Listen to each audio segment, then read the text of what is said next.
Sup? How you guys doing? Jeez, I'm late. But I made it in time.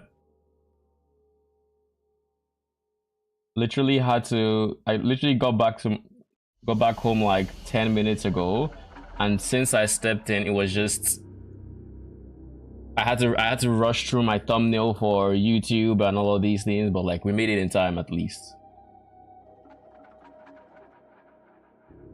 Let me see what these two are up to on Discord. He fucking shit on me. Yeah. He shit on me a map before he one-shot me. So I'm double checking because I really juiced him up. Like he literally has rogue. He has lightning resistant and LE resistant aura. You know what that means? That's fucking insane. He's like mitigating your entire existence. And I'm currently... Alright, they are having a whole ass conversation about stuff. I will undeafen myself eventually. What is this? Oh, this is syndicate operatives, right? For now, we can remove that. Oh, what do you guys think is gonna come out today? I mean, I know what I'm hoping for. I think y'all know it as well. So we'll see. I hope they do something about towers in at least in their current form. Save big on gift sub bundles. Oh yes, Twitch. I still need to deal with something on Twitch. I need to make sure ads don't run during this broadcast. How I do this, we'll find out if it's possible. Worst case scenario, I just keep muting. I keep trying to mute it. So I should have my Twitch stream manager up as well. Monetization, ads. Come on, can I remove ads? How many ads per hour?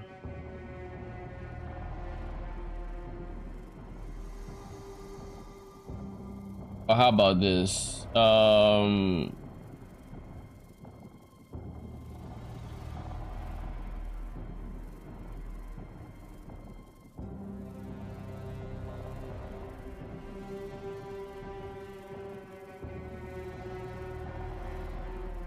Can I adjust this manually, please? Advanced settings. Ad free viewing, of course. Notifications.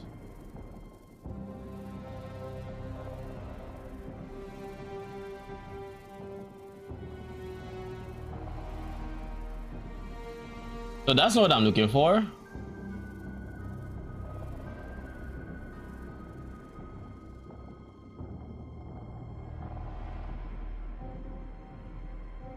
Okay, how about this?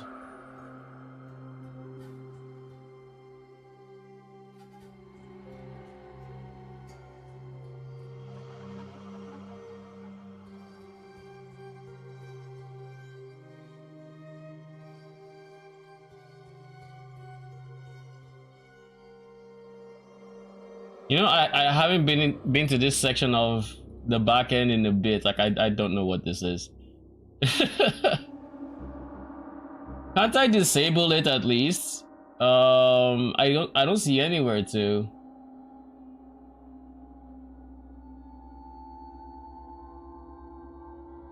Pro ads. I'm just going to leave it at 30 seconds of ads every hour. It seems like that's the best I can do. I need to run a 0.5 sec, a half a minute ad every hour. That is the best I can do to delay the ads on Twitch. I will also try to just postpone it as much as possible. I'll try as much as possible to postpone them so they don't show up. Oh, look at who that is. Rogue, what up? I hopped in Discord. Let's see. Sup. Hello. You all ready? We got 40 seconds left. You hype? I'm hype. I want to see that sick Huntress gameplay. We're gonna see Huntress. This might be Copium, but I believe we're going to see Druid, and we're going to see one more Ascendancy, and that Ascendancy. The Ascendancies are on the website. Lich is in the website. What do you mean it's on the website? The fuck? What did I miss something? Dude, the mercenary dude. warrior, right? Also. Oh no. Yeah, it's yeah, Merrick. the warrior smith dude. Yeah, Smith of Oh, yeah. Catawba. Is that what they called Smith it? of Kitava is insane. There is no way there is already. Let's see. No, this is I saw it, instructions. bro. Bye, Mr. Stouts. What are you talking about? I'll link it. I'm Jonathan. Oh, he's here. He's here. But I linked. on Path of Exile 2. Dad! Live. Well, it's been a little over 3 months since we launched early shit. access, so it's about time for our first major content update. Today, we're going to show you an exclusive reveal of Path of Exile 2, Dawn of the Hunt, which launches on April 4th. Twitch drops are enabled on today's live stream, so make sure you follow the instructions below in order to claim your Executioner's Guillotine. Turn it up. finisher. Sure. Now, in today's stream, we're going to take you on a deep dive into the new Endgame Dawn of the Hunt improvements, update. new endgame We'll cover a content. new class, 5 new Ascendancy classes, and huge expansions on character systems like unique items and support gems. After that, it's on to the endgame improvements, including changes to systems, a bunch of new encounters, and lots of other content. We're going to finish up today with a live Q&A session where ZED will ask Path of Exile 2's game directors, myself and Mark, How does it sound, your Doc? questions from Twitch chat. Now, we have a lot to cover today, so let's get started with a trailer for Path of Exile 2, Dawn of the Hunt. We as Mary are guided by the Spirit. It provides prey, shelter, even love. Better. Okay, cool. But for me, Let me know if there's any one day, sound thing, if all it's that will anything is too loud change. or too low. the Spirit, it showed me something. Something forbidden. Skill gem. That's a power charge, is it And to not? defend all I loved, Oh, skill gem. I used it. That looked like a power only a skill charge. gem. Brother, power charges? No. I lost everything that day. Damn. What's this accent? You're not But supposed to use fate skill gems. weren't finished with me yet. Yes. She's exiled. Oh, of course. As usual. I'll right the wrongs I've done. I'll do what I must. No matter the cost. I will hear the Spirit. What kind of once guard is more. that? Old dumbass god. Oh, she's so mobile, Yo, dude. she had that guy's attack, that boss. Yo, that's frenzy charges. She can What was skin that? What? enemies? She can skin enemies? Also, a spirit boy enjoyers? You guys see that attack? Oh, the mouse! Oh, no fucking Finally, way. we get rollers! Minions! Yo, Logan in. Wait, What the fuck is that attack? that's Mariana Wisps. Yo. Rogue Dude, Exile! this Oh, spirit. shit. I shall bathe in your blood. 100 defense. Let's go. Caltrops. Did you guys see Caltrops there? I saw Yeah, Caltrops. Dude, there are 5 ascendancies.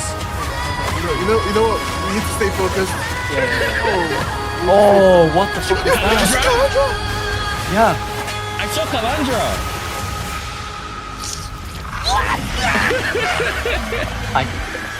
Dude, they have to explain. Dude, we saw Calandra. I love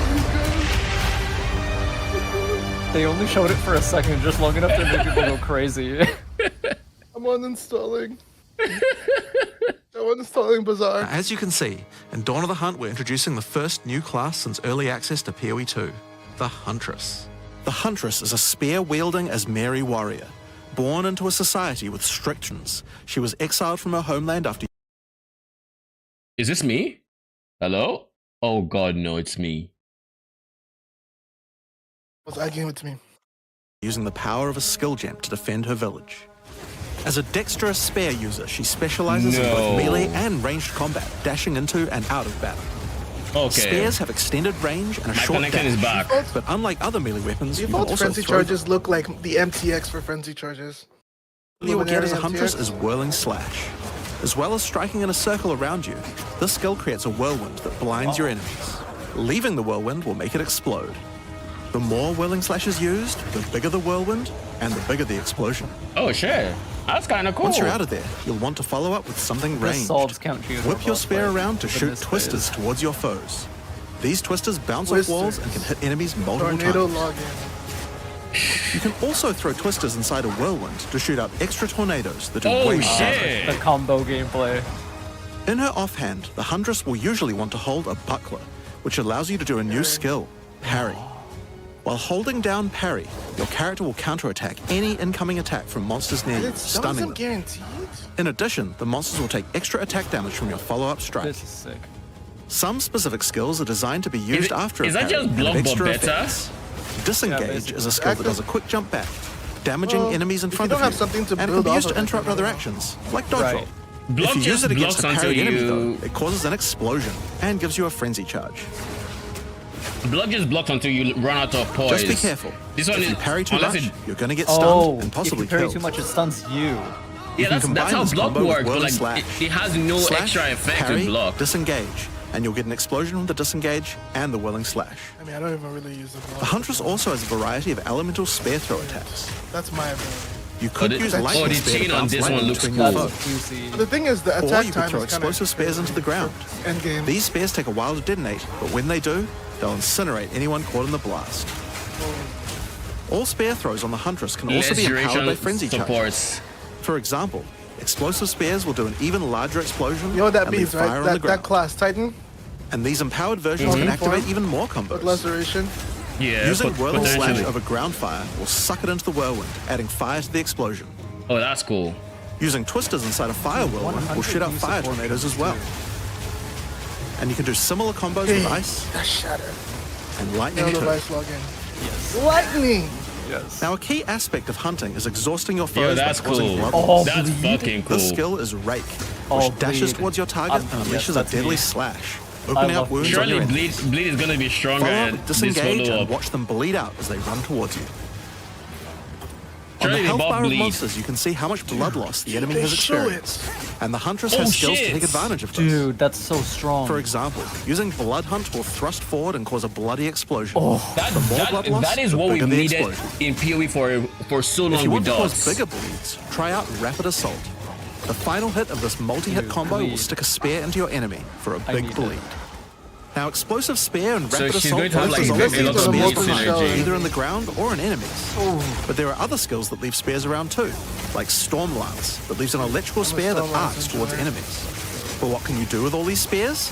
Detonate them, of course. Thunderous Leap CI will allow you to Gemling, jump Storm onto and Lance. explode any spears either in the Okay. ground or in your enemies.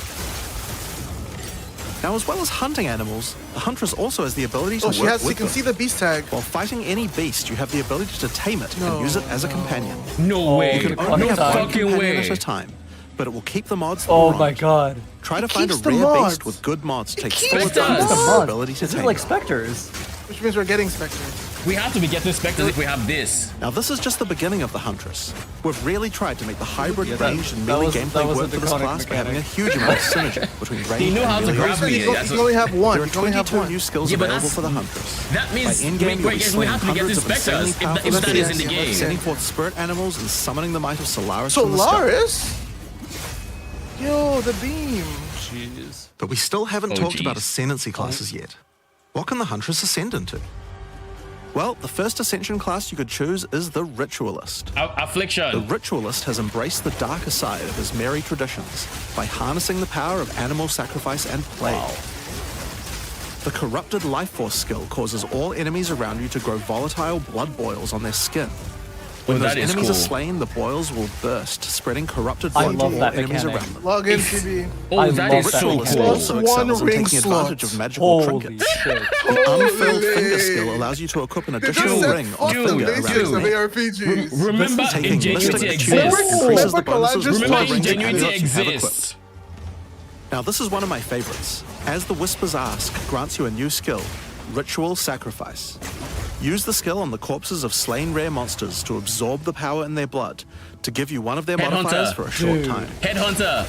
Headhunter on a Specialize skill. further into ritualistic sacrifice with As the Whispers Demand, which allows you to perform that skill on yourself instead of a corpse. Cut your own hand, sacrificing some of your own blood to empower yourself. Wow. Oh shit. The Amazon Ascension is for those looking to hunt more than just beasts. Trained as an elite guard to the most important Asmeri elders, the Amazon will use more traditional fighting techniques mastered to perfection. The Predatory Instinct skill will cause you to reveal weaknesses in the defenses of rare and unique enemies, causing you to deal more damage. Look at that health You can see bar. those weak spots represented on their life bars. While using Elemental Infusion, any charges you consume will infuse your weapon with elemental power, causing any projectile attacks to explode on impact. The Critical Strike skill is as simple as it sounds. It takes your excess accuracy and gives it to you as critical What the strike hell? chance. Oh, that is insane for crits. Additionally, you have skills like Mystic Harvest, which allows your elemental damage to leech life, Accuracy insane. and stackers Asmeri Brew login. to be able to use either flask to restore both life and mana. So those are the two new ascendancies for the Huntress. But those are not the only ascendancies in Dawn of the Oh my Hunt. god. All right, We've added let's a new go. ascension class for 3 of the other existing classes too. Let's go. Please give us First Druid. up, for our warriors out there, we have the Smith of Katava. Druid is not in. The warrior is a blacksmith in origin, taught by his father Renly. Of course, this makes With sense. this ascension, you can take your smithing skills to new heights by embracing power gonna have from the runes. insatiable one himself, Kitava. Smiths of Katava are master blacksmiths and have the ability to forge their weapon, quite literally. This is insane. Using the Against the Anvil notable skill, you can enhance your weapon with fiery destruction before any battle. After doing so, your attacks will release animation time explosions on hit is for maximum somehow. devastation. Yeah. But we'll see. You can also use the power I of told Katava you! to summon I an animal said copy of it! your weapon to fight I alongside. fucking said it. A great blacksmith can do more The than moment just I forging your saw, I weapon. saw his picture, Their I armor said, can be I enhanced said we get to animate Let's weapons. see, let's see. Now, you might think this ascendancy class tree looks a little abnormal, and you're right. It's like an anvil. There's a lot of notable skills that are hangman. disconnected at the bottom there. By taking this point here, which is free to assign, your character is unable to equip body armors with mods of any kind. What? So your body armor must be normal. Sounds like a downside, right? Except now What in true the blacksmith fuck? fashion, you get to craft your own body armor by taking those your disconnected armor. notables with your points. If you want your body armor to grant life, take this notable. If you want resistances, take What this the one. fuck is There's this? so many You'll have to win choices. me over. Think of it like you're crafting your Wait, own so is body it- armor, you have to just pick in a that? more literal sense.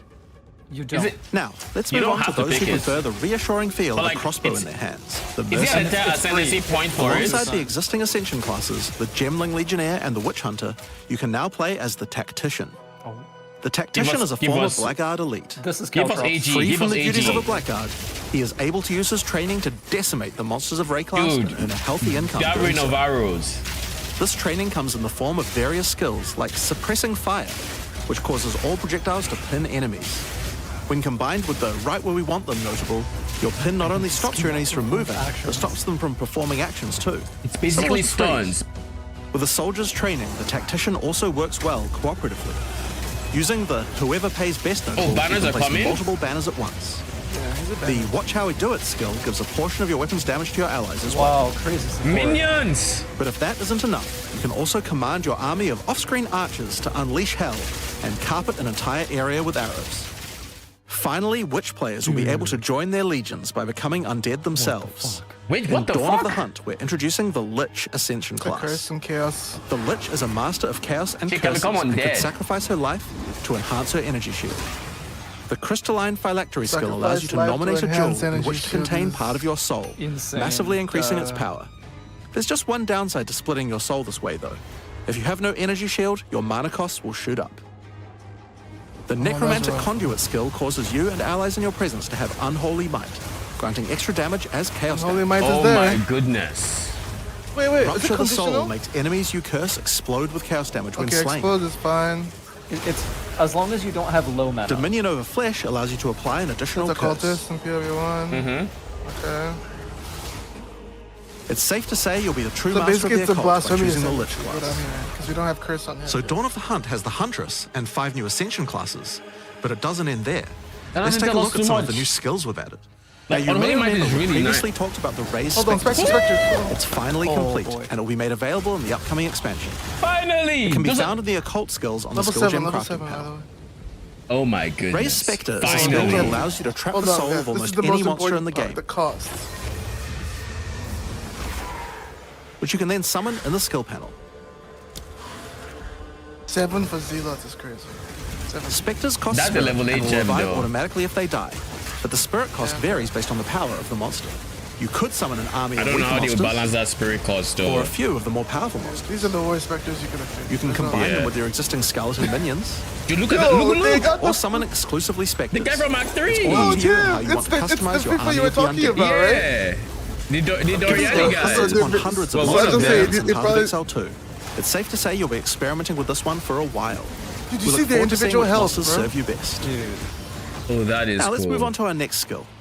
Since we've been talking about summoning undead so much, let's have a change of pace and summon something a little more alive. Finally, In Dawn of the Hunt, Roas. we're adding the Summon Rower It is a skill. 14 reservation. Summon your Jesus. friendly rower to aid you in combat as a minion. It's a reservation. You can also mount your rower in didn't think combat at it any would be? time, allowing you to move at fine. full What is speed, that even while waypoint shooting under the arrows or character? throwing You see that? spears. It's pointing Be at wary something. though, if you take too much damage while riding your mount, Might you be can an knocked off ascendancy and get thing. overwhelmed. It's worth keeping an eye on your stagger bar, as falling off the mount can mean almost certain death. On the topic of new ways to this is craft something your you armor, play. let's talk about support gems. Support gems are used to modify your skill gems in meaningful and interesting ways. Currently, we feel that a lot of builds have insufficient options Yes. here. To Agreed. alleviate this, we're adding over 100 new What support is gems. that?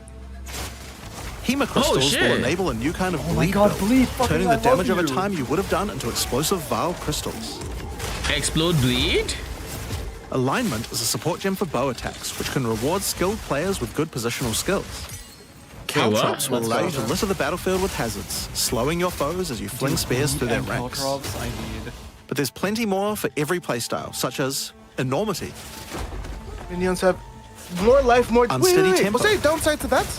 No. I didn't see it. I have to go back and check. More life, more damage, more size. profanity, They probably have the number you can have or something. Or double spirit cost or Retaliate. something. Retaliates back. I mean, to be Scaling as your fair, stun bar increases. syzygy. Yep, that's a real word. This is just. consider crushing And blow many against more. enemies. I Now, need we've to see. talked about a new class, Let's see if the new minion ascendancy Discord has classes, a picture new of that skills, screen and new of support that gems.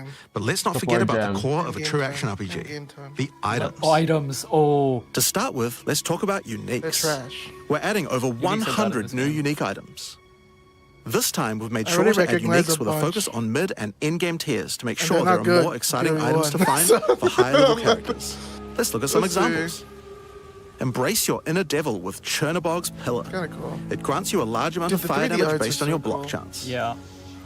The Coming Calamity allows you to become a true master of the elements, granting you What the all fuck? 3 You get all elemental herald heralds? skills without costing any Heralds skill. are What? fucking nuked. At the same Oh, time, wow. it penalizes enemy There's They no must See be this done. thing, heralds are nuked. There's no Wastegate way. is a belt Yeah. useful for builds using a single resource Heralds like are- Blood Magic or I have Archmage to builds. manifest to be equipped in either With this shot. belt, you can use 2 life flasks or 2 mana flasks. Oh, It's up to what? you. Oh, Now, we finally. could go through these all day. Yo, but he's we'll leave wearing most of a- them for you to discover. That Suffice to say, though, the unique we want there to helmets be way from more cool BO1. things to find. Over time, our goal is to add a unique to every single base is item this? type at a minimum, so that you Dude, can that chance coat any is base sick. in the game. Who was that person Now, with the mace? Given that we You know have what the that coat Huntress, is, right? we It's have a the set of Ouroboros unique quote- spears from quote. early game all the way through the Varnish, end game as if you well. get it really often. One on the example unique, is bro. Scyther's Spear, Aggravate any which combines bleeding with this bleed weapon, and fire aggravates in a ignite. powerful way. It allows your ignites to be aggravated, dealing substantially Aggravating more ignites damage. is kinda You can needed. aggravate and We're ignite? also introducing a suite of unique bucklers with some That's kinda interesting wild, though. parry mechanics. Calgyra's Arc, for example, allows you to parry projectiles from any distance. And we're also adding our first unique charms. Oh. Bayra's Ignite enemies Anguish will in not only presence. protect you from Ignite, but will also emit a devastating fire nova whenever you do get ignited. In sum, there's just a ton of new uniques to find. We can't wait to see the weird and broken builds that come out of it. Please. Oh, Now, by we also want to talk about specters. crafting All right, options. this is it, boys. Okay. Each major economy. update during early access will be continuing to add and improve Come the on. options here. We have various new crafting tools that have been added as rewards to many of the different types of new Are content those that we're alteration adding. orbs? But for now, I just want to mention the changes to runes. Runes Those are add commonly alteration orbs, available aren't they? mods, Oh. but since they only have one tier, flat damage mods tend to get outclassed by in-game. So we've changed runes to have multiple tiers, allowing you to get higher tier mods than Okay. before. Our Nice, plan is nice. to significantly expand the number of more specialized mods for crafting using soccer I'm going to balls sleep as we in add new Ultimatum. Let me content just say it over time. now. Let me And the just first say new it set of now. I'm going those to sleep in comes from what Ultimatum we're this talking week. about next. In Dawn of the Hunt, we're adding Asmarian Wisps, which can be found throughout both the campaign and the endgame. Talk about crafting. The Asmari spirit has made itself present in Rayclast, and it appears to be trying to warn, or maybe prepare us for the coming darkness. Oh, You'll this first is Coming encounter a Calamity. manifestation of it in the Grellwood in Act 1, where you'll meet Delwyn, and as Mary Hunter, who is trying to find out what exactly is causing the spirit to behave this way. As you approach the wisp, it will flee, leading you past monsters. Any monsters it comes into contact with are infused by it, making them more powerful. Each spirit is associated with a specific revered animal within this the is kind of Mary culture. a mix of This Wisp one and is a wisp of the Sentinel. Great Bear. It grants Low-key. enemies extra life and stun. The wisp moves faster the closer you are, and as you move away, they slow down to wait for you. But if you get too far away for too long, they'll dissipate and return to the woods. So it's Sentinel. As you continue to chase the wisp, it will find and possess a rare or unique monster, granting it a new powerful ability. Because this was a wisp of the Torments. Great Bear, this monster now also has increased life and stun. But on top of that, it will So it's periodically basically summon a Torments, large spectral bear that okay. slams with wild fury. I guess that's nice. It's more If you're able to quants, defeat this foe, you will be rewarded. For each see what monster the that ones was that infused are- and killed along the way, the And rewards PoE will be 2 increased. Each wisp Wait, has so- its own mechanic. So you're trying to The avoid wisp all of the the arrays wild until is you a get primal there. wisp that causes enemies to deal extra cold damage, gain energy shield, and release wind vortices on death. Oh, When that's infusing a fucking monster, ritual that pull will down kill large you. tornadoes The to ritual protect that their will kill host. you. That is fucking annoying. The wisp of the wild cat is a vivid wisp that causes affected monsters to deal more critical strikes and become more That's evasive. basically. When it infuses a sure. monster, it will summon a barrage of feline spirits that will attempt to tear you limb from limb. That is fucking annoying. If you're lucky, you may even find sacred What wisps the- that can do some Bro, I pretty need you crazy to not things to touch the this monsters they for the influence. first day. Like Yeah. the wisp of the cunning fox. I already which know. turns normal Stay the monsters into fuck away magics, from these things. magic monsters into rares, Wait, and what? rare monsters into actual bosses. Wait, what? Rares can What? be turned into bosses? Hello? As Marion Wisps crazy. can drop a new set of socketable items that allow you to Rage craft a on wide melee range of hits. interesting new mods dude. onto your items. CB, man. Each one may Corrupted only blood be cannot used be on a inflicted specific on item slot. you. That's huge As for mentioned, Trial of Chaos. the Asmarian Wisps can be encountered throughout the game, but there's also a new endgame map called the Asmari Ranges, a mountain village where the Asmari once lived, now overrun with corrupt monsters. This map always has multiple Asmarian Yo, map Wisps objectives in it, up right. and familiar. Map objectives All up fight right, the same guys. boss. Two bosses, King in the Mist, Asmarian and Wisps someone can else. also be further modified by the endgame Atlas tree as well, and by tablets. Dude, this is just the bottom Okay. right of the tree. But I'm not going to be They've the one expanded talking the tree. about those things. In order to cover all the new content in in-game, I'm going to hand things over to Mark. Hi, I love I'm it. Mark Dad. Roberts, game director on Path of Exile 2. There's a ton to talk about with the That's endgame funny. today, so Yes, let's dig anything. right in. Path of Exile 2's early access began with a brand new endgame. It was shit. And it was clear that it was. needed a lot of work. After absorbing your feedback, we're ready to make some epic All right, let's changes. see. Let's see what you The have in first thing store. is, we just need a lot more content. Okay. In Dawn of the Hunt, we have made sure to focus on increasing the sheer number of interesting and different encounters you will Why randomly breaching stumble this into map? as you explore the endgame. And the second goal That is to loot smoothen doesn't the change. progression through maps and reduce the amount of annoying busy work. Okay. To start with, let's talk about the new interesting stuff to find. Well, the most obvious thing to add are new maps. As well as the Asmari Ranges This that kinda looks Jonathan cool. mentioned earlier, Dawn of the Hunt also contains 7 other new maps, all with their own custom encounters. Let's start with this one. The Feral Megaliths map starts off in the wild Ezomite forests. As you progress through the forest, you will find mysterious rune-carved stones that, when touched, surge with energy. After activating all the stones, you can find a grand henge, where all the energy is coalescing. You can then start an encounter. The area darkens, a storm moves in, Rust and King? a concentration of energy summons a Rust dangerous King? boss. Oh no. Harbinger? You must fight and defeat the No. boss No, to it's get not its happening. rewards. Once you have defeated it, summon another. What? And another. And another. Why? And another. Are they all dropping You have loot? 10 total waves of boss fights, like- which get incrementally It's more only a difficult. bossing thing. Hey, If you manage to gauntlets. defeat them, Which makes you get sense full because boss of the, rewards, the but boss also Ripper opportunities to Huntress get new runes. ascendancy, right? These can only be obtained from this Greater map. runes. The Fractured Yo. Lake contains a surreal waterscape Can't with believe we're fractured back. mirror-like objects. As you move around Fractured! the map, the terrain Fractured itself objects! elevates from below, creating the ground you Iconic. walk on. I heard it, In I this heard it, I unique heard map, it. all the rare monsters are mirrored, Mirrored. so you're always fighting 2 of the same rare at the same Okay. time, which can prove Bro, quite this was a difficult. mechanic in PoE1. If you manage to But it didn't- overcome it that didn't get challenge carried over and make it to the end to of the the map, base game. you'll be presented with a broken mirror. A powerful Holy. altar-like object that contains an Oh. item within it. Plus 3 to Glow all Magnet The minions. item We're contained within is a new base type, either a an high amulet space. or a It's a ring high Oh my that can be goodness. crafted to have additional Holy. prefixes Oh, wow. or suffixes at the cost of the other. The last unique map Oh we'll my show goodness. today is one step based around closer the to essence deterministic mechanic. crafting. You enter a crystalline Oh, cavern, this is escape room. and you will find a powerful map boss The fact imprisoned that he in the has one center. essence is great. No, he has It multiple. is surrounded by many rare monsters, also this looks imprisoned in insane. essences. By freeing and defeating the rare monsters, the essence they held will be upgraded to a greater essence and be added to the imprisoned Finally. pilfers. A source How of brave greater are you? essence, but like that fight out How many guy. essences will you add to the boss? Overdo it, I and you love might this, lose honestly. everything. Underdo it, and you might No, regret it. what's insane your about this choice. is this Oh my boss is goodness. really hard.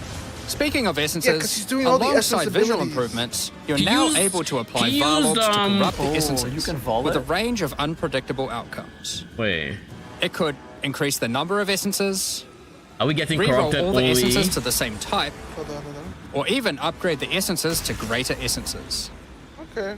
What if they're already greater essences? Yeah, we saw that coming. It can Yeah. upgrade those too. Yeah, we saw it. We have We saw four this new one at corrupted least. essences. Essence of Hysteria, Delirium, Insanity? Horror, and Insanity. How What Each did they do? corrupted essence has its own interesting combat mechanics. Like? For example, Yes. the essence of Insanity causes you to question even your own mind, as monsters split into shadowy clones, and you must locate the real one before a devastating icy fun. explosion freezes Okay, that's everything cool. around. Oh, okay. It's like Each of these has their Valhalla own boss, crafting almost. outcomes.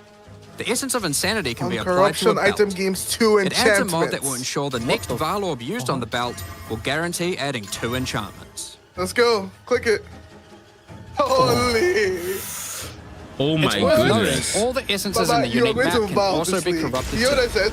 if you're I willing didn't to tell you risk said. it. It's Nah, worth I'm noting good. we have also We'll see. added 10 extra Atlas passive points you can earn by completing 5 Dude, they different made the unique street maps. bigger. They made it. It looks like they going made it to break considerably so many bigger. items. New maps are just the By beginning. the way, it said you We must had a be the goal map where we owner wanted to make earn sure you were points. I don't know constantly if you saw finding that. exciting So new you can't share content, those maps. and that it could be lurking around any corner. So, we have added a bunch of new things that you could stumble into in any map you run.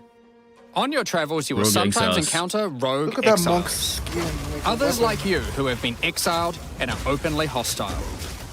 Some are malicious, some are mad, while others are simply fiends for loot. They will challenge you. So they're a fight to regular the death. exiles. They use the same skills available to players Well, this and warrior's even the doing same no damage, items. I'm not gonna lie. They aren't just dressed So up in this those thing items. drops. They're Oh, that actually did no using them. damage too. It's going to feel He like has a true defensive player layers, what versus do you player mean? situation. Of course, if you are able to slay these exiles, those items will all drop on the ground.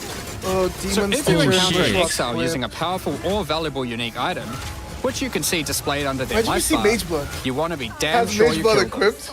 Because if they kill you're you gonna and be your killing party, that shit. they'll portal out, taking their 6 items portals with them. remaining. Let's go! Every Oh, fight let's will feel go. completely Oh my different goodness, 6 depending on the portals. items they come equipped with.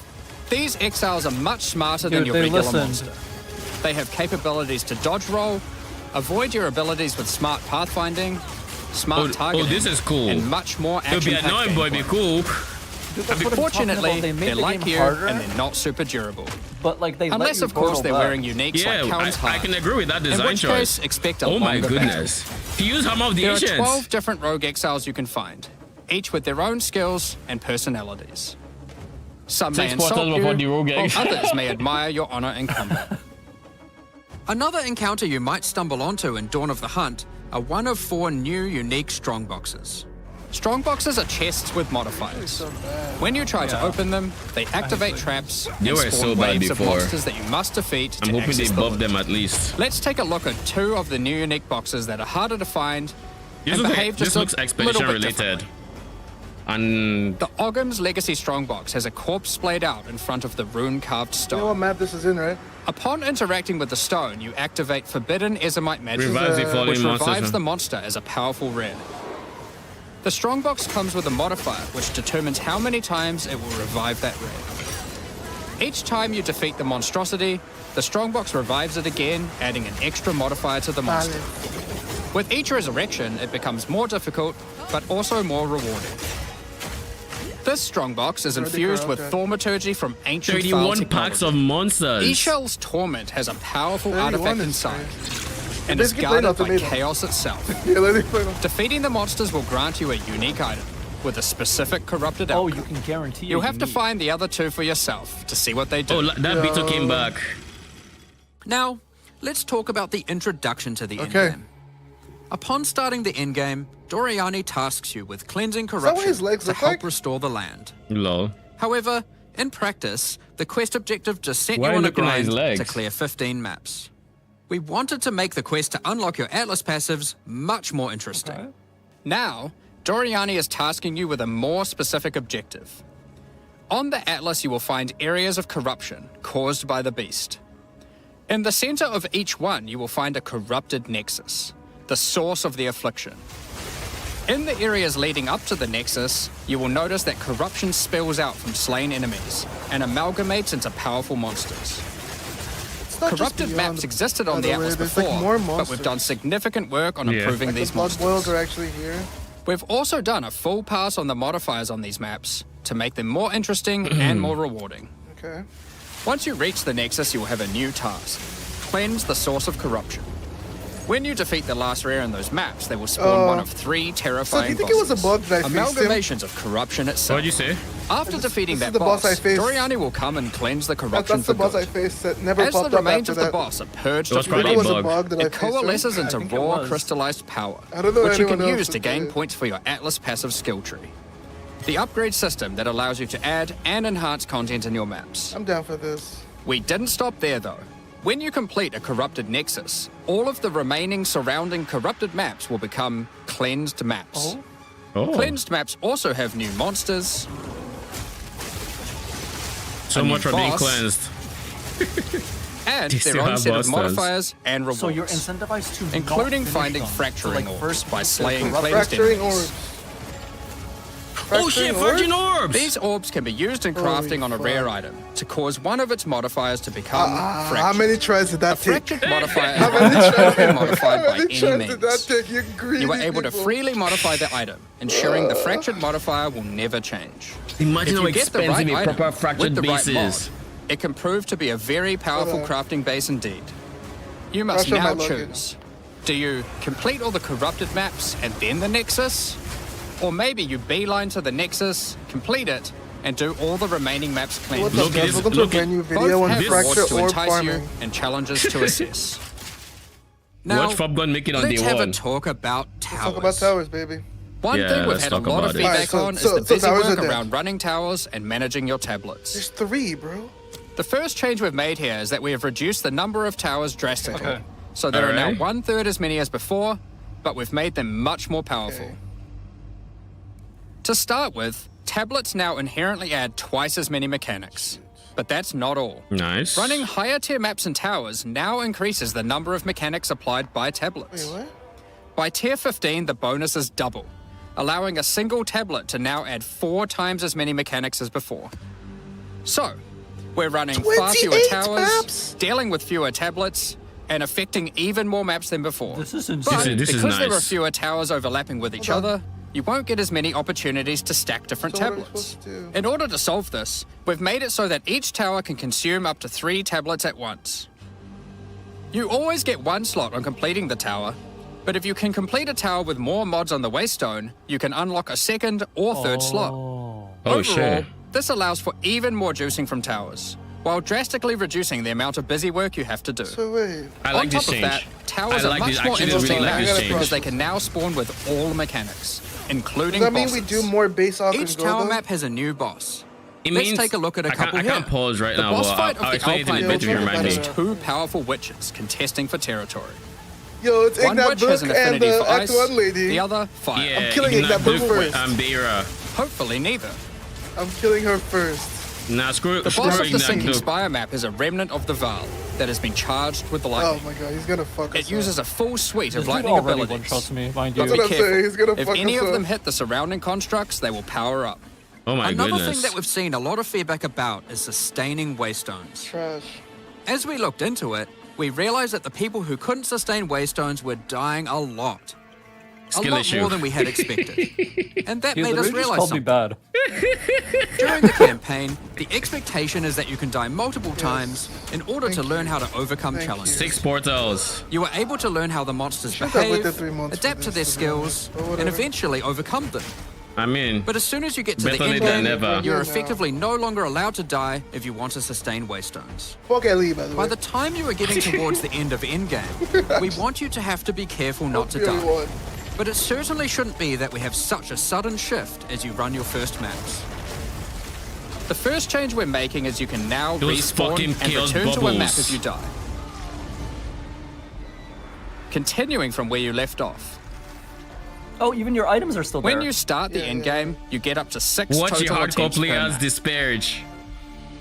Fuck Lily. As you add more modifiers to a waystone, the number of respawns goes I down. mean, I don't know about Oh. that, man. This means that as you get to the point that you're running Stop. every waystone as a rare, you will have to be more careful. Why? I guess this makes sense, but it's still kind of annoying. I In don't know about that parties, one, everyone Chief. gets to respawn that number of Yeah, times. let's punishing us for But we still think it's important that you can kill a boss in one go. In order to allow that to happen, we've made a change so that once you start the boss fight, it changes over to the same respawning system we use for pinnacle bosses. This means that the map owner can choose to It has be respawn this everyone complex, at I'm the same logging out. time. Another complaint we've seen a lot of is players not wanting to do the pinnacle content because of the experience penalty from dying. A change we've made here is that all pinnacle content now no longer grants experience, but also no longer removes experience on death either. I don't know who was complaining about that, to be honest. Dawn of the Hunt No, people also are brings the complaining, but, first like, batch I don't know of if Twilight it's Order because- if reliquary that's the reason keys you're from not the doing early it. access supporter packs. Oh, These reliquary keys key. contain items selected by our supporters. They can contain any unique item found in Path of Exile 2. No If the pipiga selected rolls, item is please. a pinnacle boss drop, then only special keys dropped by this content will be able to provide these items. For example, Hand of Zest Wisdom in reliquary action key. can only come from a key dropped by Zest. Which is So- important for all so people do- will be using. We're So also do they making a drop it change that often? allows pinnacle boss uniques to drop at any Like if it's difficulty. like Fury 1, Rarer then it's not uniques will be often. rarer at lower difficulties, but still possible to find. This applies to the drop charges for the Oh, reliquary shit. keys from what this is that? content as well. He doesn't drop jewels. He does from We nothing. spoke about towers and tablets think. earlier, Oh, okay. but we have also I don't added a remember the suite of exact unique name. tablets. Each of these adds crazy interactions to the map's influenced I'm by gonna it. let that put down these.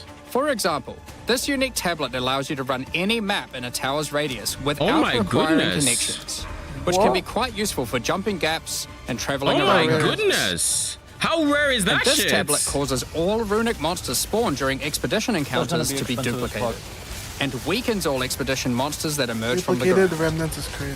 The Atlas tree but it has weakens also them been all, expanded, too. and you can find many That's of good. the new Most mechanics expedition there. stuff in PoE And 1 improvements weakens to them. existing They spawn with ones less too. life. Mm-hmm. Weaken doesn't mean lower loot. Now, through this live stream, No, it we've doesn't. mentioned quite a few new It crafting means options that they we've would just added. be easier to kill. New runes, corrupted essences, fractured mods, and jewelry crafting bases. But we did have just one more crafting system to talk about. Recombination. Oh Expedition shit! was the Recom only is in-game coming. mechanic that was Really, lacking a really, crafting there's system. No meta mods? Well, so fuck, that needed brother. to change. Recombination is a mechanic that might be familiar We'll to some see. players. Might be. It allows you to merge two items I know, together, I'm not trying to... hoping to Hold get on, the let's best see what elements of happened. each So on the a accuracy single new carried item. over. Wait until This people new crafting disparage bench will be Recom. unlocked as you complete your first expedition. So this and means even requires field bases artifacts are found actually during nice. expeditions to Still. fuel it. The rarer the mods on the item you are combining, the more expensive the cost. How expensive? That wraps up all the major in-game changes we're talking about today. With all I the like system that. changes and new content, Like it we just can't means wait even to if get in you there, break, start like if blasting you maps, fill an and item with obliterating bad mods, you can monsters. still There is potentially just one more thing we recombit. wanted to clarify Or you can before take like we move on, a two mod which is item that with all another the two mod content item and we've you just talked about smash them today together. will be made available in the existing early access leagues, so you can play your existing characters. However, there will be new leagues made for those who wish to start in a fresh economy. And It is I like the recommended to fresh start over and get the full new experience in the I Dawn mean, of the Hunt I'm leagues. I'm joining the league, obviously. For all our existing early access players, we're really looking forward to joining you playing in this new update. For those who don't already have access and are interested in playing Path of Exile 2, Dawn of the Hunt, you are able to at any time purchase an early access supporter pack at how can they put the... www.pathofexile2.com. I don't know if you noticed, Additionally, putting the actual Paladin and currency Penance now, so supporter they're packs are respecting now the available to potential EU purchase in regulations. Path of Exile I didn't even 2 see it. and It's not contain for 6 coins microtransactions anymore, because each, that's and the the full EU is pack's face passing value a in bill points. that doesn't let that happen anymore. All the Yeah, you know, microtransactions like contained gaming within these packs are microtransaction purely stuff. cosmetic Like you're and paying do not cash, affect your character's power or not buying progression in coins any to way. purchase. Thank you So they're so much for pre-firing your that. ongoing support. That's smart. We're just about to start the Q&A with Ziggy D. Oh, you're With gonna- release I'm at the end muted of because next you're going week, to have to win our me over community on team will towers, be bro. posting crucial information you'll need for the Like, release. why do we get Keep an punished eye for on the more news. mods, man? On Literally, release like, weekend, we expect to like, what's launch the the new play? mystery box and many new microtransactions, including yeah, Path of Exile okay. 2's first Also, wait, what alternate is the skill change to effects. towers? First what? Thanks for joining us today and checking out What's our the latest change to developments. towers? First what We're skill looking forward effects? to playing the Huntress, trying new builds, and Okay, exploring the new let me run- endgame next week. Let me run a quick 30-second We'll ad on begin the Twitch so it Q&A doesn't bother me shortly, for an so hour. please get your questions ready. All right. The change to tower is actually very simple. It's now you have to run less towers, but because you're running less towers, you would in theory get less suffixes that you'd be buffing your maps with. So to counter that, the more maps you did before the towers, the more of those league mechanics are put on the AoE, and I think the AoE is also bigger. The AoE is also bigger, and if you put mod on the waystone you use to complete the tower, you can then put more tablets in there. So 3 mods gives you 2 tablet slots, and 6 mods gives you all 3. Does that make sense? Kind of. But You have to run less towers, and you still get a similar amount of content and modifiers. so what is the base experience for someone who doesn't love towers going to look like? You They're not run motivated less to towers, go- You just have to run less of them. Yeah. and you have to get less tablets with the modifiers you need, because you only have like 3 slots, and there's less juicing and doing all those setups. Alright, well, the interview's starting, I guess. They're kind of low. Is it just me? They're very low. Yeah. They'll turn it up. chance of success based on the number you pick. So if you pick just I can barely hear them. one from the other, then the chance is much higher. But if you pick if you pick 6 I mods, just it'll start be crafting my completely wand. impossible. But So this is my second effectively, monitor you know, like, content. the It's gonna more be an you're hour. wanting to design the item, the less of a chance of actually having success. So that means that if you just want to get like a mod, if you want to get an item with like, okay, these 2 mods that I found off the ground, that's relatively easy. If you want to get an item which has all of them, then very hard. So we think that's a much better design, because it means you can kind of use the recombinators actually become something that you can use even from from the first point you get them. But there's still this kind of end game, like for perfect stuff, you might still be able to do it with more. It is kind of balanced though, so that if you pick literally all 6, then it's going to be like incredibly low to the point of like don't even try that. But like 4 mods might be a good thing to sort of be striving for, that kind of thing, and then exalt the other 2, that kind of stuff. So yeah, that's kind of the new design of that. So hopefully that'll be in by the time 0.2 comes out. We've kind of got a plan for doing that. Yeah, I think it's a much better design than what we had before. Give me a quick second. If it's not there for 020, it'll be as very soon as it soon. can afterwards. Very But soon. yeah, spur of the moment, night before the live stream design sessions. Yeah. But Been a few of those. increased player agency and visibility into the success result is just a win. And honestly, it took way too long to, get to the point of us actually going, "Oh, this is just straight up better to have observability into that and the freedom of choice." So. Sure. Yeah, that's the thing. Recombination definitely felt like something that was both really high end in terms of the crafting that it was intended for, but also just even understanding it. This seems much more intuitive because Yes, you just pick what you selecting want. the mods you want. Yeah, Right? exactly. So it does sound like it's a little bit of a nerf for the very high end of crafting, though. Like, It might end up being, but I'm not it sort of depends on how the numbers come out. Because we only just designed this, we need to still work out exactly how the numbers end up looking. But I mean, look, we have to make sure. Obviously, whenever we're designing any crafting system, we have to be really sure that we're not screwing over finding stuff on the ground.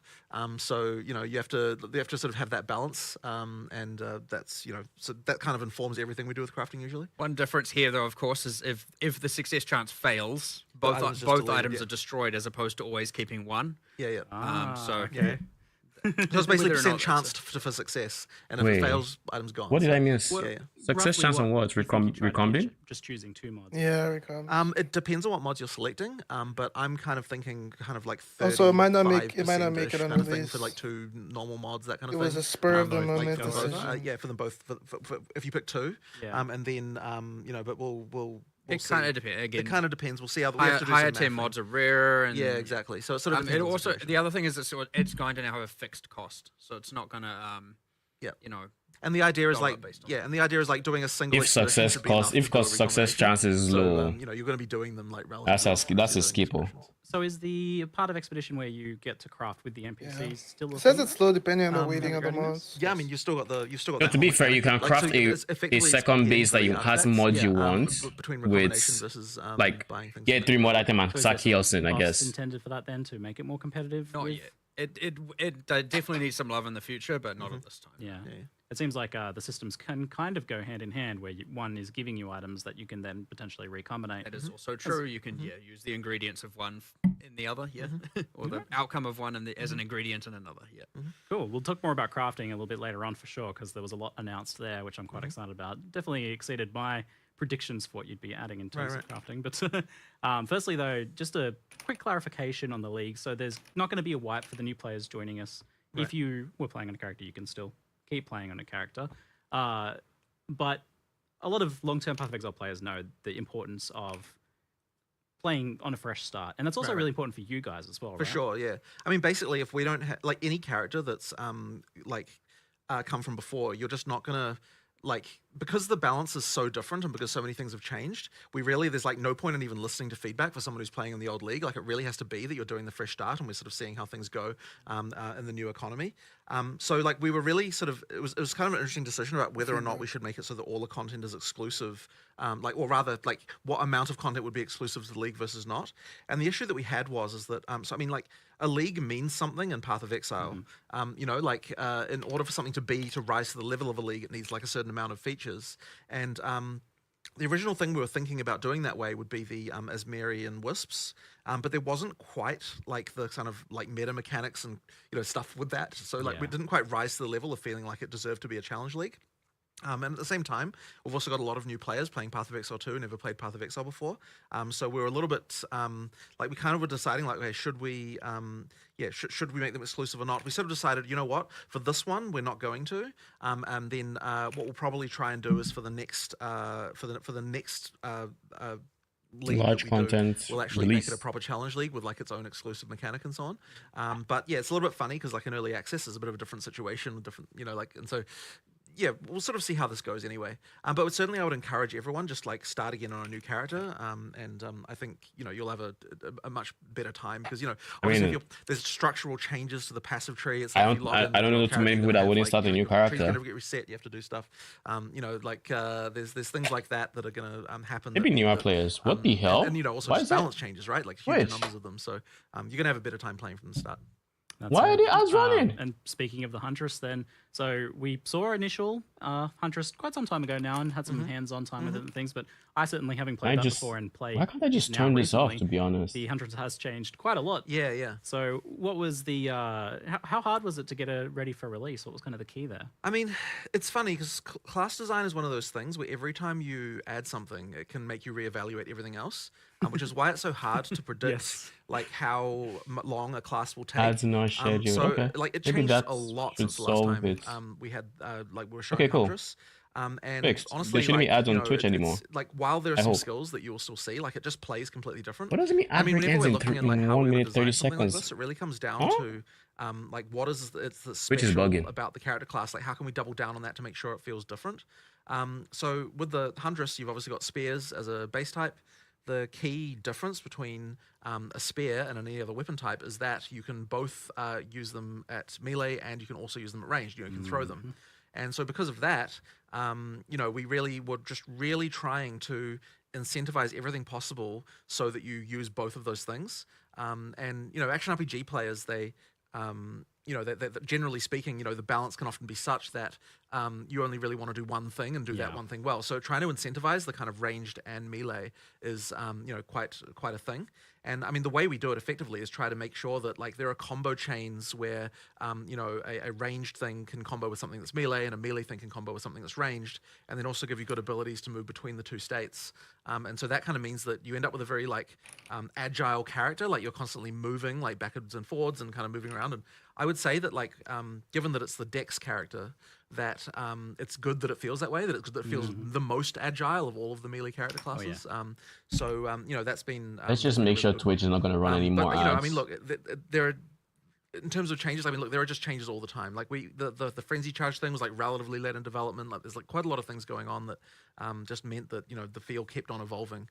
And another big one, of course, was parry, which I honestly was very skeptical of working. And Mark, Mark was the one who saved it. Honestly, like I was like, you know what? There was like 3 times I think where I was like, you know what? I don't think it's gonna work. And then you were like, okay, I think we're gonna save this. I was like, give me a week. Yeah, exactly. And it works completely differently for most games, because in most games, obviously, with parrying, the way that works is that you have to time to push the block button at exactly the right time. But that's just something that just wouldn't work in our combat system, because you're often packs of monsters. It's just like you don't really have the ability to read combat in that way in our game. And at the same time, we need to make something where there's going to be like, if a single monster in a pack hits you, you need to be able to respond to that with something that's going to, you need to be able to respond in a way where you don't just then immediately get hit by a bunch of other stuff. Yes. So having it so that the parry, like it always parries, but it's then taking advantage of what the parry does to the monster by following up with something that's going to give you like, an explosion or something like that to kind of deal with the pack. That's something that sort of allows that counter gameplay to work in our game. So, Parry just sounds like kind of got block, 2 but primary better. parry follow-ups. You've got the frenzy charge one, which Yeah, dashes what's up? back. Which Like, means that you genuinely. don't have to worry about the monsters hitting you. And then you've also got the one that there's another one which I don't believe we showed there, which called Fangs of Frost, which Dakota, does I have a counter where you couple of attack questions with for ice, Russian, which so you freezes might the need to pack. mute. So it's another way to kind of... So Oh, in both definitely. cases, you've kind of got Too something loud. that's kind of dealing with the fact that you've got all Alright. these monsters around you. I'll just And, definitely. that was kind of the biggest challenge I think that we had with that mechanic. Yeah, I'll also make note of there was a support gem I found that you can attach to any attack that allows you to follow up parry to generate a frenzy charge too. So it doesn't even have to be the backflip. Yeah, You in can that case. Yeah, there's other... create your own parry. Yep, and then of course there's always Sniper's Mark, and there's like there's a skill that does give you a guaranteed crit, so that's a potential option as well. Like you've got a few different ways to generate them. Because parry guarantees a light stun. Yeah. You always get that small window to actually engage or do a thing before before you're under danger again. And I'll tell you this, like, I am one of those players who never parry, right? In any game ever, because I could never do it. It's always just so frustrating. So I was very skeptical of that, but it feels really good. You've both managed to make it something that's easy to do because you can just hold the button down and parry at any time. There's no skill involved in that. But at the same time, you've incentivized making it so that you do want to still try and time it as best you can personally. How have you done that? How have you made it so that like you actually still want to kind of play it skillfully? Well, I mean, ultimately, if you get surrounded by a pack, I don't see how you're gonna stop minimize the blocking window, but at the same /parry. time, like the timing is just not like not as bad. But the nice thing as well is that like once you do successfully parry, it's very obvious. You get the sound, you get the token on the monster. It's very chunky. Yeah. So it means it's very obvious when you're supposed to counterattack. So yeah, I'm very happy with that. I think that it came out really well.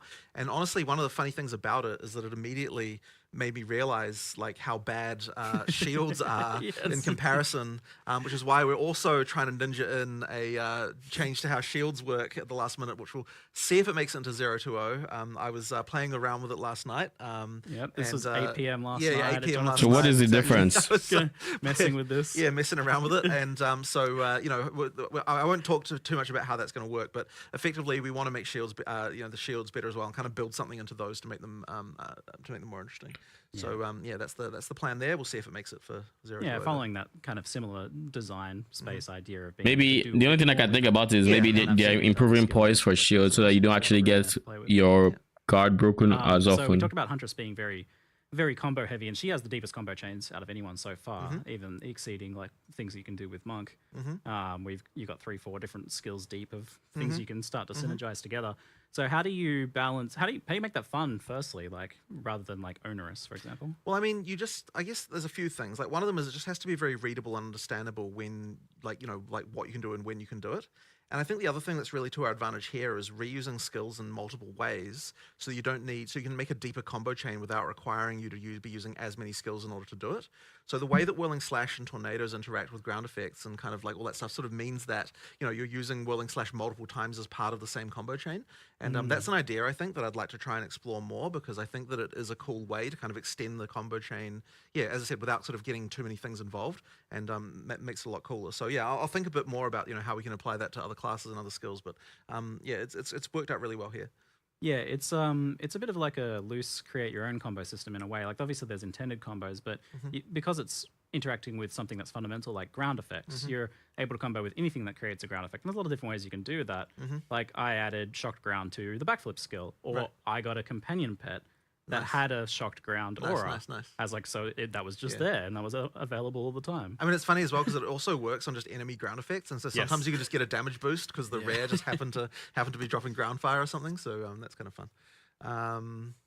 But it's been it's just a lot of fun to play. The first time I ran into that was actually in the graveyard, where there's these like chests that like pop open with fire, and like I was using tornadoes, and then one of them just randomly turned into a fire tornado, and I'm like, oh, what happened there? Oh, yeah, sweet. It was just like a really cool moment where it just sort of interacted with the environment, which Burning Ground map stocks just went up. It always feels like you're getting a little bit of something extra for free when you're taking advantage of the enemy effects, or a boss fight that just has burning ground everywhere. It's like sweet.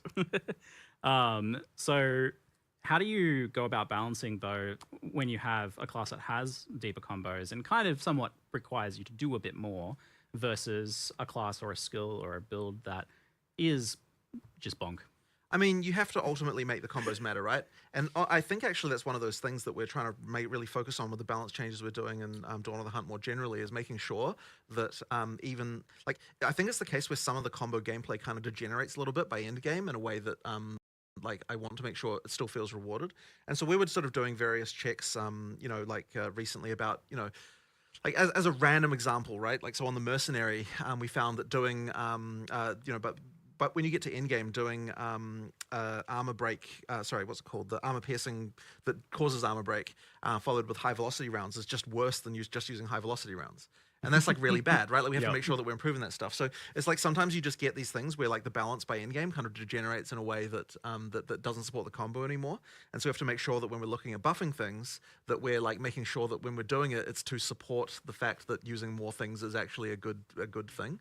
We're really trying to make sure that we're bringing some of that, improving some of that stuff as well as we're making the balance changes.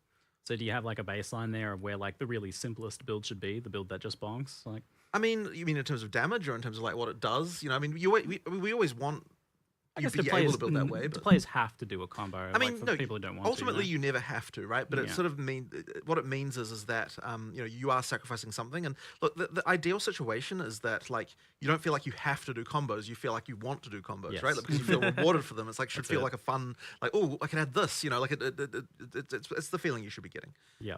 I think the Huntress is doing that very well. It must have been like extremely hard, because I don't think I've ever seen. In his PoE, players are not always going to feel like they want to do combos, especially when you've been playing for like 5 hours. Like end up on the cutting room. So it'll have to be very. If this is in the game, then that's the only thing I'm ever going to do. I don't think universal PoE player wants to. Certainly playing a hardcore player at least. Makes me go back and look at the other classes and be like, we need to up that the level there, and we missed the mark a little bit now because this is better. And who's to say the next class won't even be better and make us question even this? But but that's the way it is with class design. That's what he says when we like literally when you make a new class, you question everything. He's not understating the level of questioning everything. Yeah, do you see like going back to the monk at some point and looking for more like opportunities to link skills together with? I mean, we haven't got to the full skill set for any class yet already, and we need to add more pieces for a lot. I think there's at least 4 skills that were designed and then aren't in the monk currently. Range are the same. There was extra poison skills. It was intended to be more chaos dots. There's all kinds of stuff. We have to obviously at some point fill all of that in. Hard to say when, but. We're going to try and incrementally get it, like much like how Ray Spectre and I mean the mount works with the Huntress, but we were like, let's give something for the Ranger this time. Let's give something for the summoners out there this time, and so we're just going to keep filling in those. Finally, time. we get some attention, eh? Class and skill First some dimensioning summoners. Last class you're going to release is going to be like amazing. You'll look back at the first ones and be like, ooh. Possibly. Well, that is the worry, but whatever. That But look, with that was I'm really looking forward to seeing more about the witch. Improvements of again, right? So and that will never end. That's it. So with the parry came the kind of looking at the player getting stunned, in particular player heavy stun. So it's always hard to tell players like, hey, we're going to do something to you and it's going to be a bad thing. You're not going to like this. Well, the funny thing, let's talk about why. there's a few things like that actually, because so I mean, for a start, like we needed the downside of parry to be like that. Yeah, you get stunned out of it. But then when we're looking at how long, like we're like, okay, right now, even, and it's true with shield block as well, by the way. It's like if you get stunned out of that, the amount of time that you get stunned out for is actually not even enough time for most bosses to do a follow-up attack on you. And it's like, well, where's the downside if it doesn't even have enough time? So we did have to extend that out a little bit, and it makes you a little Oh bit my more careful. goodness. But just to warn people, right? There's a few other things like we lowered what's it called, the I can't remember the name of that thing now. The thing that makes you more easy to be Threshold? Elemental statuses apply to you. Elemental ailment threshold. That's right, ailment threshold, yeah. So we lowered ailment threshold to actually make it so the player has those mechanics happen more to them, right? Because like right now through campaign, like you barely get frozen or burning or shocked, really, to be honest. So there's stuff like that. I'm sorry, what? Because if you don't have that stuff actually happen to you, then there's no point in mitigating it. And it's like, things like charms were like not very useful because, those mechanics weren't happening to you. There's stuff like that, right? I don't know where you downsides do actually heard this matter, from. and we I can had to make it go so that, freeze charm almost every build. Then there's other things you can do to sort of bypass those downsides. So that's kind of one of those things that we just have to make sure is there. I did always find it a little bit strange that like I was able to count the number of times I was frozen in the campaign on one finger. For sure. For sure. But as always by those vile ghosts. yes. So expect a little bit more, a little bit more danger from the stun. I definitely died a couple times to getting heavy stun. Yeah, it can happen. So that's mostly occurring if you're like doing bad blocking or parrying. But can it also occur just from like taking a really big hit or something? Nope. At least we've discussed that. We've gone through a whole bunch of different should certain boss abilities heavy stun you, and if you speak into enough stun threshold, it like demotes it to a light stun, and if that, there's all kinds of multi-hour discussions we've had, and we haven't really come to anything conclusive there. But it's only from mount, raise shield, and parry, and of which, at least for all of them, you can see your stagger bar filling up. It's worth noting things like evasion apply to. So when you're parrying, we turn off your evasion from taking damage because the block does, right? And otherwise you'd be like, I'm going to parry it. Oh, I evaded it. It didn't parry. Yeah. But you can evade the stagger build up. So you don't take the damage anyway, just before anyone misunderstands that. That is kind of thoughtful. When you can parry for longer. I like that. Stuff on the tree, including damage affecting the debuff. I don't like the elemental ailment threshold reduction for the layer. All over the place for both mount and so in the dex section of the tree. So yeah, you can mitigate. I mean, my expectation is probably you'll get some in-game builds that are just like I can parry forever and there's no real consequence. So. Not every skill can be parried, of course. It otherwise follows the slam rules. If it's a slam from above or below, you can't parry it. Much to your frustration for some things. I mean, there are a few things where I've got disagreeements about what looks like it's parryable, but... my hopeful there was when it's contentious, people would bring it up and would change it, right? Sure. So, if it's on the line, it's meant to be blockable. If it isn't clear. And there was no way with hundreds of monsters and many dozens of bosses that we weren't going to miss some things. So Find specters. So you mentioned this a little bit earlier, but action RPGs kind of naturally pull you towards one damage type, one skill, one specific thing, and optimizing as much as possible, because otherwise you're just making a bad build a lot of the time. But I notice Huntress has a bit of everything. She's got bleed, she's got all the elements, she's got physical. The only thing she doesn't have is like chaos, but there's kind of poison on the tree right there. So how do you promote this, all of this different stuff together? Are you supposed to only kind of be relegated to using 2 or 3 skills, or are these supposed to come together, and how do you manage that? Well, there's a few things. So one of them is that we provide a lot of combos with the expectation that you'll probably be focusing around a few specific things rather than necessarily using the whole tree.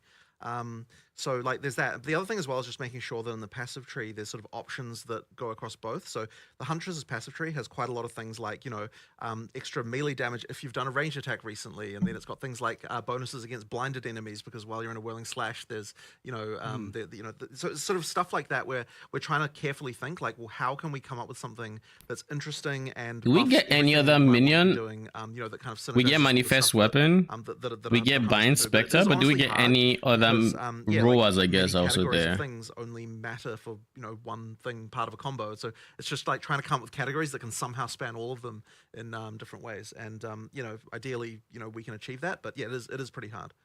Generally, yeah, you're going to become more niche or more selective because, again, even mixing elemental and bleed is just probably often going to result. You in something probably wouldn't do suboptimal. both elemental and bleed. You'd probably choose one or the other. But that's why we kind of try to make sure that, like, so you've got sort of linkages between them, though, right? Because it's like, for example, the thunderous leap detonates the spears that you do from the bleed thing. So it's like kind of like the idea there is to like it changes how that skill then has a use in the combo with the other one. So even if that skill itself isn't doing a lot of damage, it's triggering something that's taking advantage of all the damage bonuses you got for the for your bleed stuff.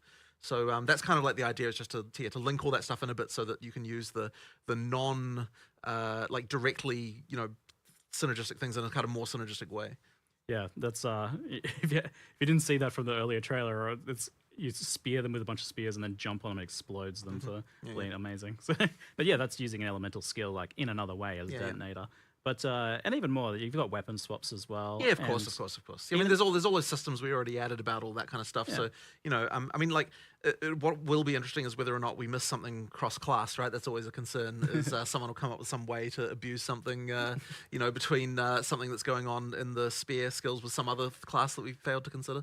Yeah, I mean, so that's it. When we look at a new class, we typically like call it like, Huntress is spears, but kind of not really. It's a signature weapon, but absolutely nothing in the ascendancies prescribes spears. Exactly. So effectively, we take great pains to make sure that the ascendancies never mention weapon types. That they're always generalized. So, for example, the like infusion mechanic in the Amazon, it just says projectiles. It doesn't say spears, and the reason it does that is so that you could make an Amazon who is a bow user, and that's all fine.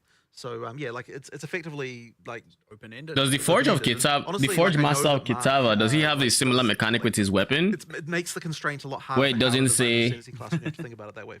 Maybe I feel like it'll still say like 200 melee weapon or melee weapon or something like that. Like there's probably a restriction there as well. To the original PoE 1 Saboteur called out traps and mines, and so if you're a trap and mine character, what are you doing? Well, you could do something else, but no one else is playing that thing. Right.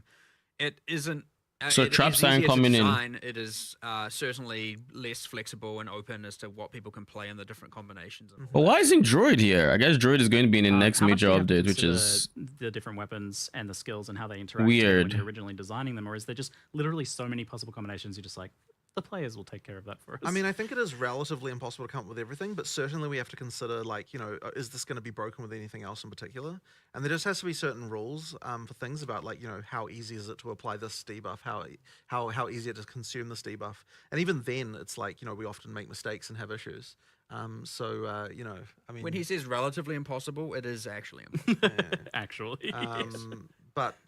relatively actually impossible. Even just looking at the balance pass we're doing at the moment, right? I mean, there's hundreds of things like that, that we still patch notes when. I mean, are we getting patch notes today, or do we have to wait? Honestly, understand all of the different broken things that could possibly exist, and so it's like it really does depend a lot on like on seeing reports on what people are doing on some level, right? But then I think that what will happen over time is obviously, like, the game's still relatively new. We're still making relatively big changes. Over time, the balance, I think, will get to the point where we no longer have these like crazy outliers to the same extent.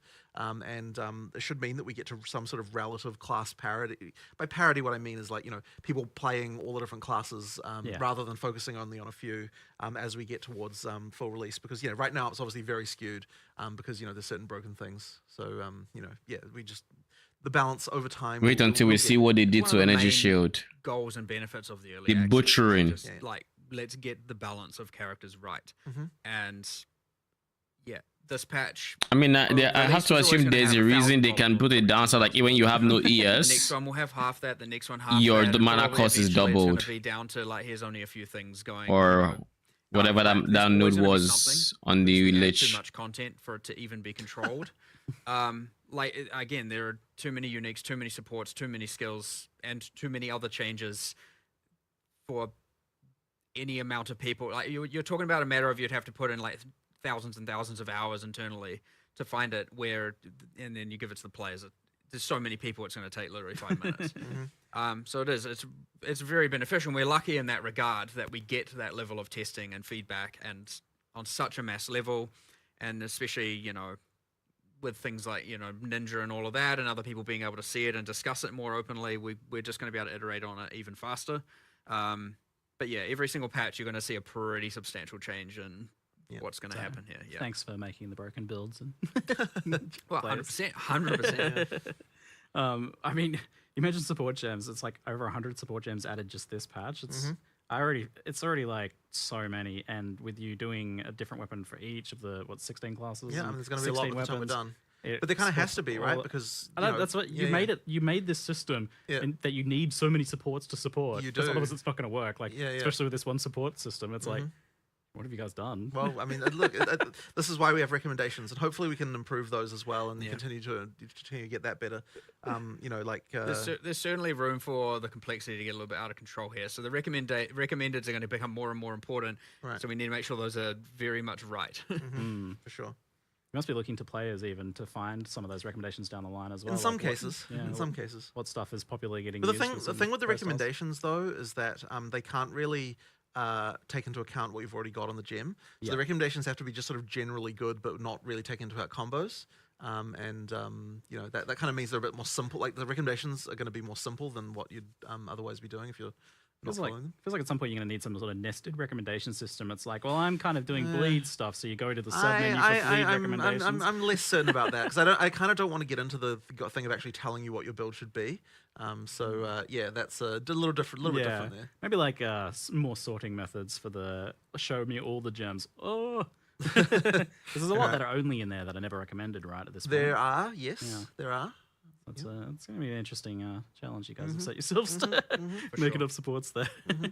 So another thing that you managed to challenge that you set yourselves, and I always wonder, like, why did you do this to yourselves, was specters. So originally those were nice. We're talking about specters now. Specters are a whole can of worms. It's let's just give players access to every monster. Also, we've made so many new monsters. Yeah.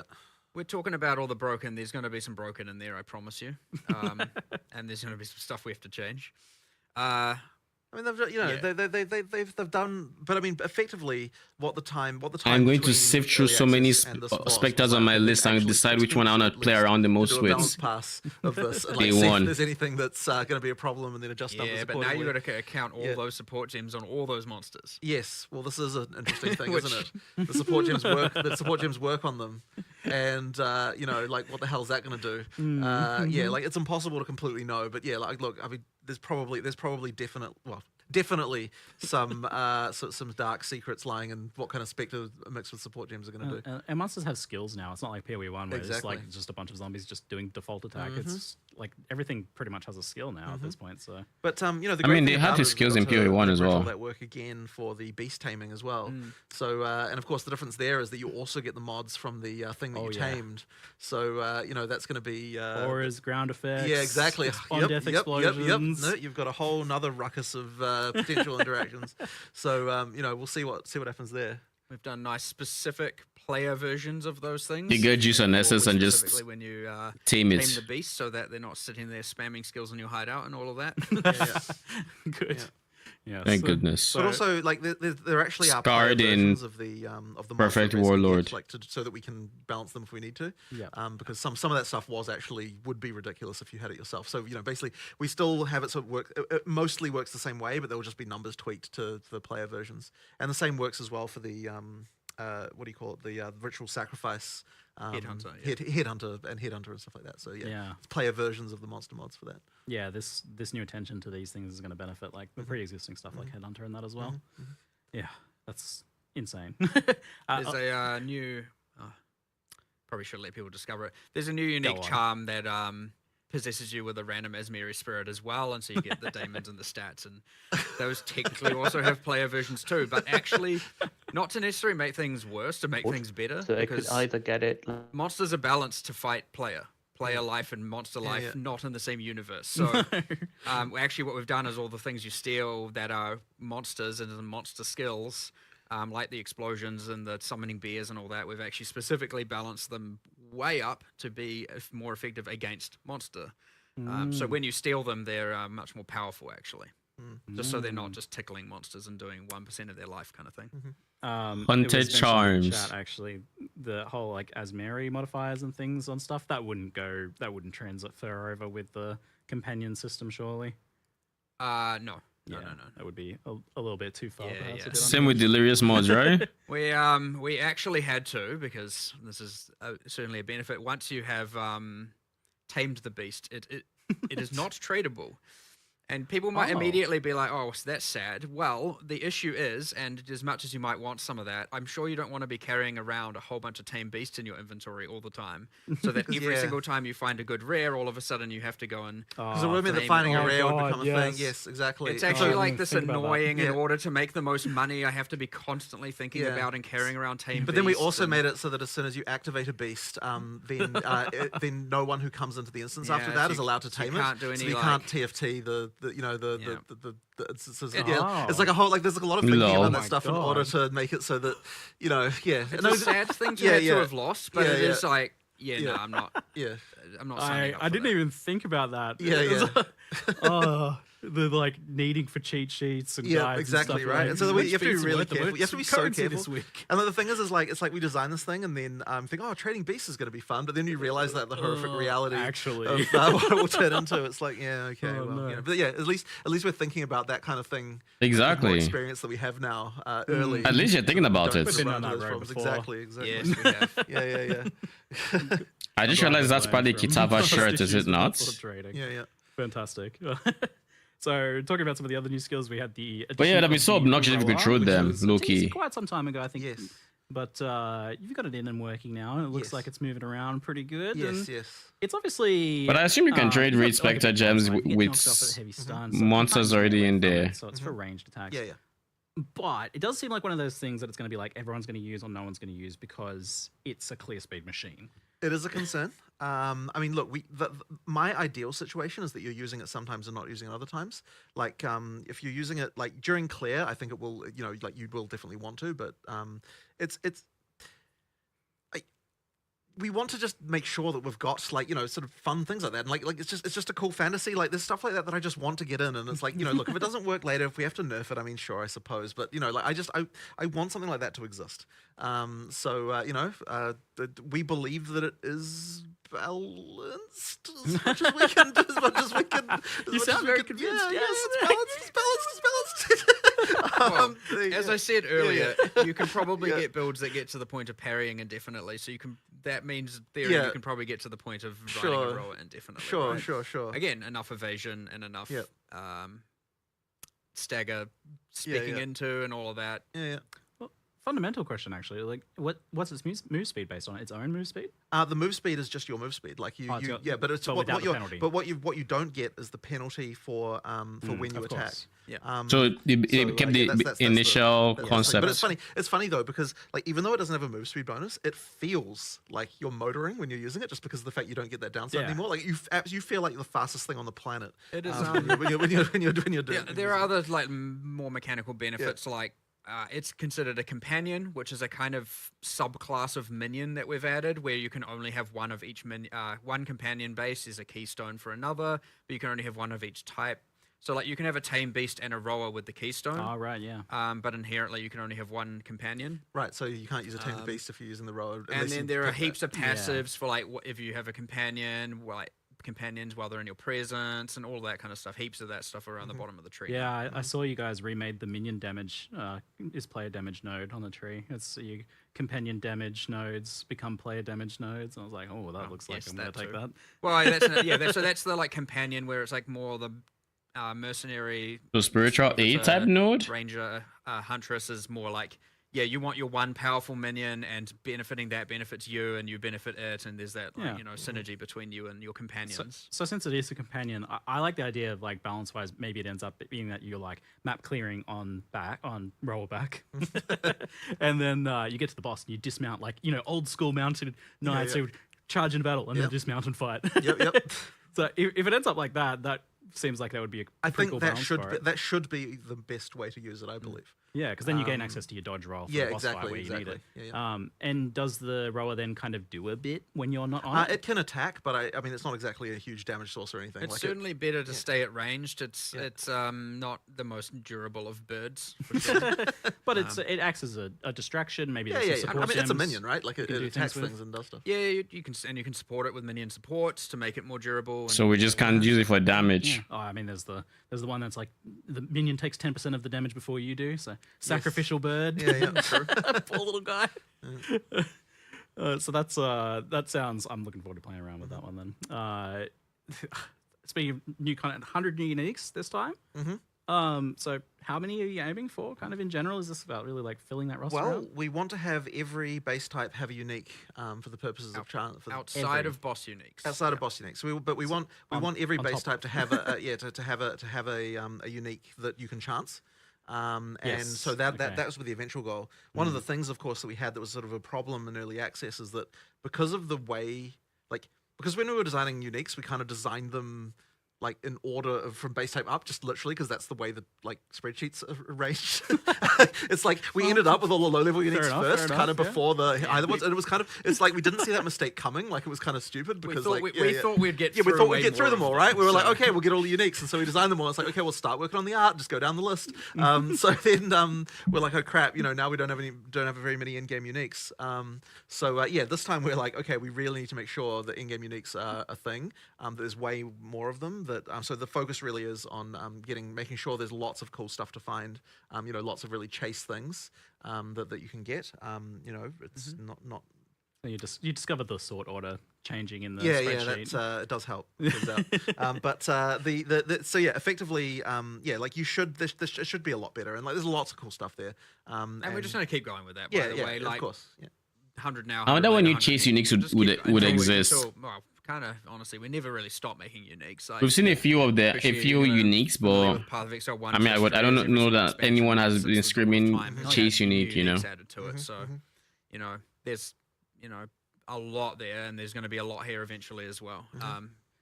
So then let's talk about the idea of like players seeing a unique and be like, 1x, that's not very good.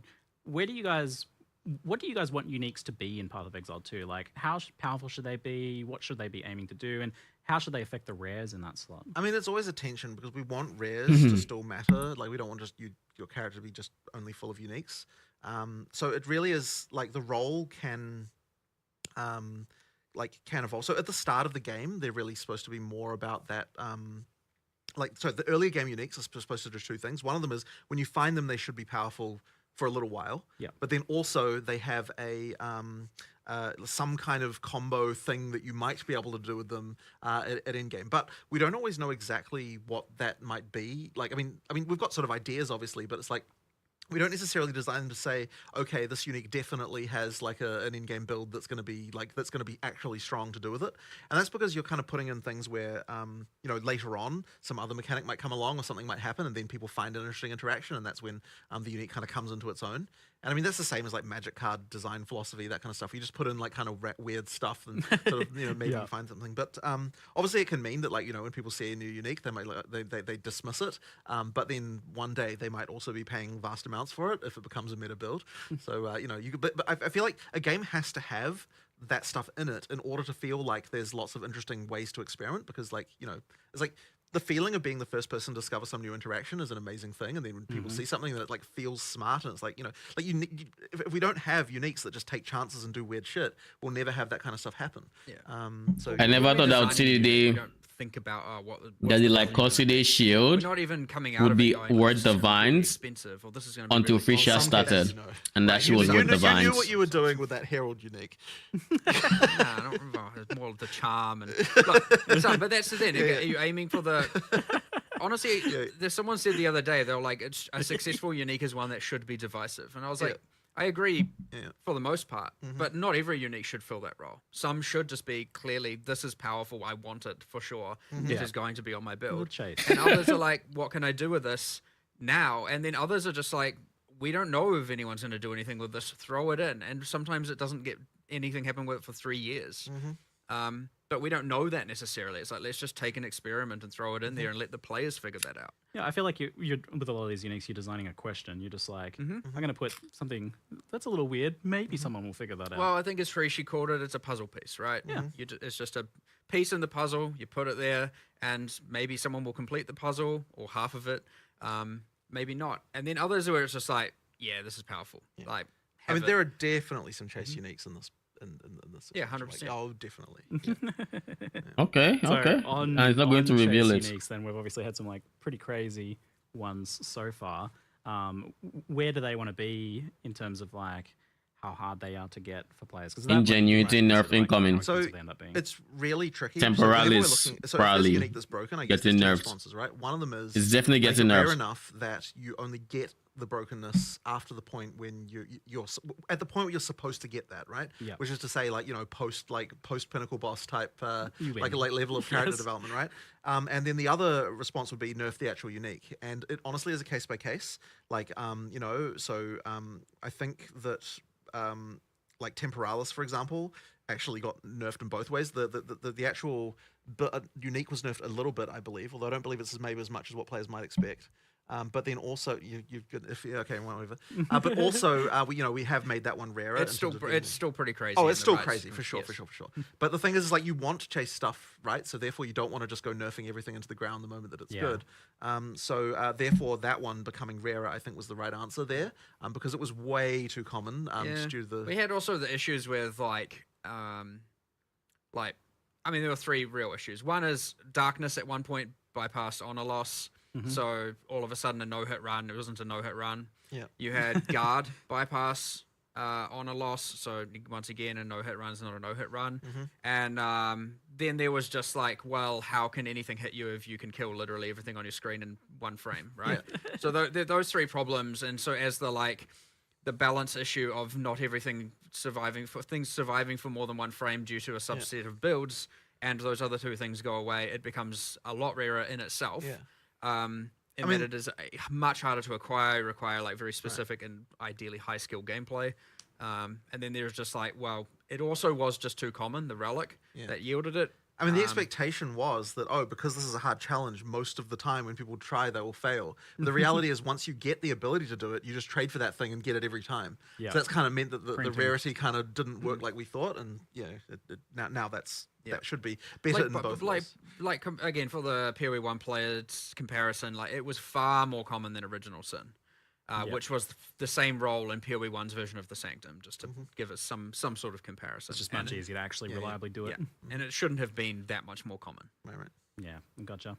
So crafting really surprised me. You guys. I mean, I expected a nerf. We'd maybe get like one little thing. Maybe you'd do some And essences or something. I but mean, depending on how much you we've nerf got the unique, I support it. essences coming out a lot more. It looks like you've got because you're Cause- valuing So into greater graders essences are much more good, much easier to get. Let's listen. One thing we didn't mention in the video is that like omens are way more common, because I believe you made the change that there's an omen in every 2.5 times more common, I think. Yeah, than every thing. So like you've got stuff like that. Like we certainly knew that we needed to do more with what crafting stuff, and so we're kind of like, well, let's just make sure we're at least adding 3 or 4 things, like new things to. And, Every ritual will now have at least one omen in the window. Amazing. So you can know upon finishing a ritual, you're like, what is the omen I'm going to get, and hope it's a good one. And Love it. Maybe most often it's That's a not, good but, change. But yeah, the greater essences, obviously, the Varlorb thing makes it much more common. There's more sources of them with the map and everything like that. So that'll be happening more. And then, of course, there's the improvements to things like the runes. We've got higher level mods that you can get from them. There's like a ton more runes. There's like, we just wanted to expand the set, and having the kind of like, the niche mods that you can get and craft onto things, like it just needed more options. And it's sort of interesting because like some people say, oh, you don't have crafting in PoE 2 because we don't have a crafting bench. But it's like we actually have a huge number of crafting options, and the crafting being good kind of comes down to like how many of these kind of weird systems are there and how they can interact. But we just have to be really careful because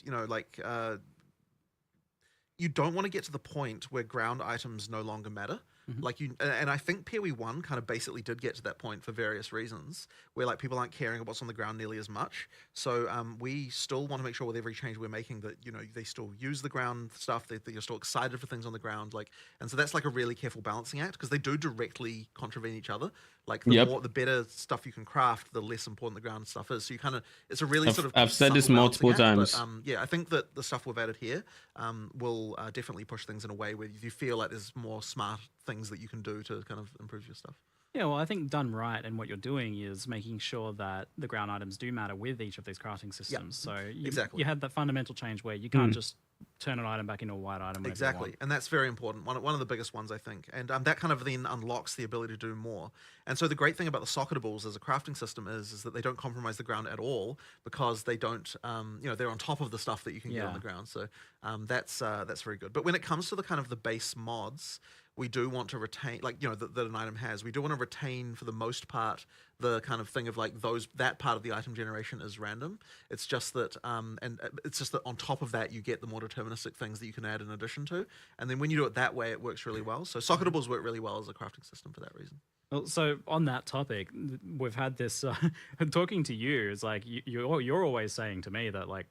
This rune system is our crafting bench, but players don't keep asking for a bench anyway. Right. So obviously there's like a branding issue or a functionality gap. So it is funny because I was actually saying the other day that like if we had literally had that system be identical, except that the way it was themed was that there's a crafting bench you go to and craft extra mods on the items, which literally be functionally the same, I think, and required materials that are effectively the runes that you get. Then I feel like people would be thinking that we've got a crafting bench. But yeah, ultimately that is that the rune system, the socketables are what replaced the crafting bench. I mean, I don't think it's a branding issue. I think there's certain initial kind of output of them was. Just not as many options as 100%. Yeah, so that is the issue, and that's because they were relatively late in development. So now we're just sort of expanding that, and we'll continue to add more. The problem wasn't that they were. We'll add more categories of them or do different things. It's like expanding. The we didn't see it as a crafting or crafting option, so to say. But the problem is it just didn't give good options. Mod pool for items, there can only be things that are really fundamental. Like so you can't get attributes with. We don't want to put in the base mod pool because then you end up in this sort of situation where you get items and they've got random shit you don't care about. Like the crafting is where you want to have all of the kind of stuff that's like very build specific. Yeah. And so adding more mods to that pool so that you can do that is the right idea. Why is it that you can't socket and rune some things, like non-attack weapons, for example? Well, it was more just a choice for asymmetry where we just wanted these things to feel different. There was also just like a little bit of a like, in the future we'll add some system where we can do something else there, and so just not having everything be completely identical, much like how the quality on those weapons works differently, where it affects the skill as opposed to just base damage. I do think it is something that we should be probably looking into sooner rather than later, though. Because the asymmetry things, it's good to have like not everything be super homogeneous, but because we're talking about the importance of it being that extra layer of control over your items, which you just don't have if you're doing spellcasting. Maybe we'll add an Arcanist's bench and theme it that way for those okay. ones. All right, you forced my hand. I have to bring this up now. Can we get some sort of like cohesive, all-in-one bench for disenchanting, salvaging, selling for gold, Arcanist benching at endgame? I get in the campaign having these things be separate, but I like at endgame, it's so much clicky. You're not happy enough with them just being next to each other, putting them next to each other, and no. Well, that's all right. I'll think about that one. Okay, good. I've planted the seeds at least. Yeah. Okay. Done my part. All right. There's ways.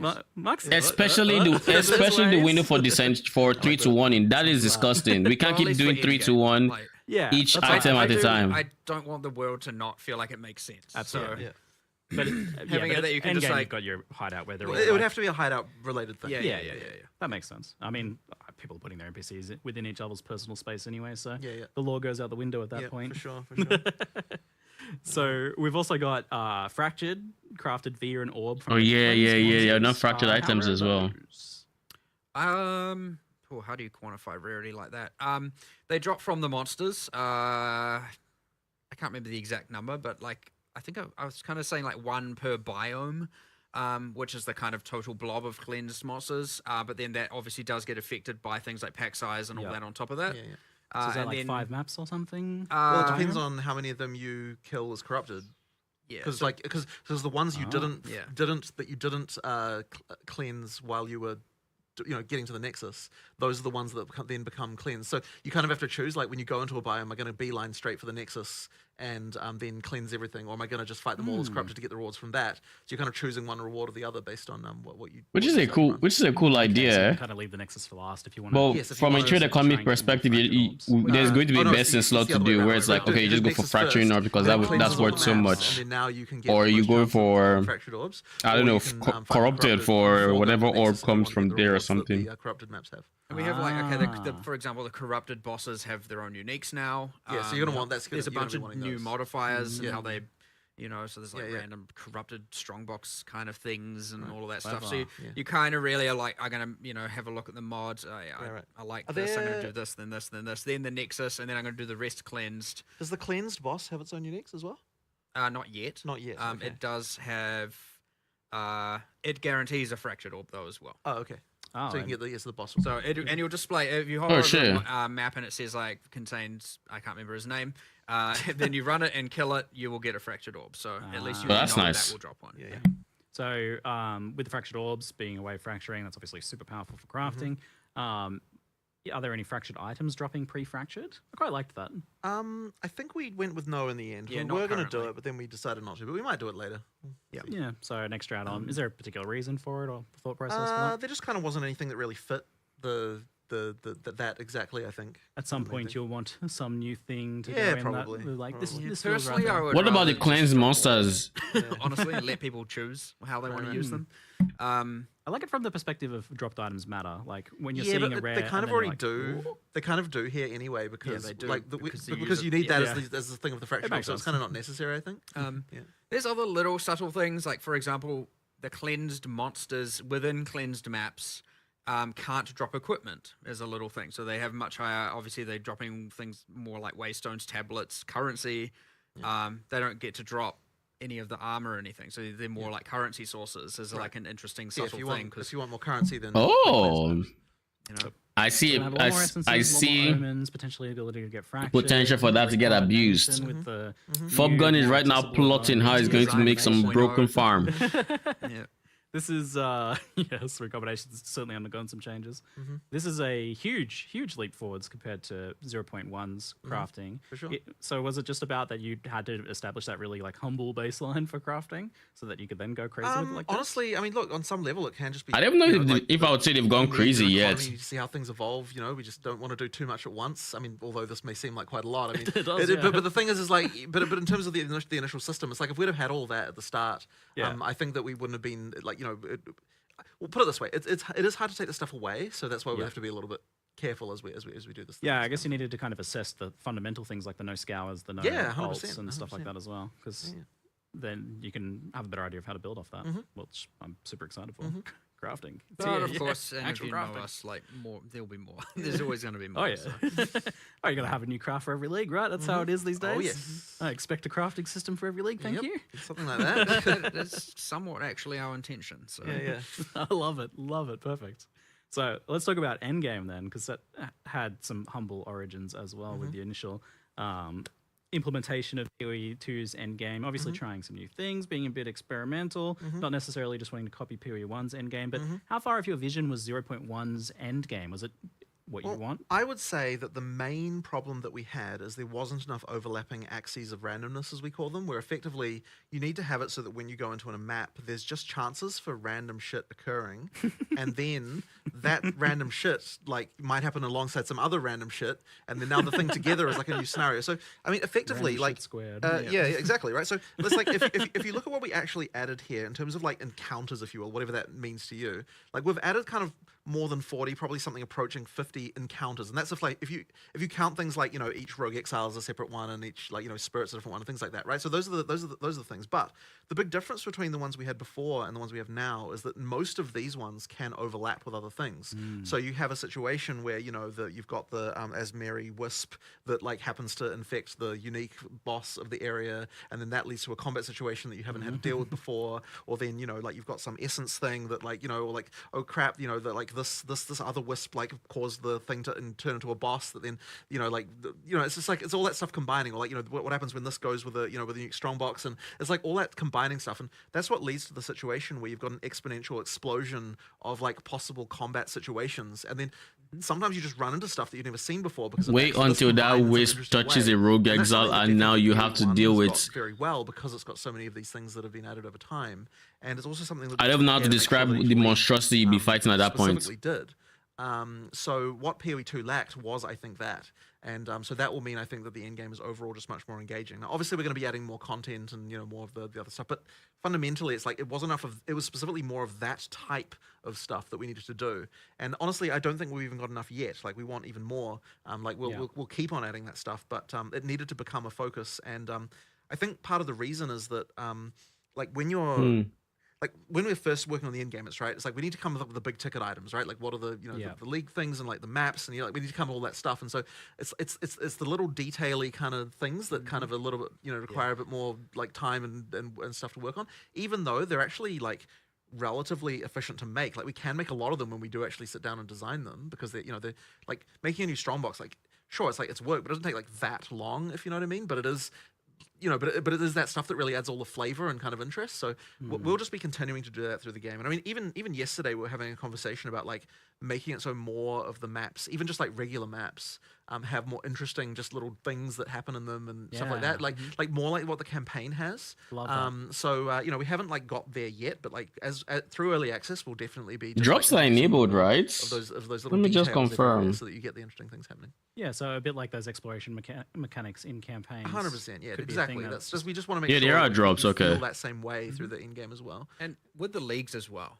Yeah. And like there's really only so much randomness that can occur within a breach in a map, and so they will end up feeling ultra repetitive. Whereas and again in PoE 1 you had the boss that could spawn occasionally. You had 5 different factions. Things like that. And it is very much our intention to expand on all the leagues, to have way more random things occurring, mini bosses spawning, whatever else. I have a whole set. I don't want to spoil them all yet because that's a whole later thing. But definitely want to expand on all that. Even Expedition only has the one boss. It had 4 in the predecessor. We need to get back to having all of that depth and all of combat and all of those mechanics, and it'll help hugely, while also making sure we're adding new ones, of course. But what we definitely have learned is that our minimum standard for new ones is going to I don't know where my phone is. Include all of these things from the get-go. Right. Otherwise, we're just signing ourselves up for like, here's 1,000 things we need to improve. It'd be nice to actually get some of them finished. So that's going to be a goal going forward for sure. But I think it's like it is where our type of design shines, because like adding content is no longer a process of like, we work on a thing and then the players get to play, like it gets into a situation where like adding content has more value than just the content itself, because it adds to everything else too. And so that kind of makes it feel like the world gets like larger in much larger proportion than what you have. And so like, it's an n squared thing where like, the square of all the stuff we add. So that, like basically it'll feel like it's ramping up in terms of interest as we add more content, rather than just feeling like you're just continuing like rather than every league thing like you just add the same amount. It'll feel like it gets even bigger each time. Yeah, like when you add Asmeri Wisps, that's not just about adding that. It interacts with all the other things that already exist that it can go ahead and affect. So that's tackling one of the, ultimately I think the biggest things is just that like the core basic mapping of running an empty map was boring, and that's never what you want to be, obviously. So like some of the issues there, I guess, as well, that were exacerbated by that problem was the fact that the maps were so big and that there were so many of them. Obviously, that's going to be a lot better with the maps themselves becoming much more interesting.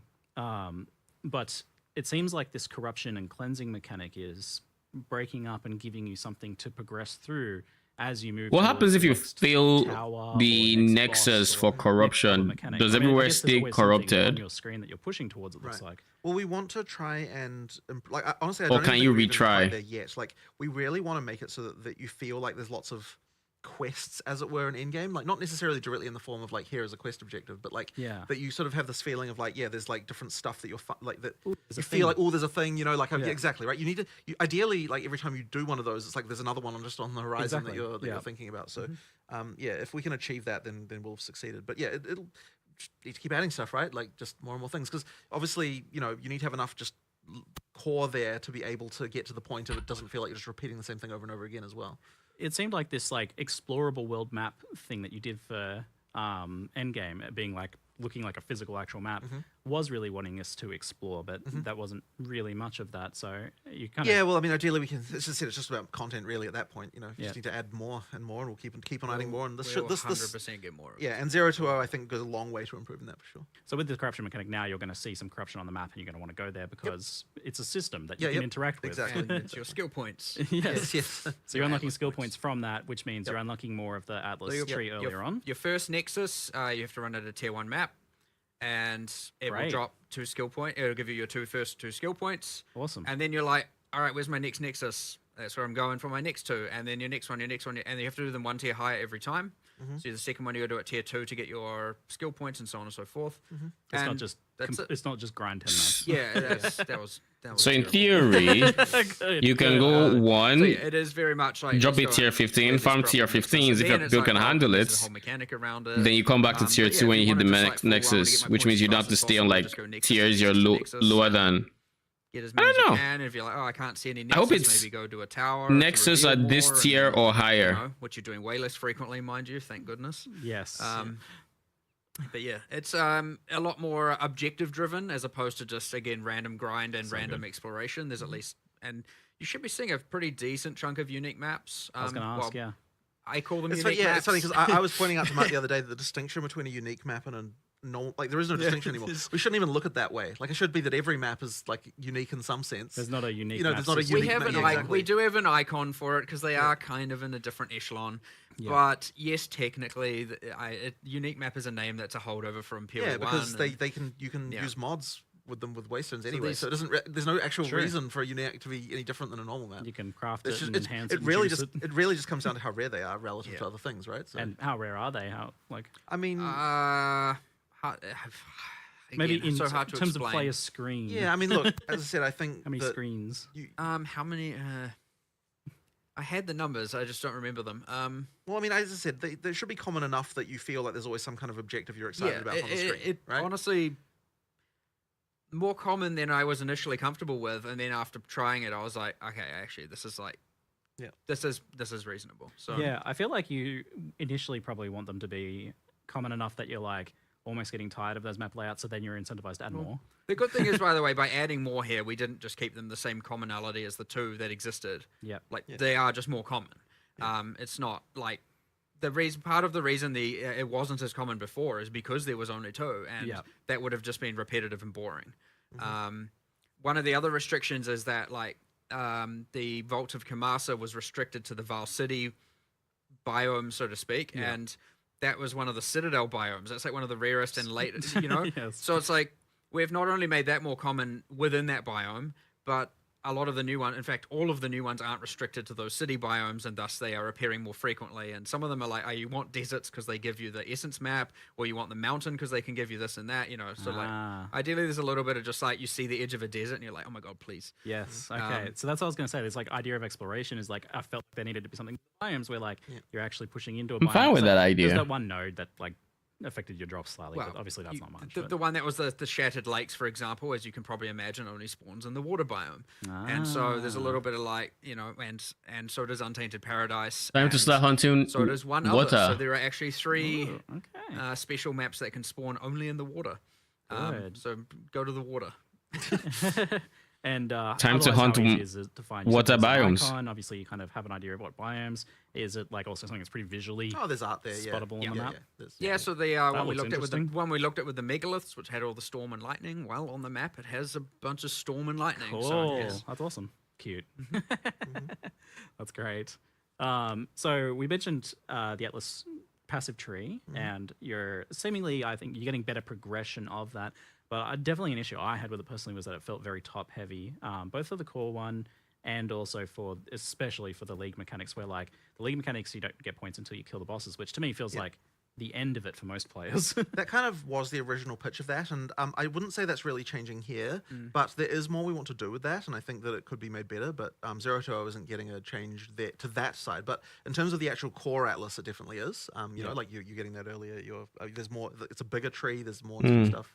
There's subtle changes to getting them in the sense that, like, for example, the difficulty 0 pinnacle bosses are Yep. way lower life Well, that's actually now. good. That's actually a very good point. So yes, difficulty 0 is now like half the life that it had before, and so that's like a pretty But substantial difficulty change. 4 is currently the same Yep. as what it was before. So it's same top end, but like easy, more accessible for more people at the bottom end. Right. But And then getting also the 'cause of, fights is like, not any you know, easier.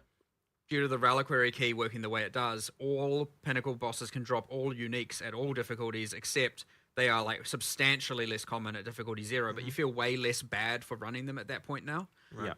So again, it's just opening that up to a lot more people to farm, and it's not so much dependent on if your build can't do difficulty 4, you're not really a viable character kind of mindset. So much more easy onboarding for those. Which will pinnacle give you your bosses now. first sets of points certainly a lot easier now. That being said, not if you're playing the most broken build of all time, because you're probably nerfed into the ground, let's be real. So with your new build, we'll have to see how that balance goes. With their new broken build. Yeah, builds, well, sure. yeah, one of those, New one of those builds, specters. yeah. Anyway, the ultimate point. Just being, let me at them with his specters. You're certainly going to get those initial set of points easier than before. But there are a few that I think would be good however, contenders. yeah, Cultist Archers, you of course, are right. Something are isn't quite right. There's up still there. going to do need to kind of explore. We are going to do more with this like later. We've talked about Oh, this issue, shit. but we didn't have time to do Wait, anything what? about it in 020 as much. But certainly by the end of early access, I think that system will probably look quite different. Part of it also, as we were talking about before, adding all those extra bits of content to the leagues, it'll help give more interest to the trees and more nodes we can add to actually invest into. Because if you think about a breach, there's only so much you can actually modify right now. Right? There's a level of radius, speed, density of monsters, and like there's the standard stuff with monsters, but like you can only go so far when you don't have all of that depth of different factions and different bosses and different mini bosses. We'll look at these later. Itemizations or additional things with catalysts and whatnot. Like you are quite limited in how expansive a tree can be, and so it'd be nice to get those things in and also kind of look at the trees at the same time and reevaluate how that works, just so we can have them be more interesting while we're at it. Right. But yeah.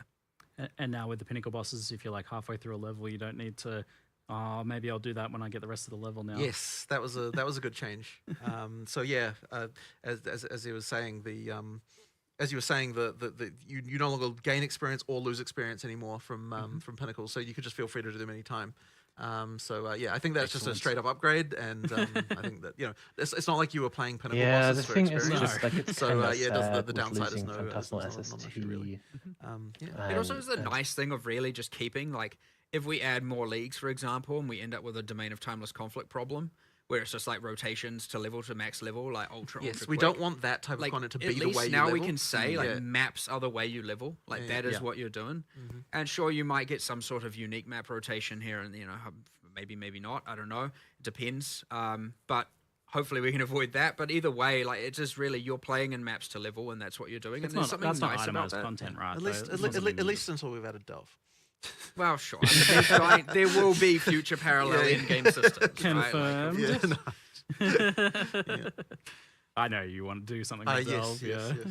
You're a fan. I mean, you made the end game look like Delve, so. Yeah. But yeah, that's been a long-term problem, and one we need to properly apply to the other game as well. The whole like can't do my content because I got a level, and I'm like, even if you're only like 15% in, you're like, oh. Yeah. It's just not as bad. Yeah. It's just not as bad in PoE1 because the leveling is faster. Yeah, it's so true. It hasn't been on our radar as much. So speaking of like map progression, there's been some fundamental changes there. You're telling me that now you can no longer drop maps below your current level of map. It's correct. So yes, you no longer get if you're playing a T5 map, you're only going to get T5 maps, or if there's a boss there, a T6 map. But we've also smoothed the way the whole progression works. So we've actually I guess you can buy 1 to 5 from now entirely. When you kill the last rare in a map, that has it can affect it. At T1, that was a 100% chance to drop another map of the same tier. And then as you go up the tiers, you can still sustain that using Waystone chance. So effectively, it's de-randomized that a lot. And then there are several ways that you can get upgrades. So in terms of like going up the tiers. So one of them is that when you kill a boss, that's a guaranteed +1 upgrade.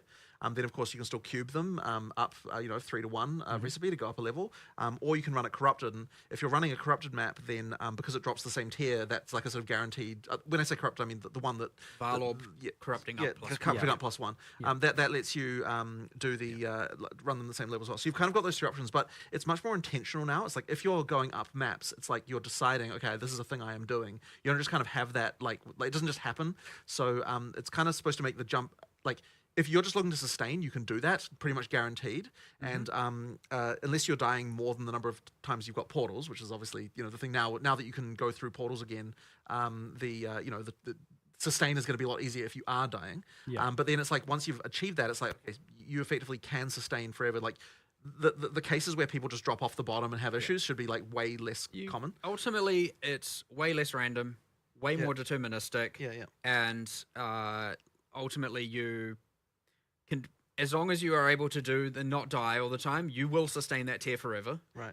Assuming you can roll enough, a high enough mod count, and there is a boss here. I'm going to go up a tier. And you go for the boss, you kill the boss, you go up a tier. And if you and then you sustain that tier forever as long as you can do the difficulty. It's and just very clean. And if you're adding more mods, which you do need to be doing to continue to maintain 100%. Ability to go up tiers, then and if you're doing that early, you're getting more maps than what other people are getting, which means you can do the cubing as well. Like it's just kind of like it just much more effectively gets the thing where good players can advance at the right speed, normal players don't fall off the bottom of the curve. It kind of solves all of those issues without, but also you're not going to have just like hordes of low level waystones that you don't need as well. My PoE standard tab. You can get to the highest tiers relatively quickly. You have to prove you're good enough, your character's good enough, but if you're doing it, you get there, right?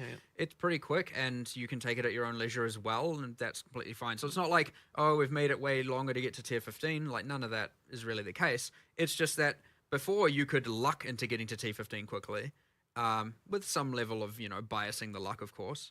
Or you could just be like, what the heck, I'm like constantly running out and have a really bad time. Right. And so now it's just way, way more like predictable, and honestly, it probably has way more of an impact on the sustain problem, which we didn't really, which we talked about, which is the respawning. I would argue this thing has like way, way, way more impact on map sustain than the respawning does.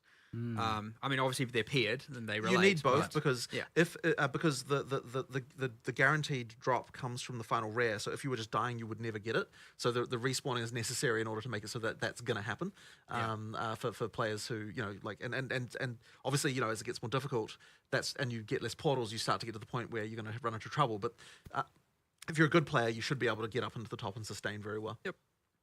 You mentioned the idea of maps dropping magic by default. Yes. Is that something you're still doing, or? I believe it is. But no, actually, wait. But there wasn't a concern about that, which I wanted to talk to you about later. Well, maybe not. Yeah, we'll talk about that later because the concern was raised that I think is valid. So we were going to make it so that maps drop magic and above, but there might be issues. So we'll discuss that later. But if I wanted to allocate into 4 mods, Undecided, if you drop it magic, then I have to exalt. Whereas right now I can and then double exalt. Deterministic progression. But if yes, you're that's able to the main prove thing. the power that you have. So reducing the exalt am I cost. strong enough to do this? Yes, I can do it. Not, am I lucky enough to do this, and am I strong enough to do this? Great. One of those axes, get out of here. Love it. So we've got rogue exiles populating the maps now. How common are these guys, especially with unique, since you get their unique guaranteed? I love that. It's 1 in 8%, 1 in 12.5 to start with, but of course Atlas tree be Atlas tree. So you can speak into that. And is there like a map modifier for that or something to guarantee it? Or there are. I think in this case, this one is the exception, whereas you can get normally guaranteed of the other things. We wanted the exiles to be one that you can't just guarantee all the time. They don't always have uniques. But when they do, they're using them. The AI is very cool, like how it works. I mean, they can have 0, 1, 2. I mean, there's nothing stopping them from having uniques in every slot. What? But like, it is. There's a chance that would be. It is absurdly rare. I assume it's just rolled per slot, basically, right? Yeah, it is rolled per slot. So yeah. But so you might have a line of just fraction of a fraction of a percent for like all of them, but still like 5 or something like that. You can have them. But they have quite a lot, like because they're a player. The assumption is that their other gear is also relatively good, so they do generally drop are more biased towards dropping higher tier rares and stuff like that. Yeah, so. they're doing that like full set of items because Yep, you've killed a player. yep. Cool, I like that. I always love that little thing. And I feel like it's even more important here in I need to PvP, do so something real it's also quick, but like some of I'm those waiting really- until I Well, see we I wanted hear a them to be question that less I can common than the think other I can content, step but, away like, way from. more exhilarating when you find them. Yeah. Should take me but like of a course, minute. You can speak into them at the cost of other things. That's your choice. Cool. Is there going to be some sort of like warning that they're coming, or are you going to know they're in the map ahead of time, or are you just going to get ambushed by these guys? Leaf zone from off You screen? won't know they're in the map ahead of time, much like anything random you run into. But they talk though, and they'll say something before they. They monologue before they murder you. They do. Don't know if I'd go to quite the level of Again, when I monologue. said We are someone- going to when I get said so some many insult you, I'm not grade A joking. memes They do about literally certain insult rule you. exiles that are just obnoxious. I believe one of them is one of the monks is a pacifist, and he's like, I don't want to do this. Don't force my hand. He'll do it anyway. But, I'm not. Yeah. I'm just. You're just like running away. Yeah, He's like, exactly. don't make me Don't do force my this." hand. Yeah, exactly. well, look, you can just run away. You know, I really like the here's an occasional spike in difficulty, and again, it's important that they are relatively rare. It's a for that reason Butcher-esque, as well. I guess, level of But I do want it to be when you find one, you are surprise. very excited to kill it, and of course, even though they still portal way out, more you common. still have your number of portals you have. So unless you're running like a full 6 modded Waystone, just get back in there and he's gone. But well, whatever, you've lost your uniques or non-uniques, whatever they had. But either way, just move on. You know. I mean, you guys were somewhat forgiving with this. You didn't make it so that they take your items. Yes, that would have been good. That's an event. At some Don't point give me that perhaps. idea. That's maybe a 1 week event or something in the future. And it's Pretty like, easy to do. just take one of your items. And then you got a nemesis system where you can find them and try and get it back in the future. And you had the tame rogue exile gem. I don't tames the road. Higher exile. You run up and you can quickly be like, take 1 million gold. Just give him a little snack. Like, yeah, you want to follow me? I mean, to be fair, that would be a fun system. It actually would. That's actually not a bad Running idea. up and just being like, hey, I'm here, give me 100,000 Oh. gold and I'll be your ally. Is kind of I know you've Come tinkered with the idea of a hireling system at points Yeah, in the well, I past, so now you've got your mercenary hireling system, right? Rogue Exiles. They recruit the one with good uniques. We'll see. We'll see. Going down a little bit of a rabbit hole here. Yeah. So we did have some League mechanics come over from Path of Exile 1 to Path of Exile 2. You're going to be looking to port more over? Are you going to be doing some unique ones that we haven't seen before? I mean, we're definitely going to be doing more unique ones that are, that are just completely different outside of what we've done in PoE 1. Absolutely. Okay, I think I have to step away. But I mean, Give me a I second. think that, like, sort of the hope in the long term is that each, like, as we kind of get, past the end of early access and as we're sort of, just going out, that each time we do something, we're both adding a completely new league mechanic, but also potentially bring something back as well, kind of like as another additional kind of like, here's another fun thing. So that's probably sort of what I imagine will happen. But it kind of really is case by case. Like some things we don't want to bring back, some things we do, like, and my opinion can change on a dime as well. Like if someone suggests like a new way to interpret something, then I might be like, oh, actually that is great. So, it honestly, people assume that we have a full plan of literally everything, but it's like in reality, it's like it's very much responsive to like what's happening and like the actual plan relates to the things that like are definitely happening, right? You're talking acts, you're talking classes, you're talking like all that stuff is like definitely like that's happening. It takes a long time to produce. It sort of happens in the background. You've got outsources, armies of people kind of working on that stuff, and then all the kind of like more incidentally stuff is very much like, oh, let's do something cool, let's just make this, what if we do this, and we don't have a I don't have a plan for the next 12 strong boxes. It's just just come up with an idea and like that's cool. Just a fun little project for a designer to work on. How do you feel like some of the ones that were, I felt somewhat definitively part of Exile 1 in terms of clear speed, like Breach, for example, have settled into PoE 2? Do you feel like they're in a good spot, or were they a good idea to bring over to the game? Look, I think Breach is. I mean, look, Breach is fun, right? Like, I certainly wouldn't want to remove it. I don't know about like. I mean, there's probably been some balance changes. I mean, to it was spawning too many. It has. monsters. Yeah, Like, it let's has. just say that without a doubt. It's much I mean, better now to PoE 2 standards, yeah. It's too like currently on PoE 2, it's just too out of control. It just needs to chill. Right. There was a little bit of an assumption made where it was just like, well, you'll get overwhelmed by monsters and it's more a matter of survive as long as you can. And then, of course, because you get self-propagating herald builds that are just literally can kill anything. Which, by the in way, every heralds direction. don't self-propagate anymore. Just get that out of the way. Just get that out of the way right now. The power of the characters kind of yeah. distorted the league balance Yeah. in a way where it's like we have to make some changes. So yes, Yeah. like it's coming down a bit. I think we saw that sure. one coming. with the Yeah, heralds. well, 100%. I mean, look, there's a lot of things that people will say they saw coming, but it certainly does end up being the case that like the patch notes are, so by the way, we aren't releasing them at the end of this live stream. We're going to be releasing them next week, but they are going to feel like a bit of a nerf fest for sure because like there's a lot of things that needed to get. Let's talk balance. Yeah, all right. My Settle in here. expectations and anticipations are that this first one is going to be an absolute wrecking ball of chaos and carnage, and see where things land. Yeah. But then maybe over time it'll become a sledgehammer, and then like a fine carpenter hammer. Sure, that definitely should be the case. As I said earlier, it's like 10,000 things will change this time. 5,000 things will change next time. Then hopefully we can halve it every single time. People should really be going in with the expectation that like nothing they knew about how the game was balanced before is the same. Just forget everything you know. Like exactly. So basically we'll that kind of just means that like everyone who's finding builds like do it again. Like you are going to find more shit that is like outrageously broken again, but it is not going to be the same shit that was broken before. Attribute stacking, get out of here. Yeah, exactly. yeah. So I mean, it's the hope is though that yes, you're right. It'll stabilize to the point, like I it will take time, but we will get to the point where we know. I am back. Did I miss anything good? Easy to become outrageous with. Right, like the idea is like it shouldn't be that you can just slap a combination of supports together and then like you're just like destroying pinnacles in 14 seconds.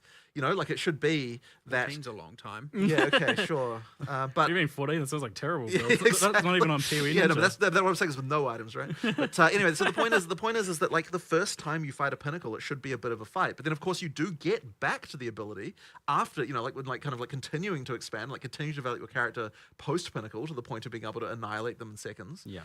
But it's just like that has to be earned. It can't just be that like just a combination of supports that you can get trivially will do that. Or like a common unique, and then that's it. Yeah, exactly, right? So, but it can be. But but if you get Temporalis, it's like, well, now, like now you've got some shit going on. But it really has to be that there is an economic factor involved in becoming ridiculous. Yes. And so it's when that's not the case that we have a problem that we need to hit shit with a big giant balance sledgehammer. Yeah. So originally I was going to come in and like ask about all the specific things, but we can just assume that like it's not going to be chaos. So I like the idea instead of focusing on kind of like your core. What are you aiming for? What are your goals? What are your metrics? So we talked about this idea of like having a number of like damage / how fast. Did the sound just go? Yeah. That you're aiming for, and then how much players can exceed that, and you're like, good job. Yeah. So it really should be that you're not killing, as I said, not killing pinnacle bosses that fast at the moment. Like a good sort of benchmark for like just a guy walks in and like has kind of got something that's like not stupid, but also like not like doing something, like not crazy. And we kind of imagine that they should have about 50k DPS doing something like that. But at the same time, anything up to 500k DPS is 10 times, is also okay. And that'll take you from taking a 3-minute fight down to like a 20-second fight.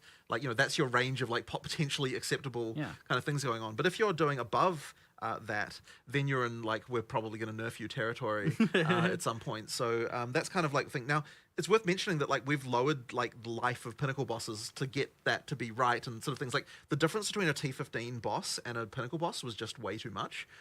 So that has been that's been sorted out. Like it's things like that we just need to sort of get things in the right place here. So that's a sort of expectation. Now, obviously, people are going to still find ways to get 10 million DPS somehow, I'm sure, even though we're like nerfing many things.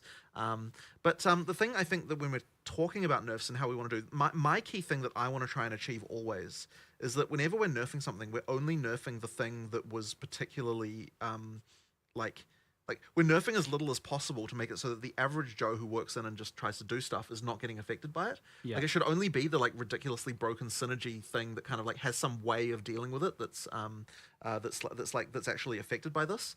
And I'm struggling to think of an example off the top of my head. Maybe you've got some of like a way that a targeted nerf that kind of like... I mean, like say lightning conduit. You're not going to reduce the base damage of it because someone's able to hit for 150 million with one hit from it. Like that comes from the compounding like top end levels of exposure, stacking, conductivity, and more so shock effect, right? So it's more about like take away from the shock effect scaling side of things there and increase the base damage even, do changes like that where it's like for an average person it's now better, and for someone who is absolutely abusing's not the right word because like they're doing the right thing technically by their standards, that are using all those extreme factors, bring those down a little bit, keep those regulated, and like it'll increase the average user's experience while narrowing, bringing this down and bringing this ideally up a little bit in a lot of cases. I like the idea that I felt it's somewhat reassuring to hear that there was actually kind of like a math here. Like ultimately you're saying bosses have X amount of hit points. It has 500k hit points, and so we expect players around 50. Yes. Right. So that's a The sound is kind of breaking. We know that. Oh yeah, and we're okay with you killing that like 10 times faster than we expect. Right. But it's when you get it down to 1 second. Exactly. Then we're 10 times is fine, right? And the problem with the more DPS you have, it is now I have to dodge less. Yeah. I get more crowd control. There's a snowball. It is. It really is. So you're always going to be incentivized to do that, and you get to this weird thing where now it's just like, okay, well, I think you after a while was like, I haven't actually seen a pinnacle boss fight that lasted more than 2 seconds. That was really sad to me. Probably the saddest thing about the early access launch to me was seeing the first pinnacle boss fight, and it just like, and it's like, it's like nobody had to care about the mechanics. The first time I gave it so many skills. Exactly, right? Like there were so many skills and all these things, and it's like none of it mattered. It's like that's sad. Yeah. We ideally was in a situation. Now I hope that doesn't happen again, but honestly, it's probably wishful thinking. As I said, 10,000 things before, there's still going to be there's still going to be more, and it will happen every time, and people will find stuff. Look, this again, by the end of early access, I want to say we're going to be in a real fucking good spot with this in a way that is not going to have so much abusive stuff, and getting rid of that whole I feel like I have to play X. Like, it is that very demoralizing to players when they played their thing and all of a sudden something comes out and they're like, And so the way you will know that we're successful is because you get more diversity in classes. Because it means that there's no longer the thing that everyone has to play because it's easy to be successful. I mean, you definitely saw that where it's like the comments of any build guide, it's like, oh, another Archmage build. Oh, it's just Heralds again. Exactly. It's like, this isn't even a build, this is just Herald again. You go look at like, what are all crossbow people playing? And crossbows is actually the least used weapon type. And so you specifically start there and you're like, okay, well, here's how much people are using these skills. Oh, Hand of Wisdom in action, Hand of Wisdom in action, Hand of Wisdom. Okay, well, never mind. The crossbows are relevant, right? Yeah. Even without stat stacking, it's still better than and it's like, okay, well, obviously take some away from there, and then it's like, okay, well, what are you left with? Well, you're still left with probably crossbows are bad. So what do you have to do? And it's like, crossbows now, for example, just a quick change is like, instead of using one-handed damage mods for added damage, they use two-handed and their base damage. And then all the skills now have a higher growth per level because they scale with other external factors like attack speed less because they have the reload time. So they will be getting more damage per level, whereas before, most skills were very consistently growing per level. So almost every spell would get the same amount of damage per level, regardless of everything else it had. And this is how you got things like Spark just being the dominant skill, out of control, because it scales not only that, it scales obviously the number of projectiles kind of out of control, and with projectile and duration and other multiplicative scaling factors, you'll end up with just like, well, of course I'm just going to spark everywhere. And so now it's like, well, spark has these other multiplicative things, so it should get less damage per level. And this was in PoE 1 and was the right answer, and we somehow didn't replicate that exact thing that we did. Yeah, everything just had the same damage growth. Yes, we end up with exactly the same. So now every single skill we're looking at it and going, you're going to scale more, you're going to scale less, you're going to scale more on the damage axis because they have other things that scale. And this just means that, like, when you're asking, well, what skills have changed? Well, the answer is literally all of them. Like, no skill will have the same damage as before. It's like a complete a complete rebalance of the whole thing. Expectation-wise, it means that any skill that didn't have a lot of things you could do for it will get more damage. That should be the case. But I mean, even as well, like when we're looking at things like, I sort of mentioned we it can hope so before, but like I'm trying to make sure, like we are trying to make sure that like the combos that work early game still work late game. Which is kind of another important element of that too. Yeah. So was there any combos that didn't? That was definitely getting a lot of buffs as Warrior as well. I mean, they all worked end game. It's just nobody wanted to do them. Everything up and everything down. It's so hard to even like. It's so hard to have like a cohesive message with a single like this class is better. Because it's just, I mean, it's easy for mercenary skills or for crossbow skills because I can look at those numbers and just be like, okay, everything's clearly higher. Yeah. But then in others, it's like it's Well, that's that's too the thing easy with to Warriors. say. Like Warrior was like in many cases there was a lot of things that it was actually not bad. Yeah. Like it was good in many ways. But then it didn't have anything that was outrageously broken like how the other classes did. In yeah, the same and it way. didn't gel with all players in many ways as well. I mean, we've also done balance changes on literally every ascendancy class as well. Yep. You know, Chaos. Pathfinder has like 2 extra notables and some changes. You've got a new notable on Chronomancer. You've got a changes to like Chrono was way too much utility stuff. Like where's just my like good thing, so like you got like a good Where's my thing, bonk node? yeah, less niche, more something. And then we've just done that on every single class. We've upped a lot of the undertaken or bad things, and we've downed a lot of the really good, powerful things that were over the top. So this is why we've gone back to the more conventional patch note cycle of a couple of days beforehand, maybe. Finally found your picture of the thing. Absolutely. All right, let's see. if they were ready, you would have Increase size, more damage, more max life. right? Like, and giving someone half the balance change Additional reservation allow 10. them to even make educated decisions on what they're doesn't going to help play. you. So it's Goddamn. completely pointless at that So point. Yeah, we'd yeah. rather give you everything all at once instead of just some like here's But even once you have the patch notes, Reservation don't even be multiplier mistaken illusion, 130%. we're somehow able to determine what the best builds are from that. Like An there's additional. such a big Holy It's hard to take shit. things into context because you can look at it and say, oh, okay, so like this thing got buffed, but this thing got nerfed. It's like, okay, but you're linking just 2 things. You're not linking. Holy all of the other fucking things. shit. Exactly. So Yeah. it's You, very We'll try. though. This significantly is correct. Give it a shot. Give it, do your best. Look, when the game released, you had to learn everything. You just might have to do it again and again. Every single patch after every major patch after this, you're going to have For to have lessons context, that, and your I think familiarity at some will be able point- to come in and be useful. Early on, So our at least like from a let's balance just use perspective, mages. Mages it's not like we've towards the end of structurally my changed the of when I campaign was and all that, so playing, you I have think still cost a lot around of 36 information spirits. and knowledge that is going to help you play the game. If you better, multiply even that from by, balance. if you add 10 Yeah, to I it, mean, which is the Lord additional George spirit maybe reservation, but for a lot of people, this might just be and then you the multiply it by character. So 0.3, you're going to be more equipped. And we've had the you go from races, so you've been 30, able to see how the best people play. 36 Oh yeah. to To 59. learn from there. Oh, yeah. That's like 20 spirit That more, lever skip with the like 20 portal. spirits Beautiful. more per My favorite. mage.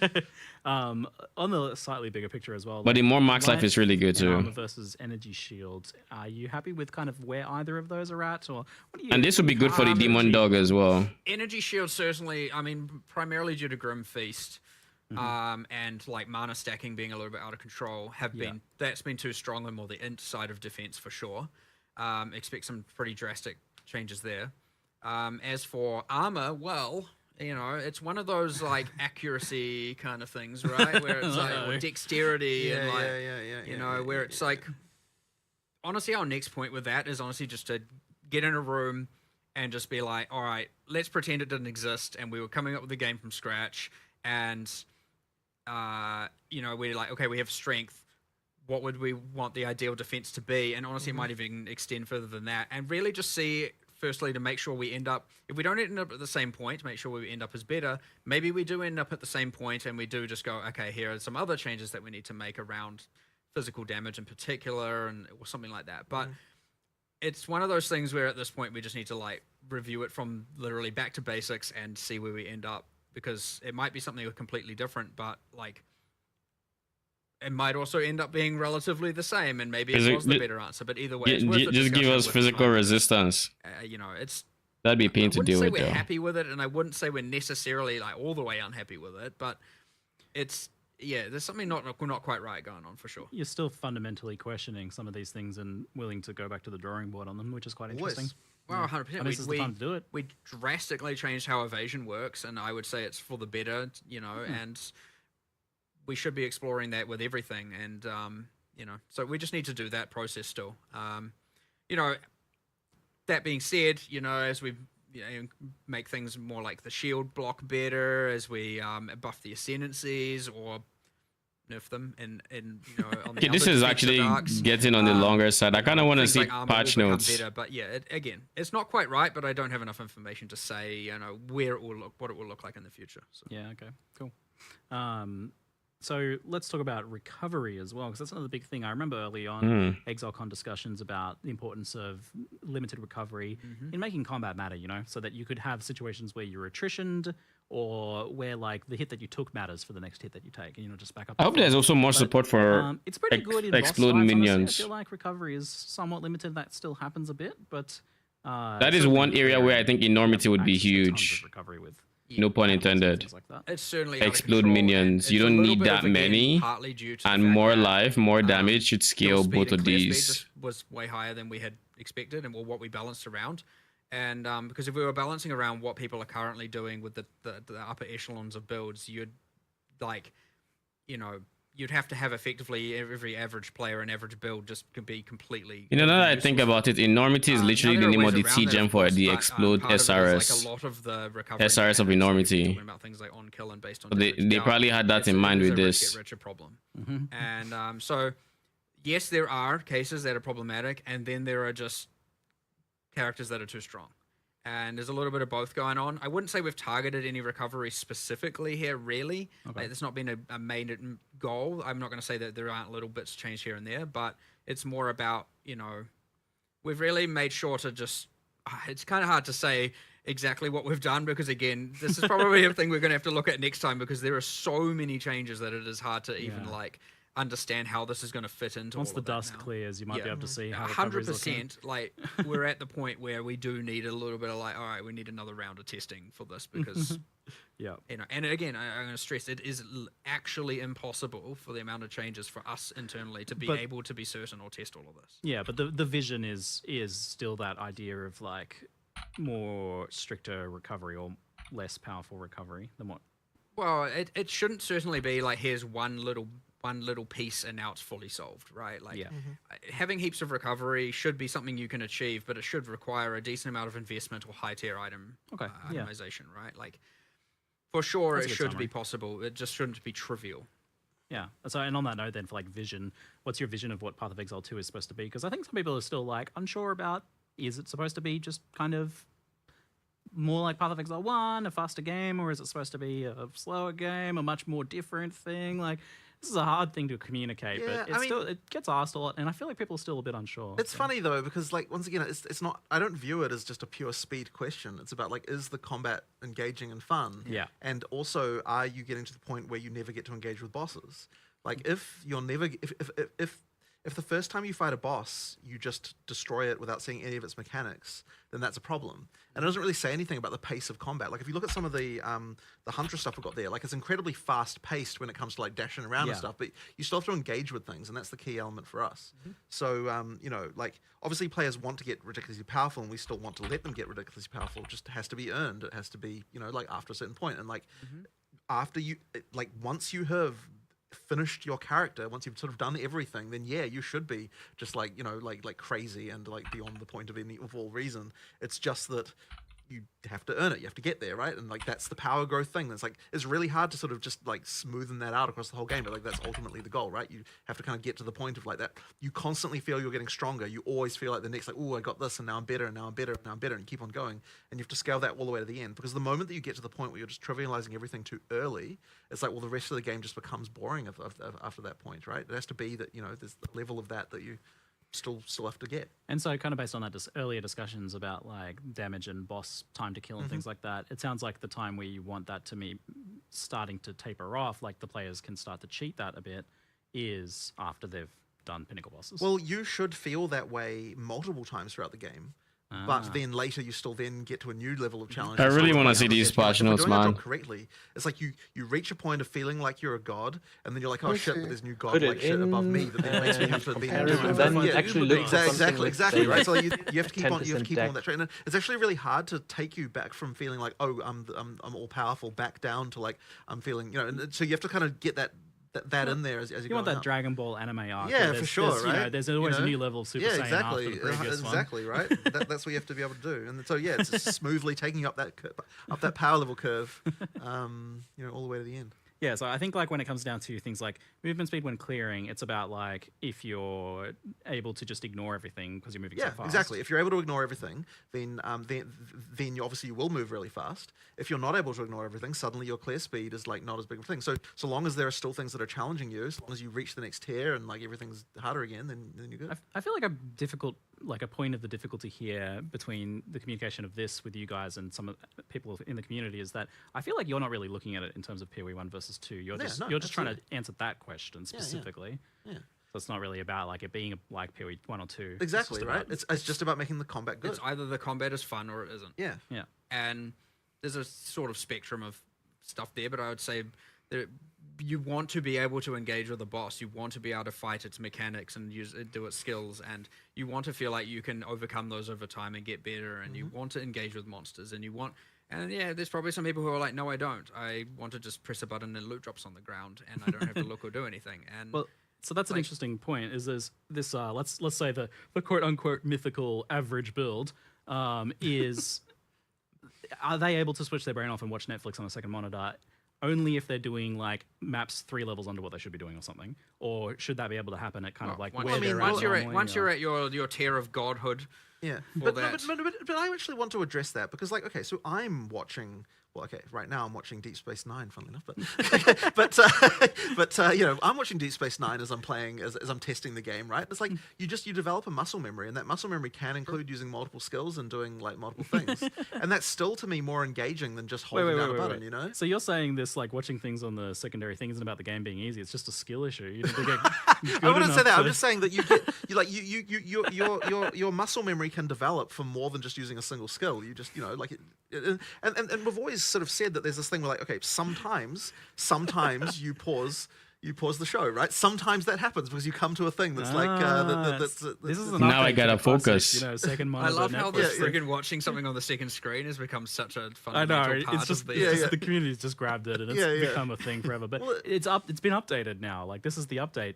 You want want them to have to pause It was sometimes. a philosophy set for a different because I feel like I've game, said that 10 years ago about how like sometimes you get the spike in difficulty. It'll like, haunt oh you shit, forever. you know, like now you have to do this. But yeah, I guess Now you have to pause sit the up. video at this point. But yeah, but no, but look, if I play this way as well, right? Like it's not like I'm, you know, like once you get to a certain point, it's like, you know, obviously you're going to want to, you know, the music, you've heard it lots of times, you know, like you want to have something else going on. That's fine. But I still think that there needs to be the ability to have, you know, to have something engaging from time to time that you know you have to deal with. So yeah. It's always been a bit of a silly thing because you've got so much element of choose your own difficulty in Path of Exile, right? Like exactly. Do harder maps, do easy maps. But I mean, but look, people always want to choose the hardest stuff, right? So therefore, that's what they're judging it against. That's true. And so that's why you do need a level of economic gating to make it so that, like, you know, you can't go too far with difficulty without, you know, without having to prove the economic stuff on some level, so that you can. Yeah, you're dying and losing the map. Exactly, you're dying and losing the map. Yeah, that we have to think. Like all that map sustain stuff is so tricky for that reason. Like getting that exactly right. Yeah. Well, it sounds like some big advancements in that regards. So I've got some kind of random tail questions here.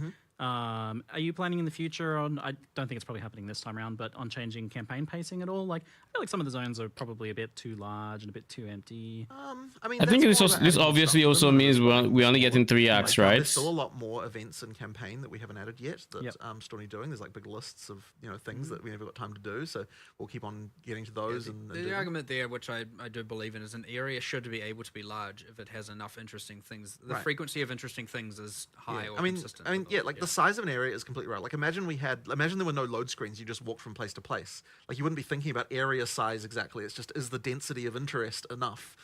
You know, like the fact that there happens to be a load screen between one place and the other is not really the relevant long element. is directly proportional to interesting. Yeah, exactly, right? So yeah, so to me, one thing we do need to obviously do, and we have done in some areas, is just making sure that if it is a large area, it's not just interesting things to find as well. It's also making sure there's enough monster variety that way it's not just so repetitive. Like exactly. Yeah, where you've got like almost different biomes. There are some where I would say the area is large enough, or you're in there long enough such that there isn't enough monster variance, and so it gets a bit repetitive. But yeah, it's completely true. Anytime someone says, "Oh, this area is too large," I'm like, "Well, okay. So what monsters are we changing? What events are we adding? That kind of stuff, right? Because that's the way that you change it around. Like there are areas that are very large that no one complains about because they're, you know, stuff. They got There's also like there are good. I don't know how. I mean, if the entire reason you're running that map is to complete it, then it will always belong, even if there's variety or whatever else. That's just the truth of it. Have, like the fast travel thing now as well, to certainly between checkpoints, and you know, there's some of that stuff which I'm hoping, again, when people start playing from scratch, they get to see a lot of the improvements we did before as well, and see how they feel about it again. Worth mentioning through campaign, we've got both the wisps and there's also strong boxes as well through campaign. Like they feel a little bit different. Is there's just as you play through, you'll certainly. Were there strong boxes last time for campaign? Yeah. The what's that? Shrines. Oh, shrine. Have them actually in the campaign soon. Yeah. Cool. I think art wasn't quite done right, or something like that. Yeah. Well, yeah, it might be a bit weird. The ones in the end game, it works a little bit better narratively, but using that asset throughout the campaign, it would feel real random. So it's just a matter of as soon as the art's done, we'll be chucking those in as well. Oh, great! So that could be after release. It'll certainly be shortly after. But also, like every time we do like that we're expecting people to play through again, like we'll probably tweak like which the content spawns in different areas, and we'll just like fiddle around a bit so that then you play it just feels a bit fresh, and things going on there. Yeah, you kind of got me there. I feel like each of the zones I'm trying to think of that like feel like they're way too big is like they're also just coincidentally empty. Yes. I don't think it's that. That is maybe perhaps. I would pause, but like I don't want to The bore. exact same problem happens in maps, by the way. Yeah. I mean, we talked about that, like the boring empty map. When the maps, when people say the map's too big, just not. I think I phrased it to Jonathan yesterday when we were talking about sometimes it. Sometimes you're just trying to complete. It wouldn't matter where I'm standing in the map. It would look. I think the map you were talking about was Step.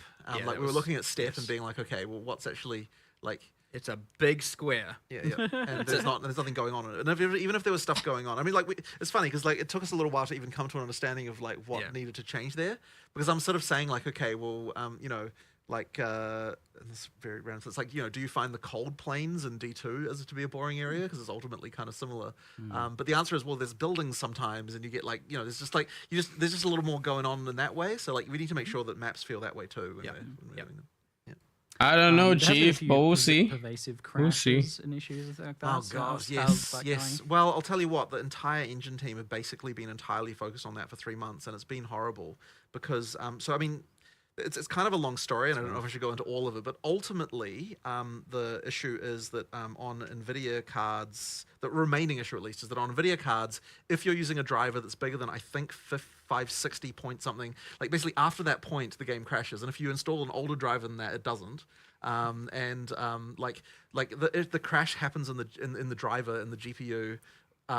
NVIDIA is just like not really much help, so it's like just trying to nail down what even caused it. It's just so hard when it's like, and the thing that sucks about it is like it won't reproduce on anywhere except production and alpha, and like the moment you look at it, like we can't reproduce it anymore, and yet for some people it happens all the time, and it's just like it's so horrible. And like what we've done, we actually come up with a somewhat ridiculous idea that was now implementing, which we're going into 020 with, by the way, which is that, and this will seem stupid, but like, how about we just don't crash? Which you tell me about this. Yeah, exactly. So basically what we do is, what we're now changing it to is that if the GPU driver crashes, what we do is we create a new device and then upload all the textures to that. The game is paused while this is happening, and then it unpauses, and then the game keeps going. And so that is what we're doing to solve this crash. And it's kind of ridiculous that this has to be the solution, because it's just mysteriously in the NVIDIA driver we have and we have tried to find a workaround for this. It is just like so difficult.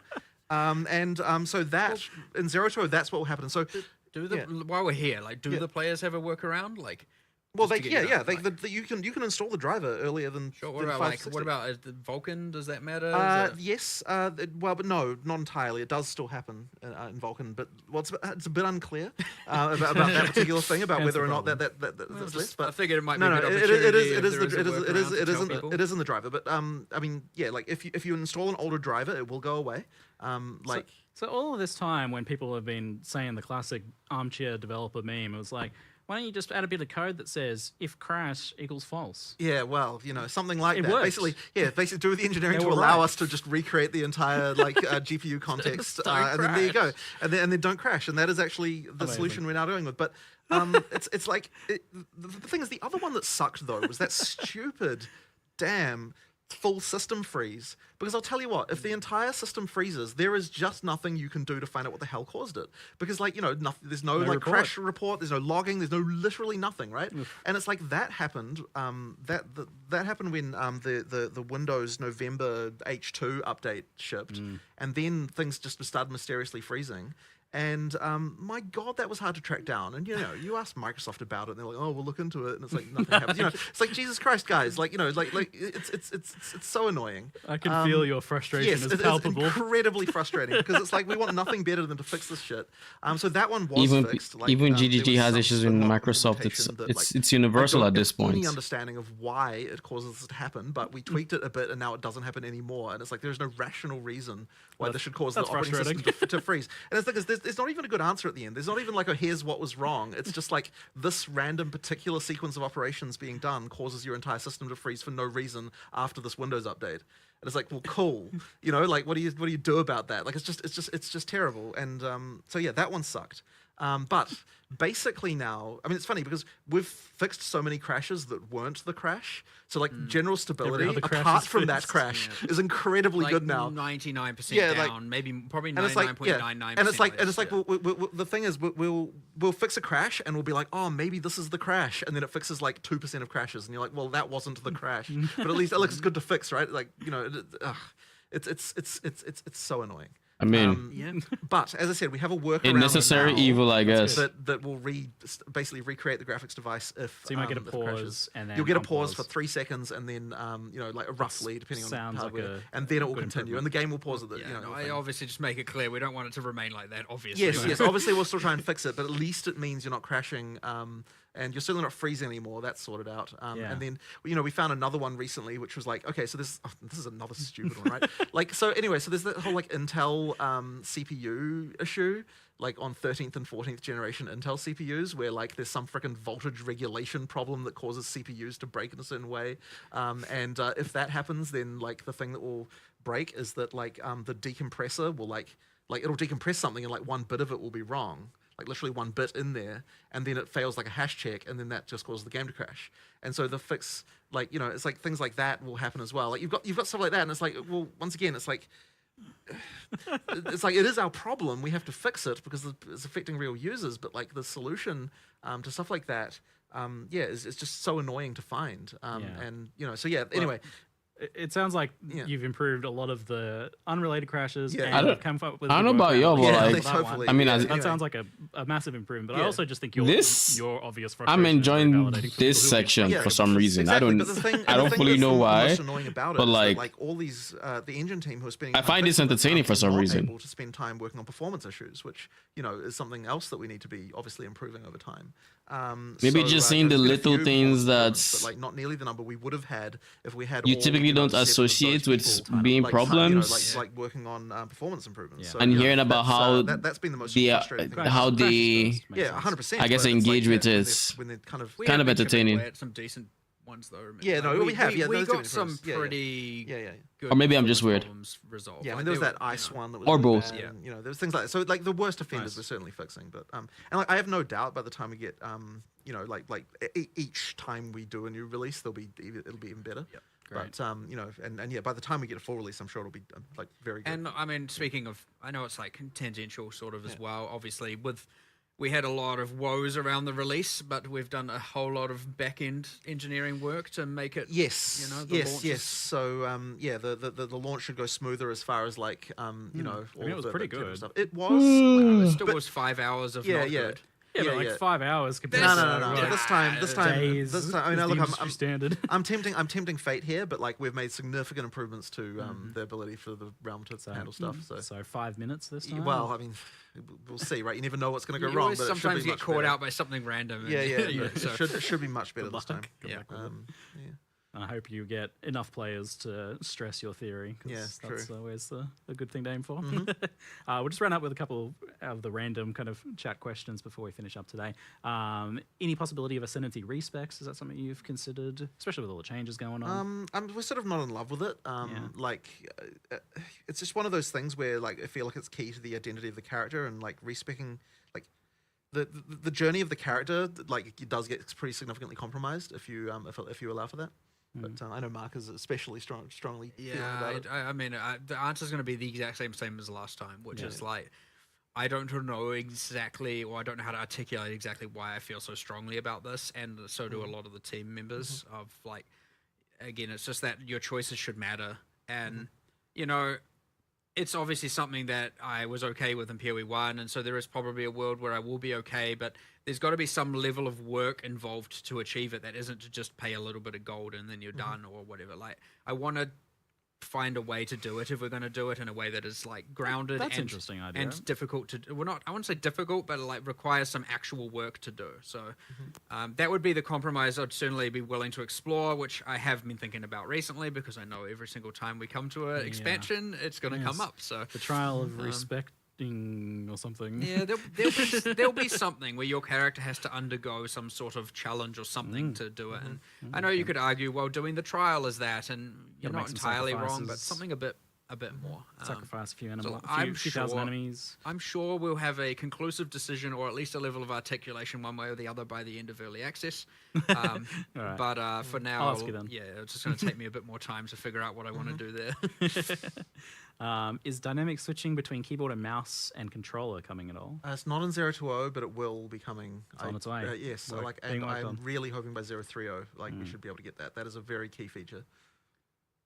It seems like it's going to be hard to loot juice maps with only one portal. Oh no, well, this question has already been answered. Well, actually no, because there's still one portal. No, this is a concern. that's and we true, have to do juice, something about it. we have to figure We it have out, to figure it out. My Yeah. bad, So yeah. in the next week, we will actually be looking into this one. There's a few problems around point. it Yeah. still that other things to come up, like Yep. you know, you also don't want it to be that if you did use your one portal, because it's your portal that's used, not everyone's portal that's used. Because when it says That's actually one a good portal, point. Yeah, it's a good that's point. one we didn't portal I think we for mentioned up that. to 6 players. Yeah. Yeah. And so when it's 6 portals, it's 6 portals for up to 6 players, which means technically it's 36 entries and exits out of the map, right? And like that changes things in a way where it's like when it's down to 1, it's like you don't want it to be that, oh, I failed the map. Quick, Ziggy, come join my party, get in here and finish it for me. You know, you don't want to kind of have that style of play happening. So there is still some things we need to figure out with this because it's going to promote some what I would probably classify as degenerate behavior, as well as the fact that you're probably like, oh, my inventory's full, zone out. Oh, what the? Okay, sweet. And sure, you can add a warning, but I don't know if even restricting it to just one inventory of loot like that is good, right? I would personally prefer that it's one death, not one, entry. So there's some stuff we need to figure out, but again, Jonathan and I need to talk about that and actually solve that. So That's interesting, yeah, because the death seems like the important part. So as long as there's not like a way to cheat it, it seems like almost like you'd want to allow people to come and go as they please until they die, right? Yep, which is a potential solution. But again, can't say for sure. But yeah, 100%. That person is right for bringing that up, and it is on our radar for this coming week to have, or weekend as well, to have a solution for. Yeah. So with this new league not having a specific like league mechanic, is it still a challenge league? Does it still have challenges? It's actually no. There's no achievements or challenges yet. Yeah. I'm pretty sure we weren't going to do that for a little bit yet. There's not really, maybe later in early access, but for now, I want to look at those SNSs real we're quick. just trying to keep it more about the game. But like, we'll wait. And less about Make the game first. the achievements, and the achievements will certainly an achievement system and stuff Come like that on. will certainly be there with the full Patch release, notes and word. we'll reintegrate all of that at the time. I don't know if I get to Is there patch those today, to be honest, but we do have the restrictions, SNSC pictures, so I like want to go through them after. Oh, 100%. they're done with Right questions. now, I'm actually trying to at least add the affinity without adding a custom tab. Oh, Those good. two things appeared from the implementation standpoint, so I want to try and divorce them so we can have affinities without We it. wanted to get those in this patch, but unfortunately they just didn't quite make it. Yeah, so yeah, I mean, it's actually quite likely to come in sometime, like in a point release after, like within the 020. As soon as the patch is out and stable and we're Yeah, on top yeah, of things, it's going to be like, all right, we need to get all those like UX or quality of life things that we blatantly missed out on. I think For example, like being able to add bookmarks to your atlas and write the name. That is one that something we designed some stuff for it. We just haven't got it yet. Cool. Oh, that's- I want to say it's like that's 80% nice implemented QOL. right now. Yeah. So we- it'll be soon as we can. We'll get that in there. All right, that is excellent. And on that note, we'll wrap things up today. Thank you so much, Jonathan. Thank you so much, Mark.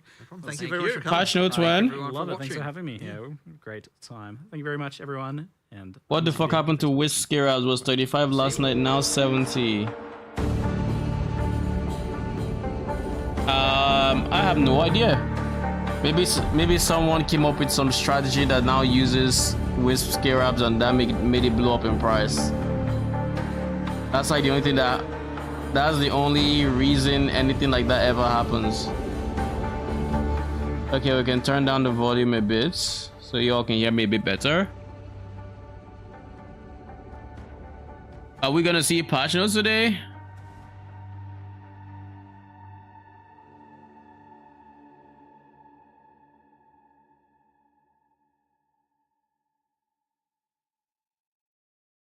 But yeah, overall thoughts, I think it was really good.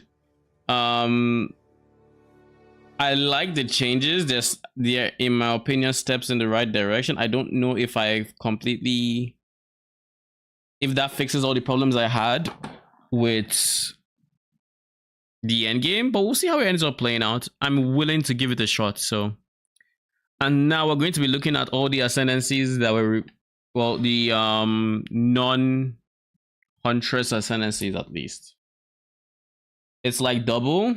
I mean, the only time scarabs really shoot up in price is when like some strategy happens, or like basically, like I don't think these scarabs just suddenly became half as common or half as rare to drop. Like that, someone probably released a strategy and it spiked in price, and eventually it'll probably lower, but it might still go up. So if you're using that, you know, you might want to buy like maybe 40 and just, or however, or like more than you would typically buy, and just keep it so you can farm for a bit longer without being subject to the increase in price. That's what I would do anyways. I don't fully understand this node. It can socket one non-unique jewel. It has 100% effect, increased effect of socketed jewels, and it gives more mana cost if you have no energy shield. So it has to be a non-unique jewel. So whatever that jewel is, it becomes huge. Okay.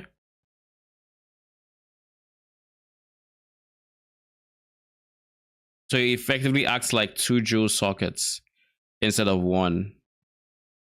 But for an entire ascendancy, that's kind of, I don't know, not the greatest. Eldritch Empowerment. This is just max ES.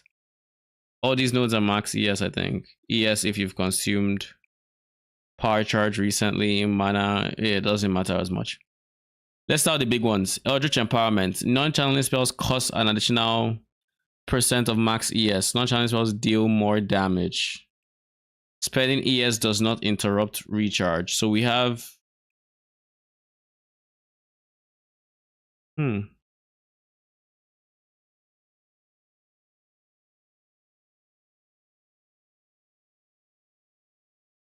we protect our mana with ES, or can we make it so we're spending ES? I'm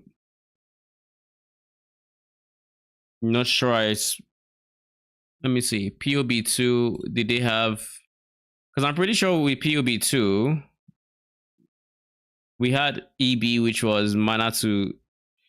was ES to mana, which is here. And then this made you take that 100% damage from mana before life. There's no way to spend ES instead of... There's no way to spend ES, as far as I remember. So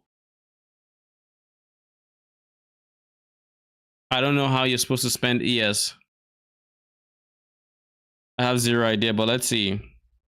This is the minion one. Necromantic Conduits. You and allies in your presence have Unholy Might while you are not on low mana, but you lose mana per second. So you have to really, really, really juice your mana regen to always give them Unholy Might. Which, for Unholy Might, that is, I think this version of Unholy Might is PoE1's Chaotic Might. The node converts. Oh, you mean this line? This node doesn't convert, but it means it gains an additional cost, and that cost does not interrupt the recharge. So I guess this line exists solely for this line. That has to be my guess. This exists solely because of this. But they could have just made this into an inbuilt function all the same.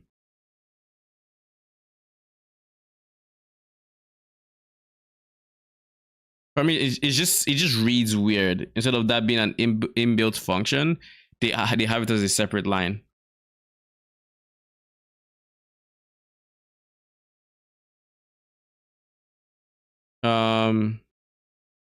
This would be an interesting note to play around. And I think from what they said, this was Chaotic Might.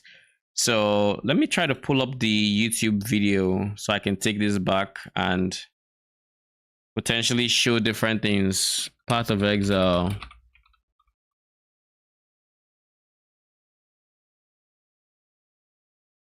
Wait a sec, what is this? Who the fuck is that? Gameplay trailer. Oh, this is the trailer for the new class. Okay, that's two separate videos. I'm Jonathan. So what I'm looking for right now is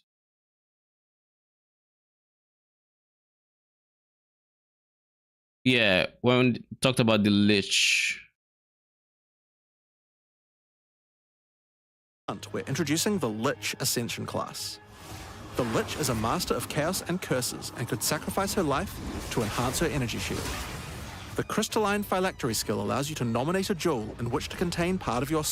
What is the example jewel? Increase spell damage, max ES, crit, cast speed. Massively increasing its power. There's just one downside to splitting your soul this way though. If you have no energy shield, your mana costs will shoot up.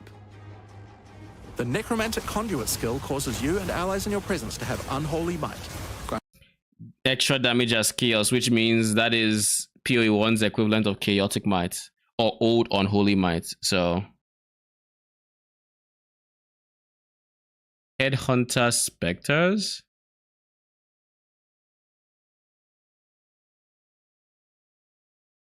That wasn't a thing. I mean, that's kind of how you would describe the companion system, but it's not really multiple. It's just you have the one. It's not Spectre, it's a Spectre. I guess you could say that. Anyway, so this is Unholy Might, gain as chaos. We have Explode here, and keep in mind we can always use Blasphemy with this guy. Magnitude of Unholy Might buffs per 100 max mana. So you could mana stack on minions now. You could start stacking your mana. That would increase how much damage as extra chaos you're getting, and that's slapped onto your minions means you're now scaling chaos minions, which would be a cool way to spec this, I guess. What is this guy? Additional curse, and it can affect hexproof enemies. Seems a bit underwhelming. So if you do 1, 2, 3, you need a 4th ascendancy for specters at least. What could that be? Honor for specters for minions. Non-channeling spells consume power charges to deal 25% more damage. Minions are in spells, so that wouldn't apply. 10% of damage bypasses ES. No inherent mana regeneration. Regen mana equal to 6% of max life per second. So you'd stack life.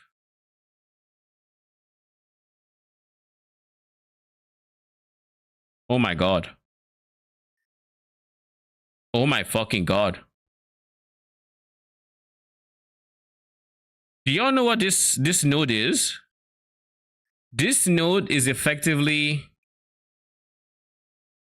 chaos inoculation without the downside.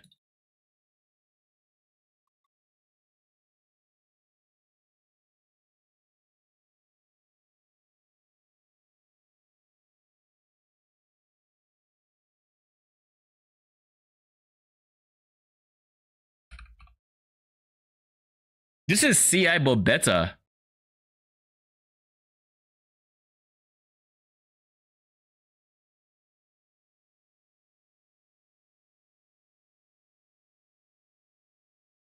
Oh my god, that is actually so cool. That is actually insane. Holy. More frequent rebalancing, but I don't know what they actually say. Arcane. But... Yes. What's up? The Lich apparently gets a CI, but better. it has a node that says your life cannot change while you have energy shield. I need to process what that means. So you don't have to worry about poison. Dude, the node right before that is 10% of damage taken by passes ES. But your life cannot change. So it doesn't matter. So that means once you have life cannot change means. It means it cannot reduce or increase. Up, it cannot go so this is just down. this is just 10% damage reduction when you have the second node. Because once that bypasses the ES, so long as you're not using like mom, it's supposed to hit your life, but your life cannot change. So it just does nothing. It poofs. I guess it poofs. That's the truth. I don't know if it works that way, does it? Why wouldn't it? Your life cannot change. You cannot lose life or gain it. It's static. You probably also not spend it. You probably also cannot spend it. Which probably. Downside. And it depends. You're not really spending life in unless you're going blood magic. I mean, this. I can't think of having to. I guess certain skills could spend it, but at the same time, cannot change doesn't even necessarily say you can't spend it. It's just not changing. Did they release patch notes? Not that I know of, but there are pictures of the ascendancies. They just released all the details on the ascendancies. Okay. I mean, listen, when the patch notes come out, I'll tune into all the reactions. I'll watch everyone react. I can see minions playing this ascendancy low-key. Like not even low-key. Pretty good. On the left side of the tree. I'm talking about Lich. Ready the mana stack? I am talking about Lich. Mana stack for extra magnitude of unholy might buffs per 100 max mana. Mm-hmm. Wait, unholy might doesn't convert? It's just it's gain as extra. It's old unholy might in period 1 or current chaotic might in period 1. Is that good? It's just more damage. And if you wanted to scale this, let's see, at 1,000 mana, you'd be at what, 40% increase in magnitude, which would be 30 times 1.4.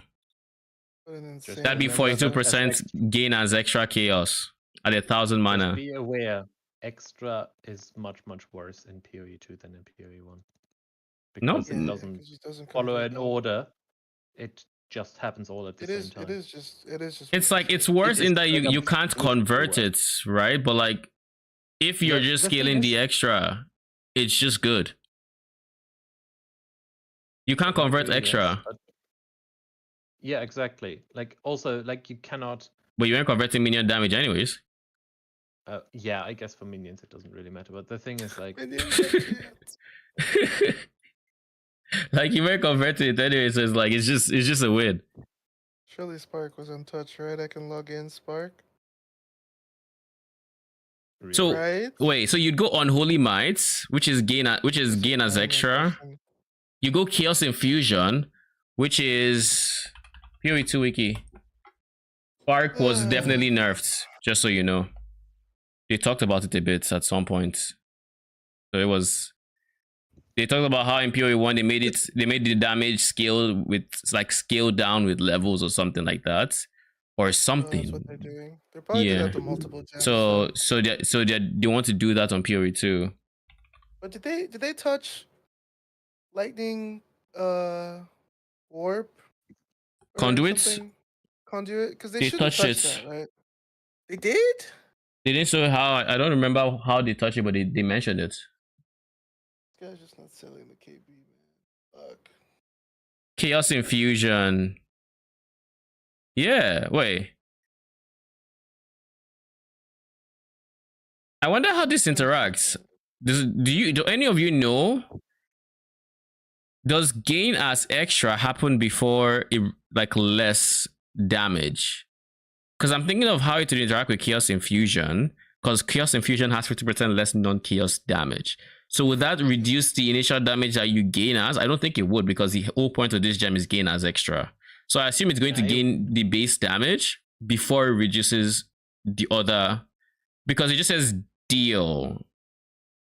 less. What is the wording? Please be precise. Supported attacks gain 25% of damage as extra chaos damage. Supported attacks deal 50% less non-chaos damage. That is the wording. Okay. If you're going at it cynically, it's probably bad because they just honestly the whole how conversion and extra works, they completely threw that out of the window. So honestly, it's like a toss-up how it works. I think the only way it makes sense is if it takes whatever the damage was, gives you the extra, then nerfs the non-chaos damage later down the line. That is the only way that support gem works, because that is a support gem that is actually used and will give you damage in certain. Yeah, that is the way how it would make sense. I agree, but the thing is, could actually be also the other way around, because just think about it. We would have heard it if it was, because keep in mind these are popular support gems. There's fire infusion, chaos, lightning, all those infusions that they all do the same thing. So if it wasn't that way, we would have heard about it. Yeah. Oh, it works like the other infusions. Yes.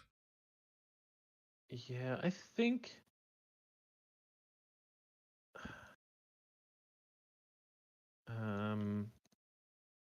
Yeah, then it should work basically positively, I guess.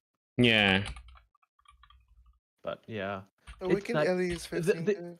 The annoying thing is, since they completely threw the whole order and actually that things work in a specific order out of the window with PoE2, it's you're kind of guessing all the time how it works now. Yeah, until we actually have the wiki is still being fleshed out until that is more fleshed out and we can see the damage order, because it is, so for the most part we actually know a large chunk of the damage order. It's just a bit on the complex side, I would say, and I don't think there's any one place that says it all. No, for the most except part, maybe conversion doesn't follow an order. It just happens all at the same time. Yes, it doesn't follow an order. It doesn't. So here's the thing. It happens at the same time, but it happens at the same point in the damage point. And conversion happens before gain as extra, which is why you cannot convert gain as extra. That is what I'm saying. We know the general gist of the order that these things happen. Yeah, I'm just not fully aware of it, but conversion happens, then gain as extra happens. So you can't convert gain as extra. That's kind of why it works that way anyways. Yeah, they made it so much more confusing than it was. So good. Yo, look at this. Someone mentioned this chess piece. The Black Doubt. While damage over time bypasses energy shield, just period. So if you combine this with that same ascendancy, you're just immune to dots. As long as you have ES, yeah. Yes. As long as you have ES, you're immune to dots. But what are you doing in PoE2 that you want to be immune to dots that much? How many? There's not that many dots in PoE2. But it's. I mean, there's ignite, there's bleed, there's poison, etc. But my point is, this is literally an ascendancy point and a chess piece, and you're immune to dots. If any boss mechanics entire thing is dots, you're chilling. Think about the lava guardian, that boss with the lava. I think that's a dot. You just stand in it. No, if it is or not. I mean, I assume I don't stand on it. So I say, come here. You could stand on it. Is my point. Come over here and then I kill him. The poison from the chimera is another example where you don't care. Burning ground, you don't care about it. I'm logging out of PoE1 so I can finish this essay and then log back in to level my character. All right. So what's your thoughts before you mute up? What's your thoughts on what? Is everything you dreamed? I mean, they haven't really addressed some of the things I had concerns about, but I am excited for the next for 0.2. That's Did you kind. also uninstall the Bazaar and Last Epoch? I'm not you. I don't uninstall at a whim. I'm disparaging. I know. I'm aware. You're in a constant state of disparaging with like some breaks in between. What's up, Briggs? Thanks. That's a really good way to describe my personality. I'm excited to ride a mount though. I get stunned. I mean, Yeah. I have no interest in the mounts, but Dude, imagine that's being on, me. imagine being on a mount and then your minions are body blocking and they're body blocking the mount. Why would they body block It's the also a mounts? minion. Yeah, but when you're It's riding it, also it's a you. Did they even address map layouts at some point? Because like during the main presentation, they didn't say anything, right? I don't think they did. But I also didn't pay attention to the entire Q&A Shit is either. long. I rewatched Yeah, that interview as I do other things, like when I'm cooking. Yeah. But I can't watch it right now. Mm-hmm. The mount was you all. I mean, they already said the game, and he literally has a Queen of the Forest POB up. It's over. I'm not right. It's He is over. wasting no time. Him and that mount It's over. with Queen of the Forest. Sheesh. I mean, it's like You can't be slow. Like you just like you have no casts slow. You're literally just zooming. Spear Like looks cool as fuck. dude, imagine Spark with the mount. I mean, it's only bow skills, I think, if I remember correctly. But like, just imagine the concept where you have no slow while you do your abilities, but with Spark. Just picture how that would have looked on a Queen of the Forest setup.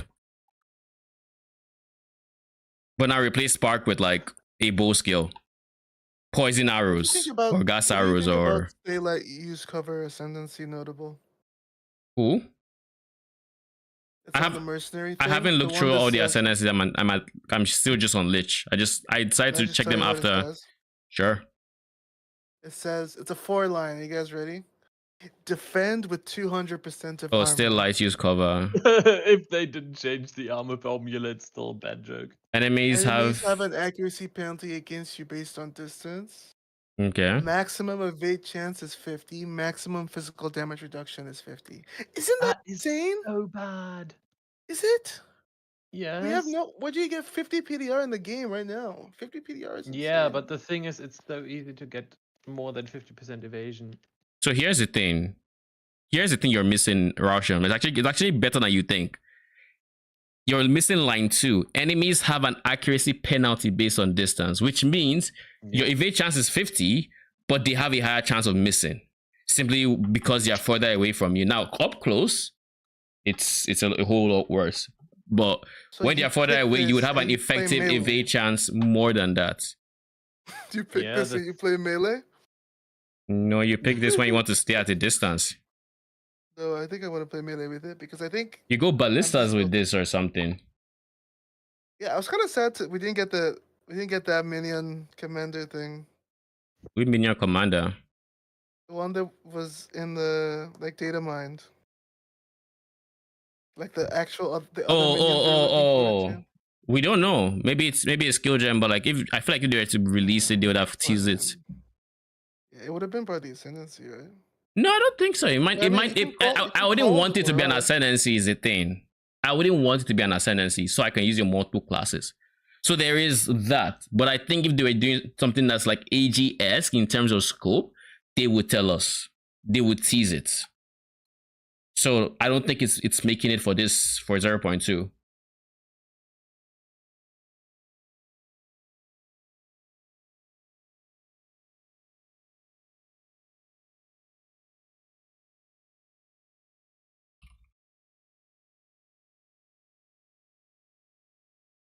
The fuck?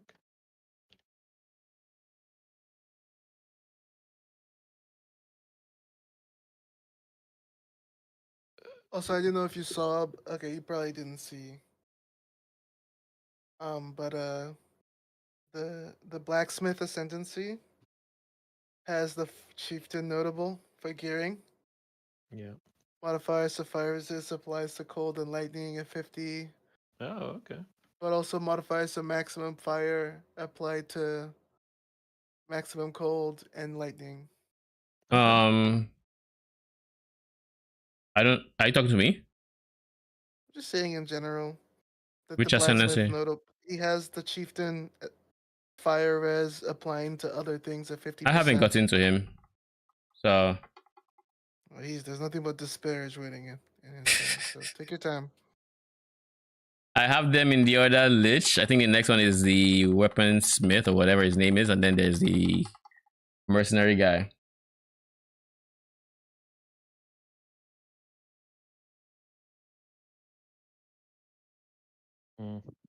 Okay, let me finish this.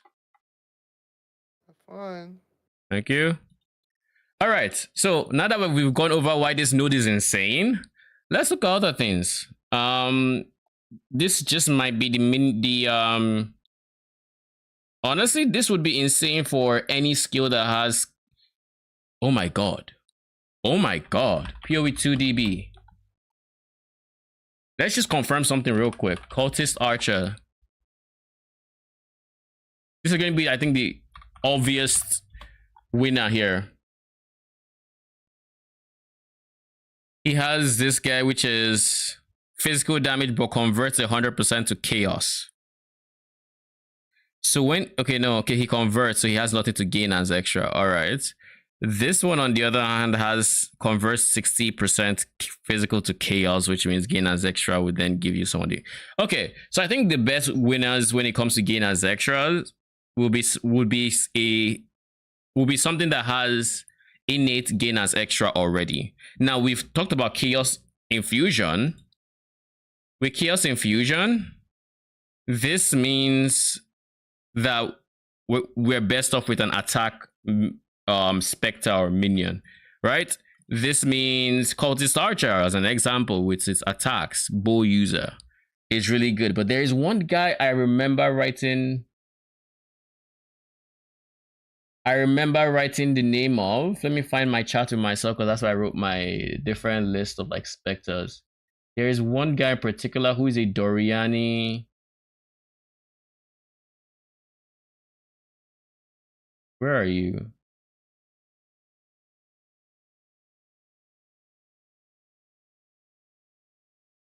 Tell me I wrote notes on it at least.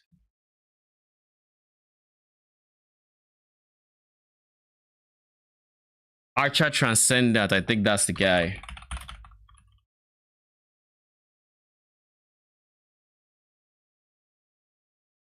This is the guy. This guy has the ability to move and shoot at the same time.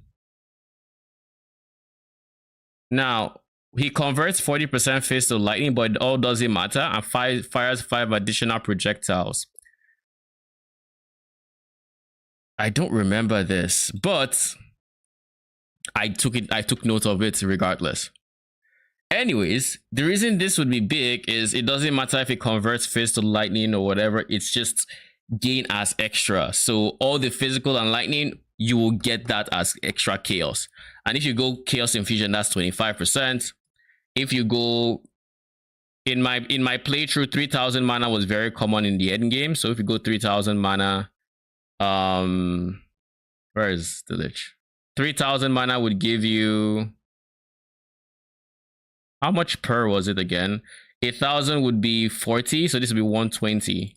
So 120% increase of magnitude, or 2.2 times 30% baseline is 66 plus 25 from chaos infusion, 91. So you'd have 91% damage as extra chaos at 3k mana with this ascendancy. Oh shit, that's insane.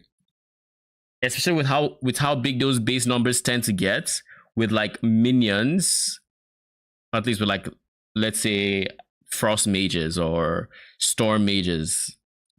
With how big their damage number tends to become just by scaling them regularly.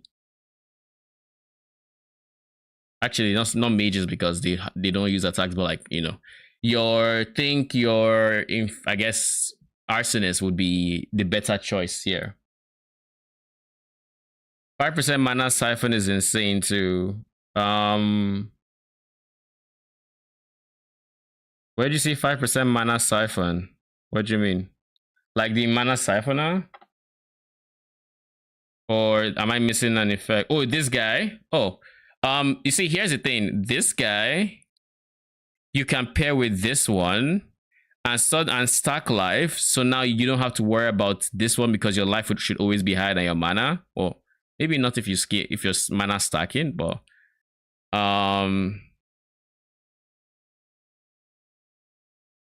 that'd be an easy way to counter the downside. You stack life, and by stacking life, you're able to get even more mana regen to counter the downside. And you can't get all these nodes because this is like 2 points, 4, 6, and then 8. So you can do that. And if you don't go for that guy, what would you do? Well, lose harvest on mana per second. Baseline mana regens at what, 4%? Mana baseline regens at 4%. Where is it? I guess mana regen.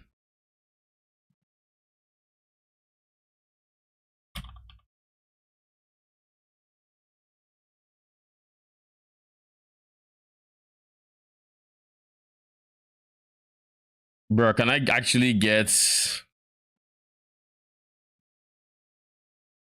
This doesn't make sense. This doesn't tell me shit. What the hell? I guess let's see. A mana starts at 34 for this, for factoring in mana from this characters, gain this from player level. All characters have a default mana regen of 4% max mana and does not increase with levels. So all you have to do, like, you just have a baseline 4%, so you're literally only losing 1%. And the moment you stack some mana regeneration rate, you should be able to get into the neutral and then positive with not too much investment. Like literally 100% increase mana regeneration rate to put you at 8% mana per second, and therefore you'd be gaining 3 per second after this downside. So like this is not that big of a deal because of the way mana regen works in PoE 2. In PoE 1 it might have been a bigger deal, but because your base mana regen scales with your scales with 8% of your mana, that is what we have. Now let's look at this guy. So many nodes, but let's look at him. We'll ignore the right side first. Let's look at the left side. This has a minion node here, so let's look at this guy first. Manifest weapon. We don't get much more information about it, but yeah, there's nothing here that looks like it tells us about manifest weapon. There's temper and there's fire spell on hits. Oh shit, fire spell on hits? Like the enchantment from PoE 1, that's kind of cool. Okay, let's start here. Manifest weapon, this is temper weapon, and this is fire spell on hits. You can get any of them, cool. What is this? Modifiers to fire res also grant code and lightning res at, oh, that's nice-ish. It makes res easy to get. And then, so this is basically chieftain. Modifiers to max fire also grants max code and lightning. I don't think there are too many sources of max. I guess jewels do give max fire. You could get to 90% relatively easily. Not relatively easily, but like you could get 90% in like right now of fire res for Infernalist. So that means you can get 90% all res on this character, which is kind of nice. Can only use a normal body armor. This passive is free to allocate. So you get to pick one. Only one. 5 to max fire res means baseline you just have 15 max fire, 5% max all res if you take this guy. So that probably be the thing most people would take. Then you have phase taken as fire, which is kind of cool. There aren't too many sources of this right now. So cool. Body armor grants 50% crit reduction. 5% regen is kind of whatever. 75 res is whatever. Guess it's whatever really. Maybe if you go fire res, it wouldn't be whatever. These are not made equal because fire res is just worth a lot more thanks to this guy. Increased strength could be interesting, I guess. Increased max life could also be interesting, but you miss out on flat max life. I guess one thing to note is that this is a normal body armor, but that doesn't stop you from using sockets. And you can get like normal items, normal chest pieces, like I think typically they have 2, right? So you can get like 3 sockets on your chest piece and still get like these like affixes on them. So there'll be that. Corrupt a whole bunch of white body armors and sell to your local blacksmiths. Unaffected by ignite, whatever. Stun threshold, whatever. Armor also applies to chaos damage taken from hits. So fourth vow. That's kind of cool. You wouldn't have big armor from your chest piece, but you would have this. So that would be kind of cool. Because then you can have 90% auras. And then this to where... And then you stack armor. Then you'd be very tanky, but you'd have Z DPS. But you'd be very tanky. Overall, I don't see what we would do with Manifest Weapon on this Ascendancy, except you go Manifest Weapon if you really wanted it. And then you'd go like 1, 2, 3, 4... Like 1, 2, 3, and then you take maybe max fire res or damage taken. You take something here. And that's it. There isn't even a spirit node, so like not the best. But like, I mean, we'll see. We'll see how Manifest Weapon ends up playing out. I assume it's just going to be like last epoch's Manifest Weapon, which is it uses your weapon and that's it. It could be different. It might be random modifiers the weapon has. Who knows? We'll have to see. This doesn't tell us anything there. And then the last ascendancy we have is this guy. I forget his name. But let's see. Stay light, use cover. We already spoke about that with Arcane. It's a very, I would say, if you're picking this, you should know what you're doing. Because your max PDR is always 50%. You can't mitigate more physical damage than 50%. But at the same time, if you convert some of that physical damage like via Cloak of Flame before this, you're actually going to be very, very, very resilient to physical damage, I guess. Evade chance is okay, but being 50, but like you also have... But you also have the accuracy penalty, which, you know, should help you maybe evade more. I don't know if this actually affects this. I need to actually just 50% chance to miss. But typically chance to miss is different from evade chance, and you'd be evading more than 50% of the hits with these two, at least from a distance. Supporting fire. Summons a hidden artillery squad trailing you that can fire volleys of arrows on command. Oh god, he's on command. But these are minions. This artillery squad counts as your minions.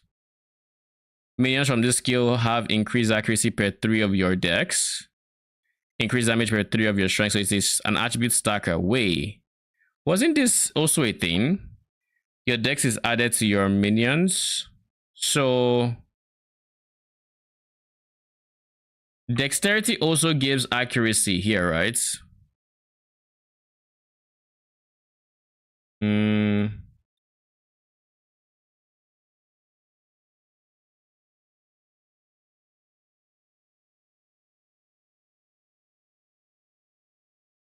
So what is all that? Hit chance and average damage. The easy way to do this is just go here and put dexterity.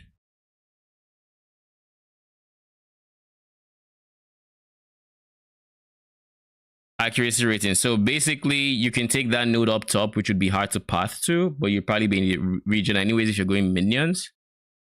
And there was a minion support gem for command. I don't remember. Command supports, was it?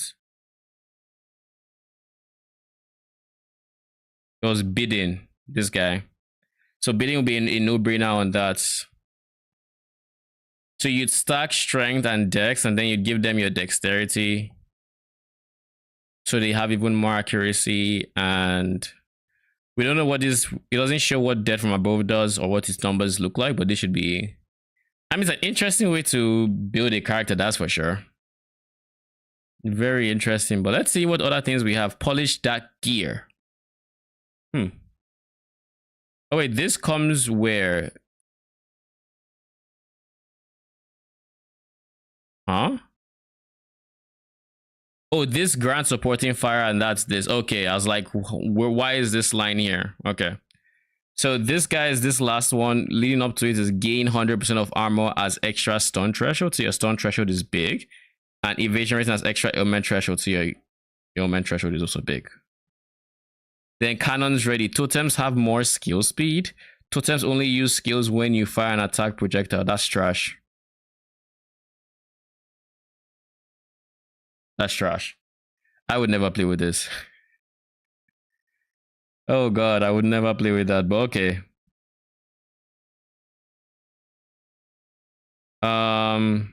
This is increased spirit. That's actually quite interesting. Why does this persistent buffs have less reservation?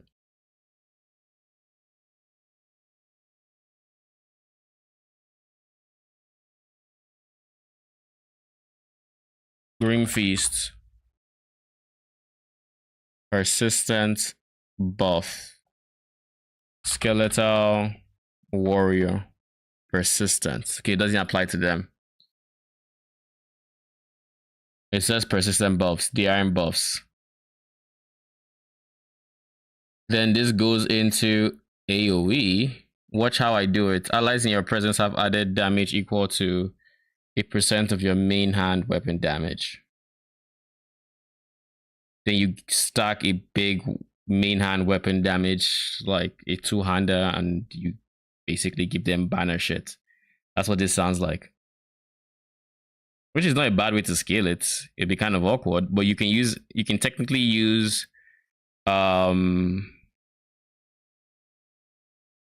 you could technically use Giant's Blood as for two-handed like bases, get Giga I guess attack damage, and then use a spirit, a scepter in your offhand for extra minions. What's the range on PoE2 weapon? What do you mean the range? Like presence? Presence has a baseline AoE, and then it has modifiers that can increase that AoE. Oh, the theoretical max damage of a main hand weapon. Very high. Let's create something. 200, let's say mace. I think people were using maces. Yeah, we're using maces. So let's go with this guy. It's very high. Theoretical maximum, look at that. Increase fizz, accuracy, flat fizz, and then increase fizz with corrupt for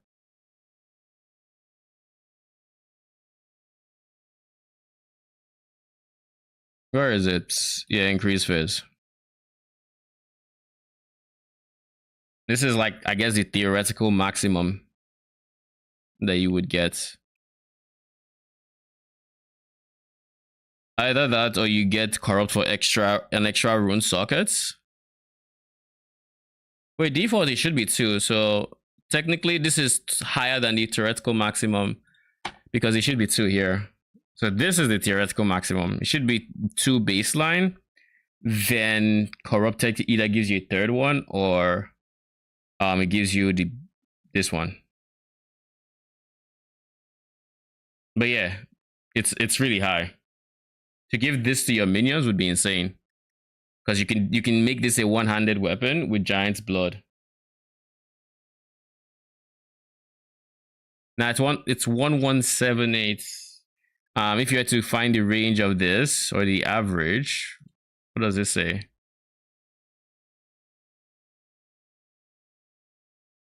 added attack damage. I don't know if that means the top end or the bottom end, but anyways, it's a lot of damage to give.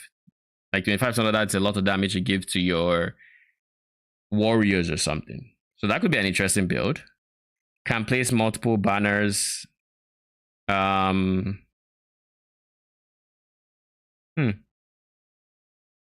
don't remember there being banners, so I assume this just means you're going to add banner skills and we can see what banners do.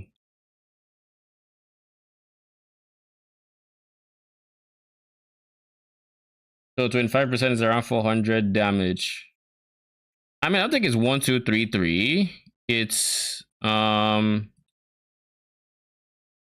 2, 3, 3 was with the extra socket, so it's 1, 1, 7, 8. But yeah, it's like 300 and something extra added damage than before, like, you know, multipliers and yada yada.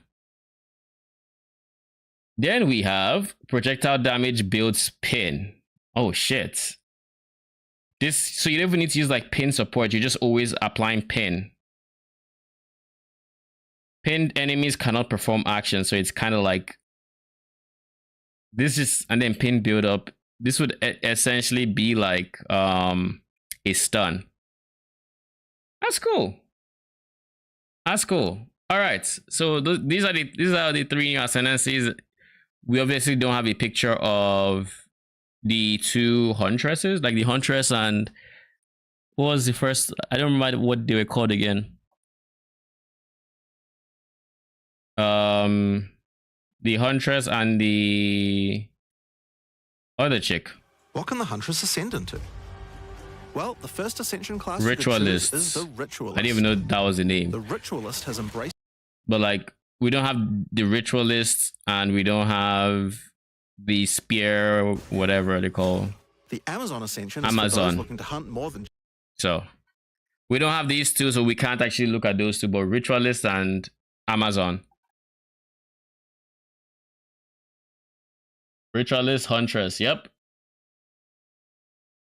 Decided that she's going to do nothing but just sacrifice animals. Like, it's kind of cool because she has a Spectre ability that is like his merry traditions. Let me see. Harnessing the power of animal sacrifice and play. The corrupted life force skill causes all enemies. Loyalist also excels in taking advantage of all the rings and amulets.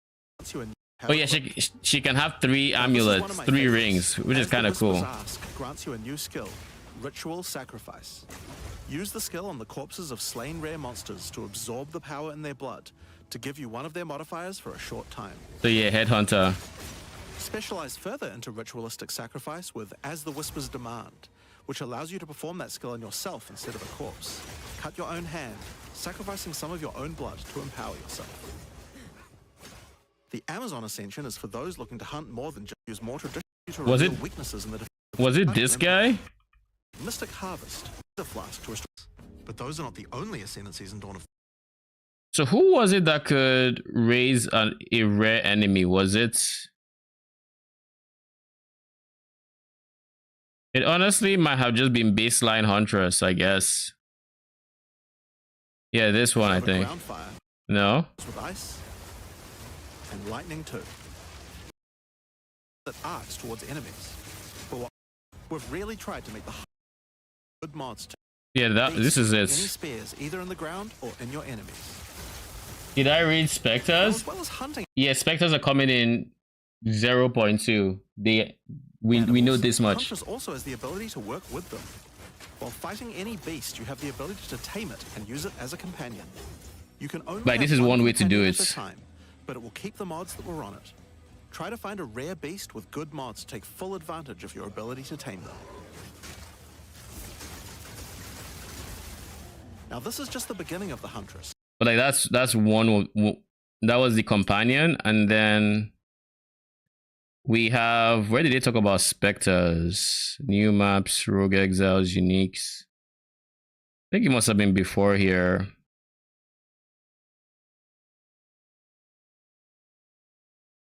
Yeah, it was here. Spectres. It's finally complete. You can keep them by map. I think you can. I don't know if you can carry them to the next map. I'm not entirely sure. The upcoming expansion. It can be found in the occult skills on the so yes, bind Spectres there.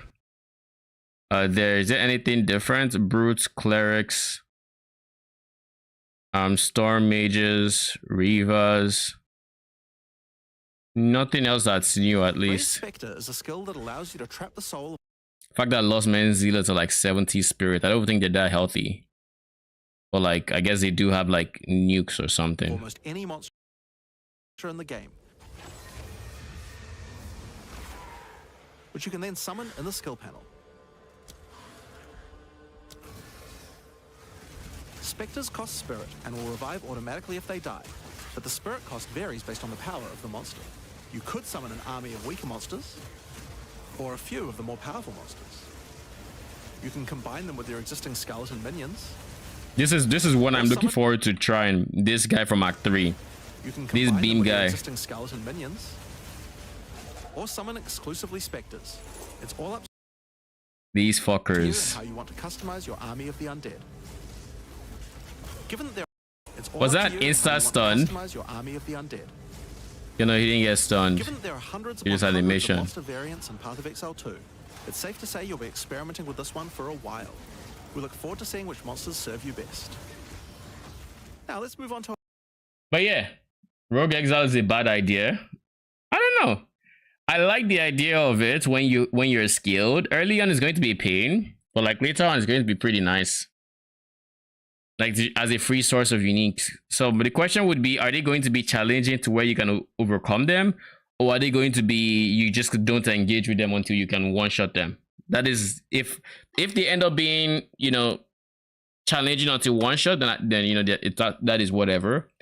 But if they end up being the opposite, which is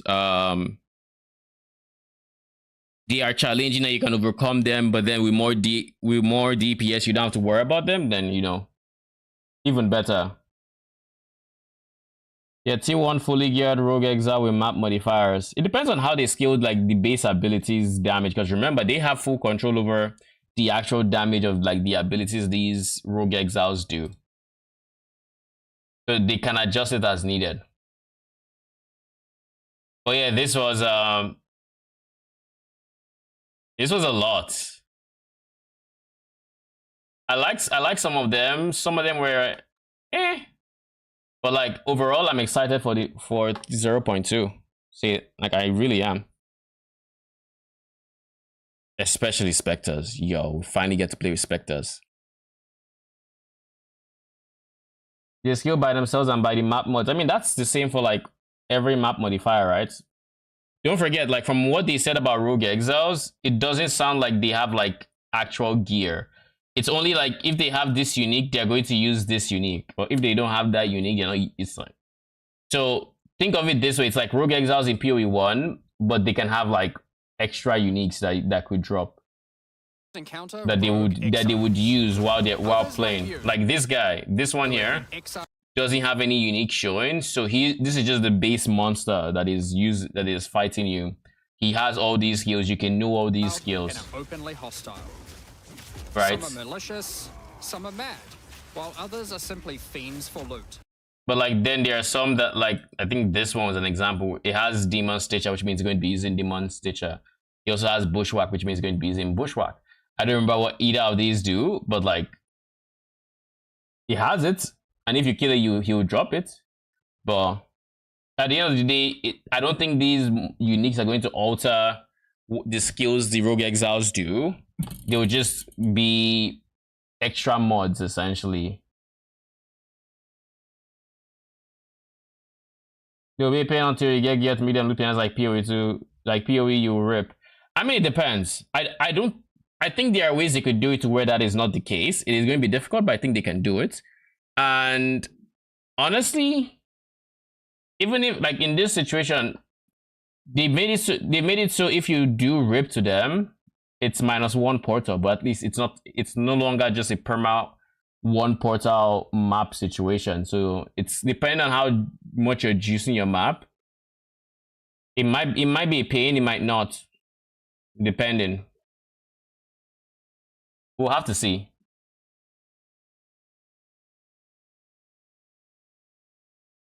But yeah, I'm honestly still kind of curious about this. And I think the next thing I'm most curious about, I don't think I fully grasped, was essences. I know there was an essence boss. I don't know if this was a separate biome or something. It can be crafted to have additional prefixes or suffixes at the cost of the other. The last unique map we'll show today is one based around.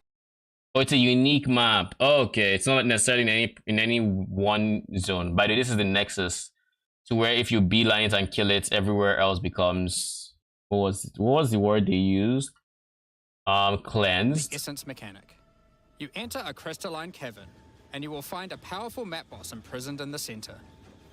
It is surrounded by many rare monsters, also imprisoned in essences. By freeing and defeating the rare monsters, the essence they held will. So I assume with this boss, it can only be found in the corrupted zone. By, I mean, this looks like a corrupted zone, but maybe it can also be found elsewhere. Still a bad design. They should have learned from Period 1 without the improved affix modifiers. I don't know. I don't think it's bad design. Like, if you look at, I'm going to use D4 as an example here. Look at D4 with their, what do they call those guys? Basically the other classes you face. I think they've had different names over the years, but like when you face a different class as whatever, or like it's just you facing a tougher enemy. And for a game that's supposed to have meaningful combat like PoE 2, in the ideal scenario, it's going to be Rogue Exiles in Period 1 are bad design. Yeah, some of them are very obnoxious. I don't know if I'll go as far as calling them bad design, but like some of them are just very, very obnoxious and can just like entirely counter your build.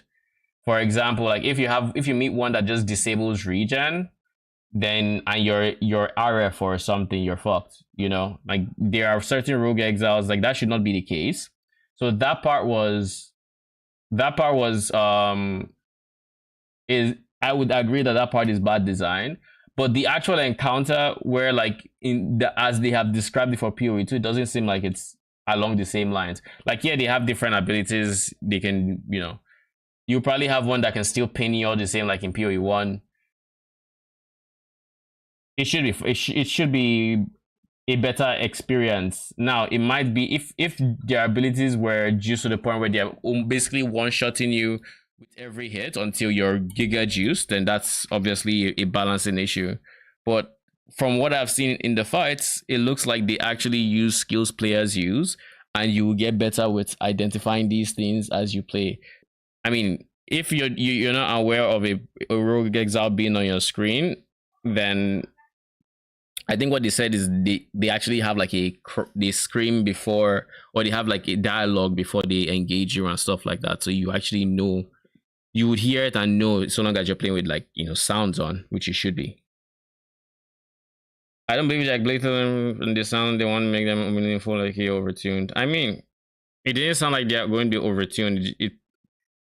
We have no I would say we have no bearing or nothing that tells us, oh, they're going to be overtuned or something. It says they're going to be difficult. Yes, they're going to be, but that could just be, oh, they are like, they're hard fights, and I think that's fine. You will die insta gives by fragmentation needs. I mean, those guys were BS, right? The grenade guys. I'm like, anybody that has played it can very quickly tell you that it is BS. So we'll have to see. Like I said, I'm not going to make any claims right now because I don't know. But you don't either is kind of where I'm at. It's like, we don't know. It might be overtuned. It might not. It might be an obnoxious encounter. It might not. It might have some very annoying, you know, maybe there's some like one very annoying Rogue Exile or two, or, you know, maybe they're all very annoying. We don't know. I'm open to seeing what's in store is where I'm at. I'm open to the idea. On paper, it sounds fun. Like, straight up, it just sounds fun, like a fun encounter. And honestly, it'd be a shame if the encounters were reduced to being loot pinatas, but at some point when you're scaling your damage, you should get to that point. But then again, if you're juicing your map as much as you should be, then they should realistically maybe never get there. I don't know. We'll see. I do think like you should be able to like spend it skill to the point where you don't have to worry about their fights anyways, defensively and offensively. We are human, we can infer from previous experiences, but that doesn't mean like this is PoE 2. If we're inferring from previous experiences, then PoE 2 would have been exactly like PoE 1. The end game is not, it's not the same. It's not the same game. It doesn't play the same. Those are very two different experiences, so that doesn't apply in this situation, I don't think.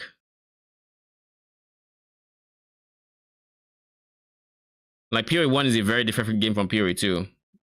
And the rogue exiles that have been described, PoE 1 and 2 are very different. So again, I'm open to seeing what they cook up, and will there likely be some abilities that they can use that are overtuned? Maybe not. Would there be some combination of abilities plus uniques they have that would be overtuned? Very likely, but we'll have to see. What else did they talk about? Essences. I mean, we needed essence overhaul ASAP, so I'm glad they did that. Especially with the ability to upgrade essences to greater essences. What else did we do? Fracturing orbs are going to be insane money. Like, it's going to be stupidly insane. And then getting fractured bases. Woo! Get fractured plus 3 minion amulet. Oh my goodness. You are sitting on a gold mine, you know. Same thing with like plus 3 spell type bases or T1 spirit fractured scepter. Like, the sky's the limit with the orb. So like, that is going to be, I suspect that would end up being a very expensive crafting item akin to whittling omens, is I think that's what they call them in current like PoE 2. But we'll see if they are as common as like once every corrupted zone if you cleanse it, then you know that's nice.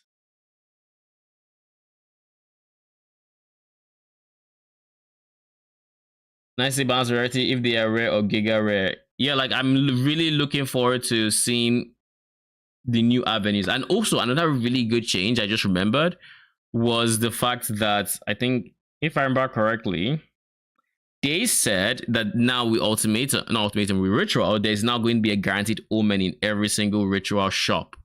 So that means omen should just be a lot more plentiful, even if like it's still weighted and you are still less likely to get the rare ones, but like it's on average still going to be a lot more omens in the market, and as such I think it's going to be more accessible for players to use to craft. So that should also be another fun thing to engage with, alongside greater essences, of course, and all these other things. What else did they talk about? Corruption plus cleanse map system seems really cool. I don't remember what they said about Calandra. I think it was a unique map or something. I think it was. I don't fully remember. Let's just quickly look at it. 10 total waves of boss fights, which get incrementally more opportunities to fractured lake. Yeah. These can only be obtained from this map. What were these? Increased skill speed on martial weapons. That's kind of nice. Attacks with this have chance of inflicting exposure. Is minions gain fizz as extra?